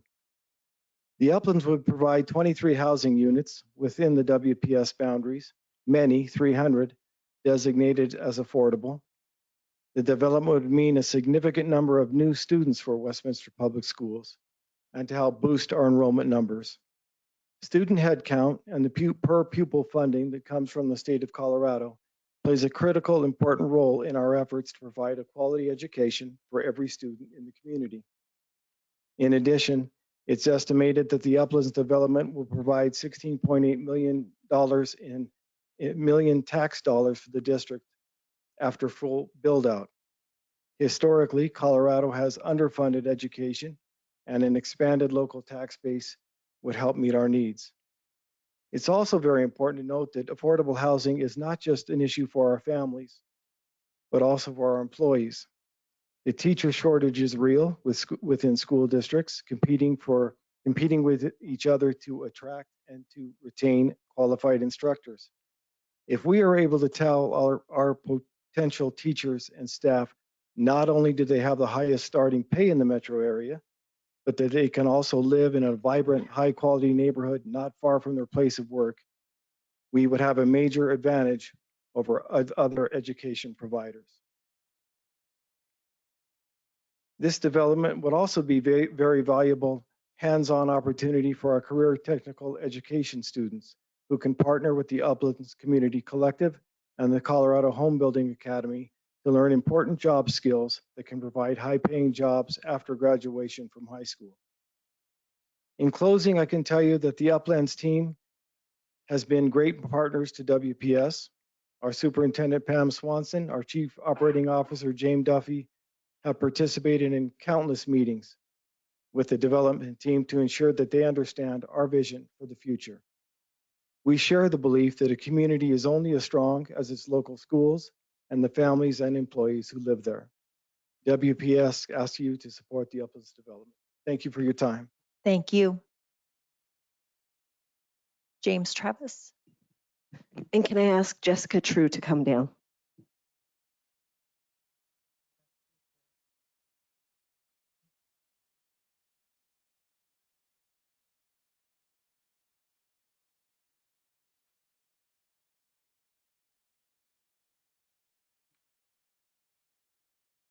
Welcome. Hi, James Travis, Westminster resident for 25 years, 3685 West 94th Avenue. First of all, congratulations to the new council and mayor elected to the office by the will of the people. I trust that you'll listen and respond to your constituents. You are challenged with an awesome responsibility to make the right decisions, those with lasting impact not only for the city of Westminster, but for the region as a whole. You should be fully aware that over 10,000 people have spoken on an online petition against the high density proposal. The decision before you is critical, and the criteria used in part are 11.521 standards for land use plan amendments. The 235-acre area has been here not just for decades, but rather for hundreds and even thousands of years. Please value this and remember to look at the big picture as you make your decisions. It's your responsibility to do what's best for the people and for the entire community. In standards, look at number 8. Contrary to number 8 standards, the following would indeed be negatively impacted. Water. In addition to nearly all the Western states continuing to be in severe or exceptional drought, The Front Range of Denver has only had 1.88 inches, not even 2 inches of rain in 6 months. It's also record-breaking not to have had the first snow until well into December. A majority of runs in the ski areas are closed due to lack of snowpack. Long's Peak has barely a dusting of snow in December. In the words of John Fielder, renowned nature photographer, quote, demand the community leaders and their planners prove water supply based upon real science for no less than 100 years to come for new developments before they are approved, end quote. Council should have read and considered his entire letter for this public hearing. Where is the proof that water is guaranteed for even 5 years? And certainly there's no proof that there's adequate supply for 100 years.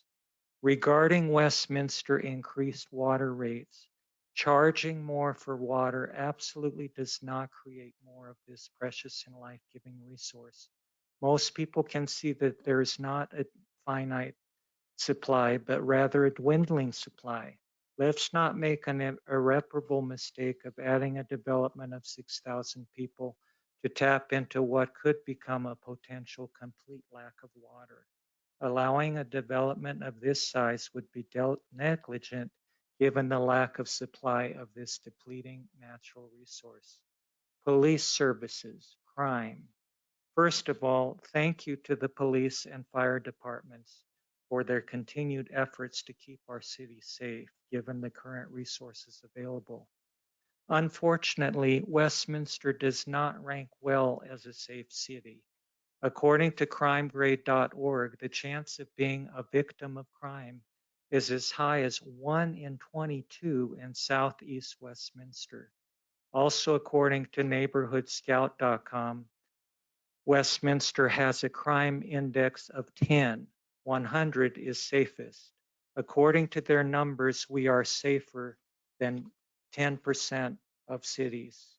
Annual crimes are 316 violent, 3,713 property for a total of 4,029. That translates to a crime rate of nearly 3 violent crimes per 1,000, 33 property crimes per 1,000, for a total of 36 crimes per 1,000 residents. Using this figure, allowing a development of this size would create a total 216 additional crimes annually. This is unacceptable and again negligent. The entire community is heartbroken over recent crimes, including a traffic fatality of a 21-year-old woman and her service dog at 105th and Sheridan because of street racers speeding up the hill. Sadly, yet another fatal accident at 100th and Federal. Can you imagine Federal with a substantial increase in population being any better? Can you really say in good conscience that adding this development will not negatively impact the safety of our residents? In conclusion, please be reminded that your decision now will impact generations to come. Let's leave them a legacy of natural beauty and preservation of the farm that they can be proud of. Thank you. Thank you. Karen Ray? Don Fittis, may I ask you to come down? Good evening. My name is Karen Ray, 4060 Shaw Boulevard in Westminster.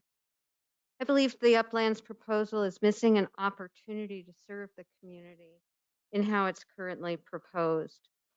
This community has been fighting against this proposal for over 2 years now and have raised important questions that need to be answered. It's been my privilege to work with such an engaged and talented community, which has put the greater good of community first. I want to focus on only one of the standards this proposal fails to meet, but there are many that I could have chosen from, I believe.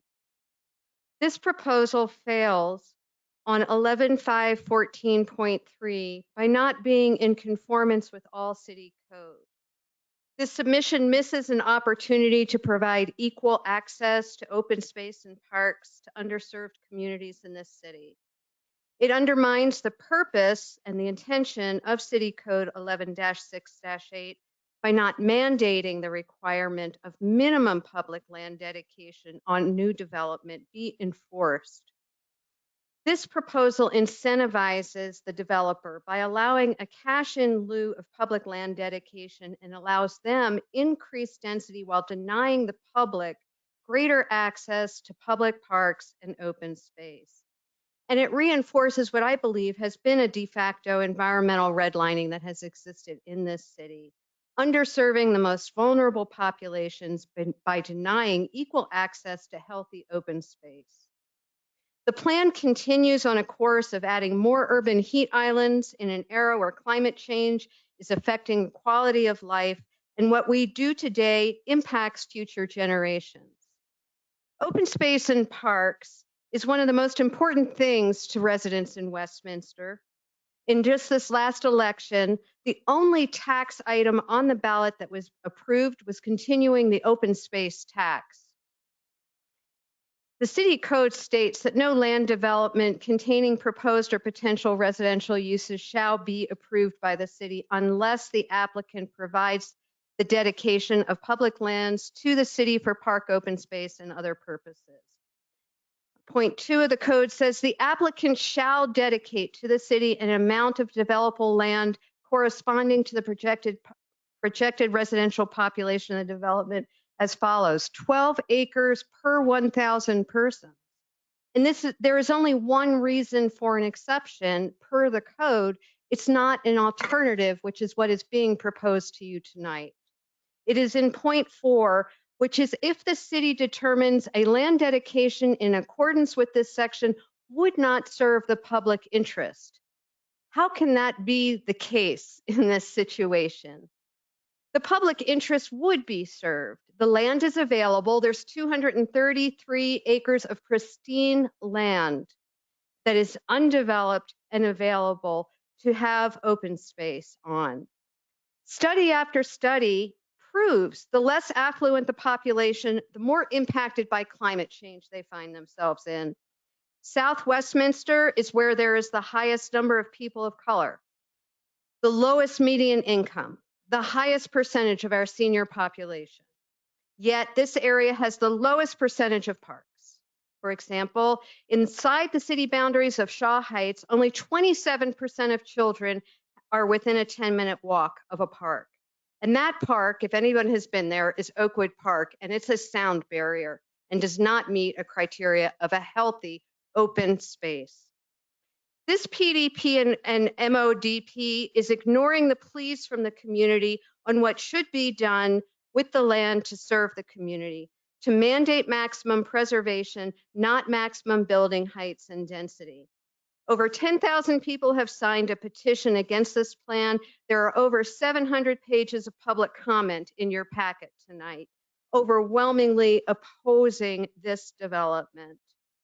Here we have an opportunity that can be taken or forgotten. The community can be left behind.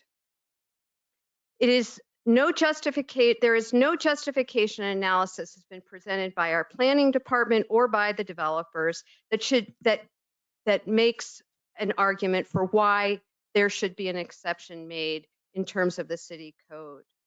The community members I have worked with want the city to lead by example in sustainability and conservation, to live in a city that is an example, not another faceless suburb with a view to nowhere.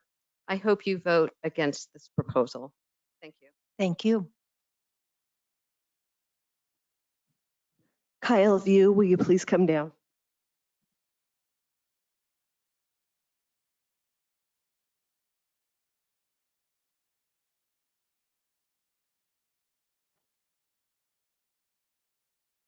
Welcome.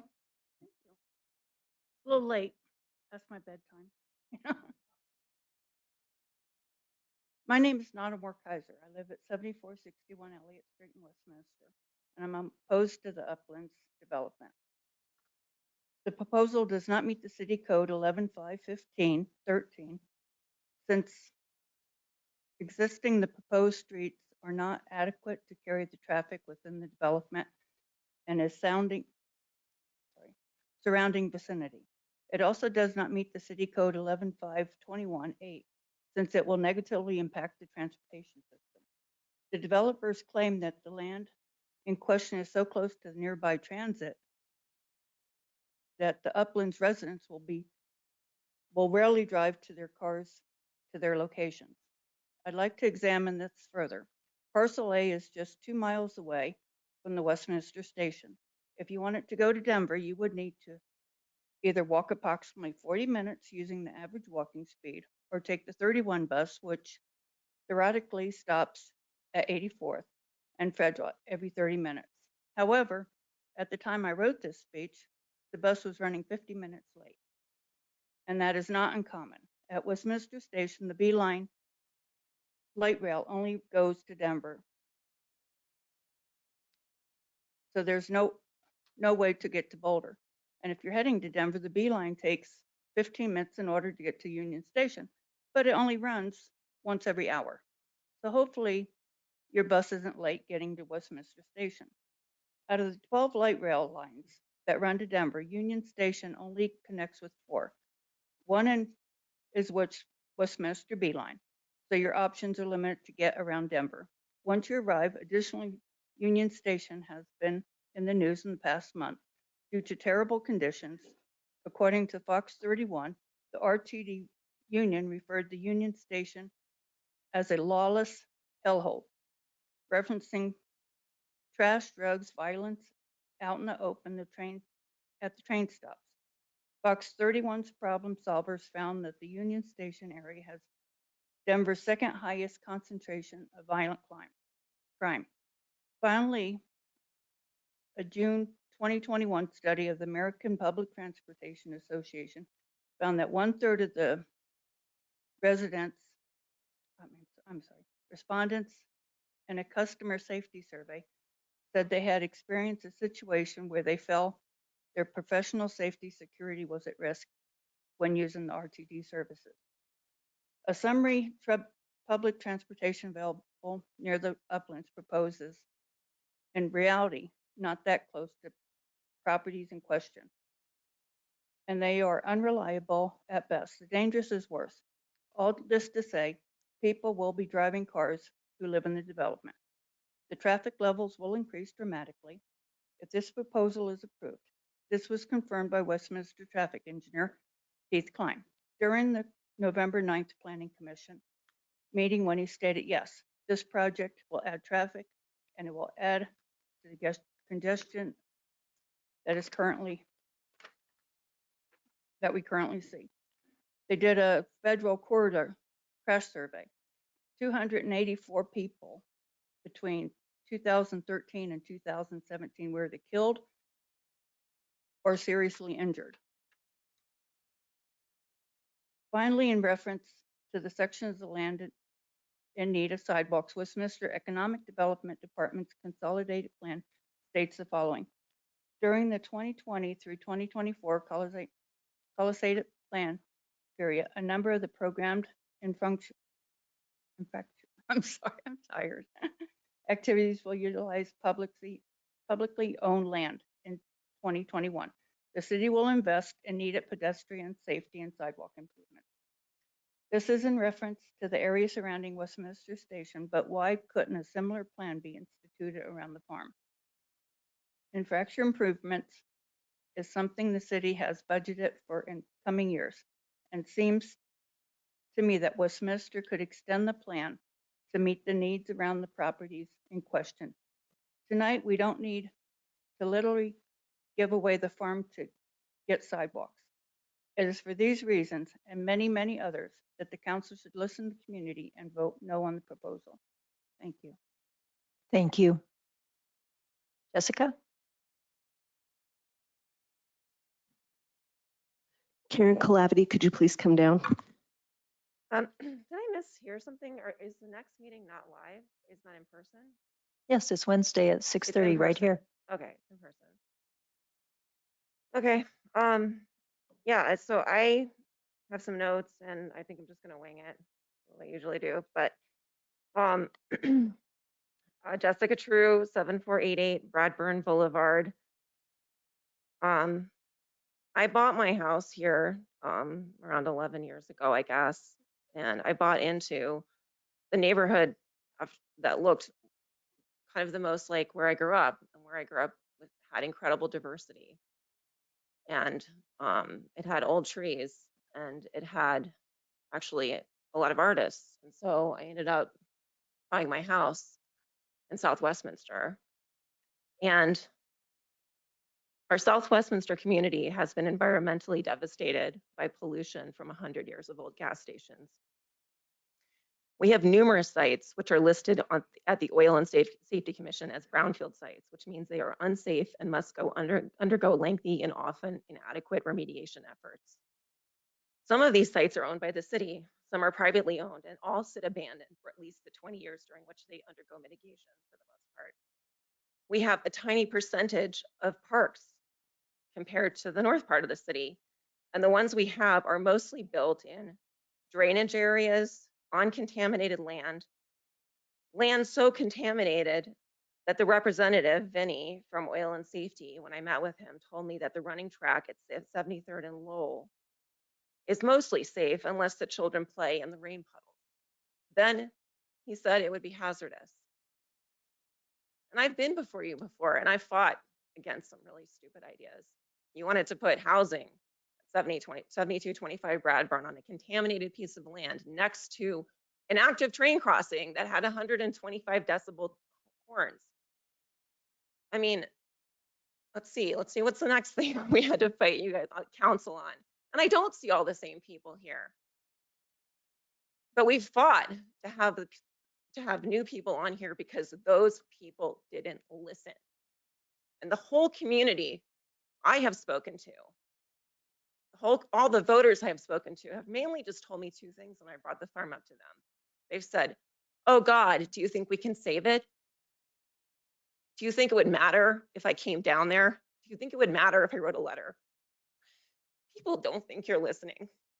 And I gotta tell you, when people are fed up, and we're pretty fed up after 3 years of these water bills and getting incorrect bills and having to fight this council and having to fight the attorney and having to fight all the games the staff have played with us, we are already fed up and we're coming to you.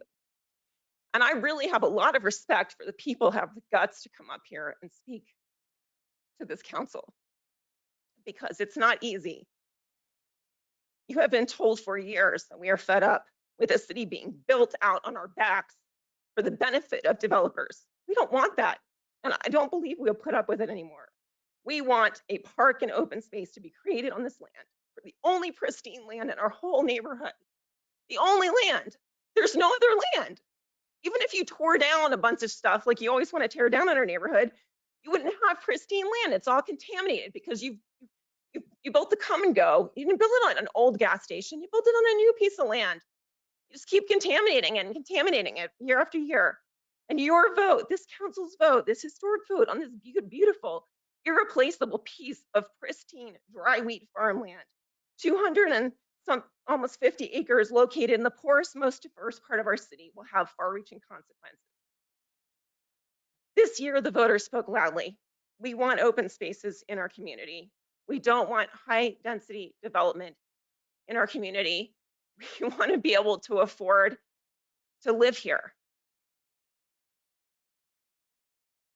And the voters supported parks and open space by huge margins every time they're asked.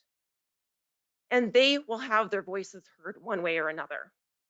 This issue will go to the voters if you fail to listen to them now.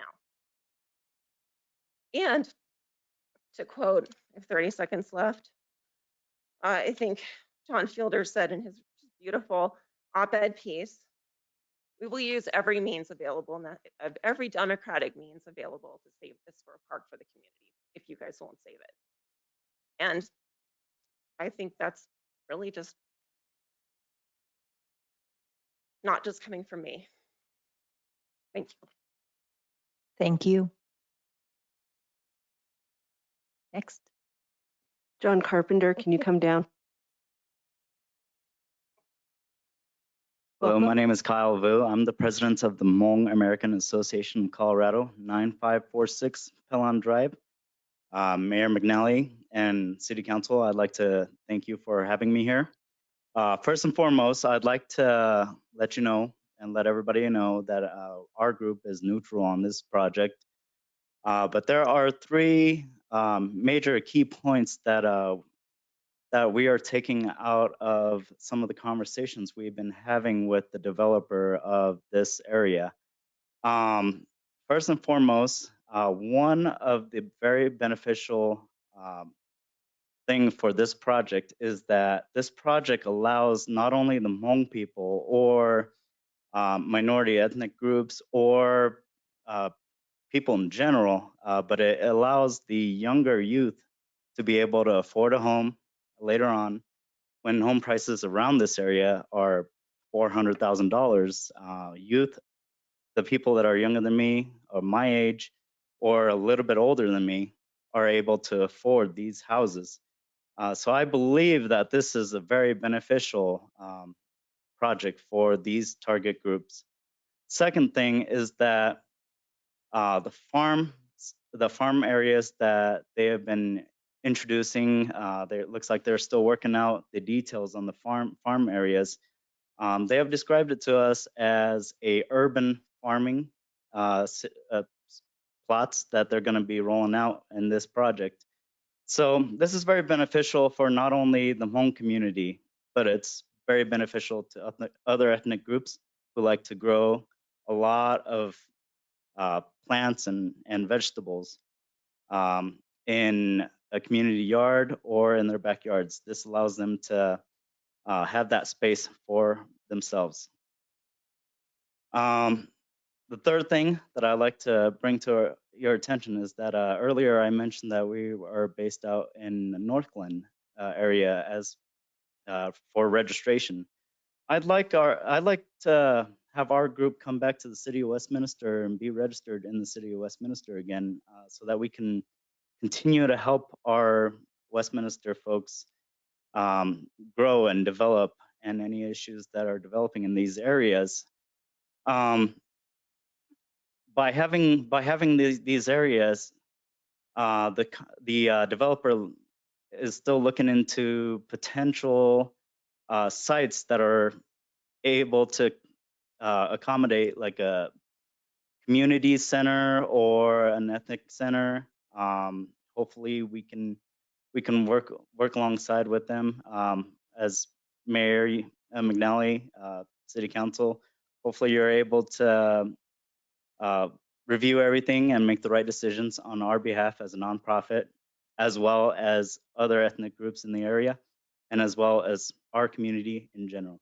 So thank you so much for having me tonight. Thank you. And I need to ask, did we miss Dawn? Come on up. And then Abby, we then have Kyle, Karen, and John. And we will be over midnight at that point, but I'm going to we'll end with John Carpenter for tonight.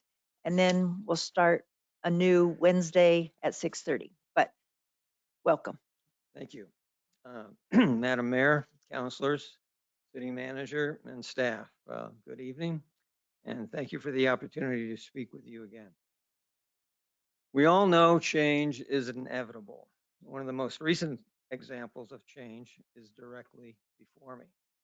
We have a new mayor, we have an acting city manager, and we have new councilors.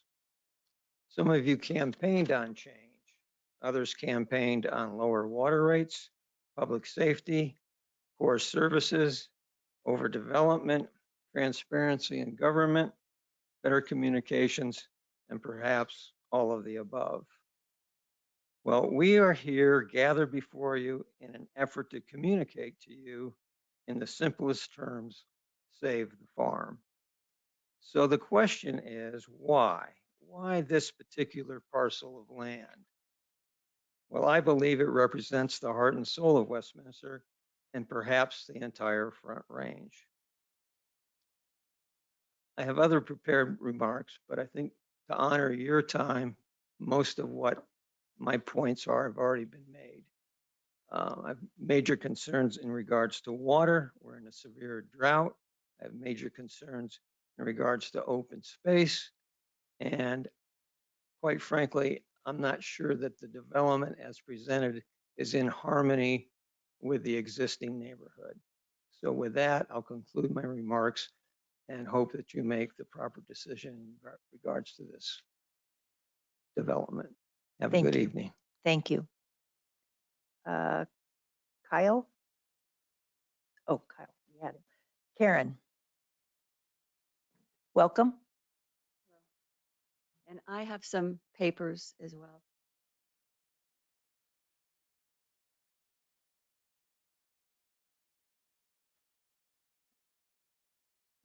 Karen Calavity, 9940 Westcliff Parkway. There's been the city staff and the developers who have said they've met every criteria. And I maintain that they haven't met a single criteria. And that is shown in this packet of papers. The first page is their version of how they've met the requirements, the criteria for a zoning change. And the second, front and back, is how I see that they haven't. The basic thing is it's supposed to meet the character of the existing neighborhood. It doesn't have negative impacts. And the reality is the whole project is nothing but a negative impact. It's a beautiful space, historic space that has been in that condition for thousands of years up until farming, and now that's been for 100 years. And it's a historic and beautiful open space that we cannot afford to junk up with more development. There are other places in the city to build. The places that actually have water already to them, streets already built, like the new downtown. Why aren't we focusing attention on building out those areas that we already have allocated resources to? I just see this as, a traditional subdivision, old school, housing company that can't figure out how to do new style work in a new world. We need to leave some of our space alone for, just the sake of climate change and nature. And then we have spaces, the transit center and the new downtown, that are perfectly suitable for housing and construction. But this place should be left alone. And I maintain that development on here doesn't meet a single criteria. Thank you. John?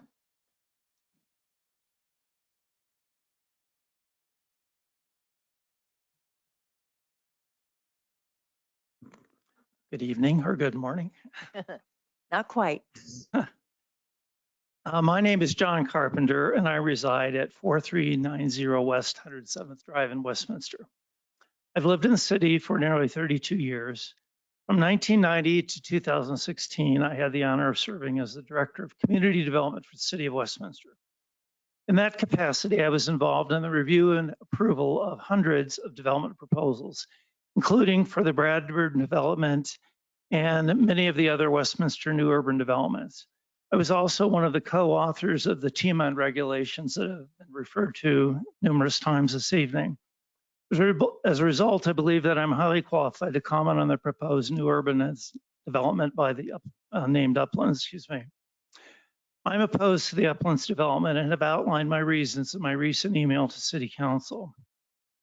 In it, I describe my efforts over a 2-year period to provide comments to city staff about the many deficiencies in the Uplands proposal. Sadly, most of my comments were ignored by the developer and staff. One of my requests was to compare the Uplands development to other Westminster new urban developments regarding overall density, setbacks, lot size, streets widths, private parks, and recreation facilities. All these are requirements of the TBUN requirements, as has been alluded to earlier. They're virtually missing from the documents that have been presented by the developer. Councilor Baker asked, are you building a pool? They never answered. That is a requirement of the TMUN guidelines. And so for staff to make a comment, this development has met the TMUN guidelines is beyond me. It's not accurate. And again, I speak with authority since I wrote many of the words in that document. So here's my recommendation to council. Continue the public hearing and instruct staff to prepare an analysis of the Uplands proposal to the Bradburn Development, Bradburn East, Schoenberg Farms, Harmony Park, Tuscany Trails, Crown Point, and any other new urbanist developments I've left out. Why should the Uplands development be any different than these? How do we know? That comparison has not been provided. If, despite my objections, City Council is inclined to approve this development, I would offer the following amendments. 1, require that the entire public land dedication of about 65 acres be provided on site. Require the entire parcel located west of Lowell Boulevard and south of Bradburn Drive, as well as the entire parcel south of 84th Avenue between Federal Boulevard and Clay Street to be dedicated as city open space. These two properties have been on the city's open space wish list for over 25 years. Plus the city, the areas in South Westminster, as was pointed out, has a much lower per capita amount of open space than the rest of Westminster. The second recommendation would be to require the developer to construct at least one swimming pool, which, as I noted, is a TMUN requirement and has been a requirement of virtually every larger residential development in Westminster during my 26-year career here. For example, the Bradburn development has 800 dwelling units and 2 swimming pools. Thirdly, for the safety of school children and pedestrians, require the developer to provide enough right-of-way to construct an 8-foot wide sidewalk on the west side of Lowell Boulevard. All the presentation tonight about all the enhancements on Lowell conveniently leave out the fact there is a 2.5-foot wide sidewalk along the east side of Lowell that children walking to the school have to negotiate. How is that adequate? In the past, in the Walmart development, Orchard Town Center, City Council has mandated mitigating steps to provide buffers and mitigation to surrounding neighborhoods. This project of this magnitude deserves no less than that. So providing a decent pedestrian experience on the west side is a start. Similarly on 88th Avenue.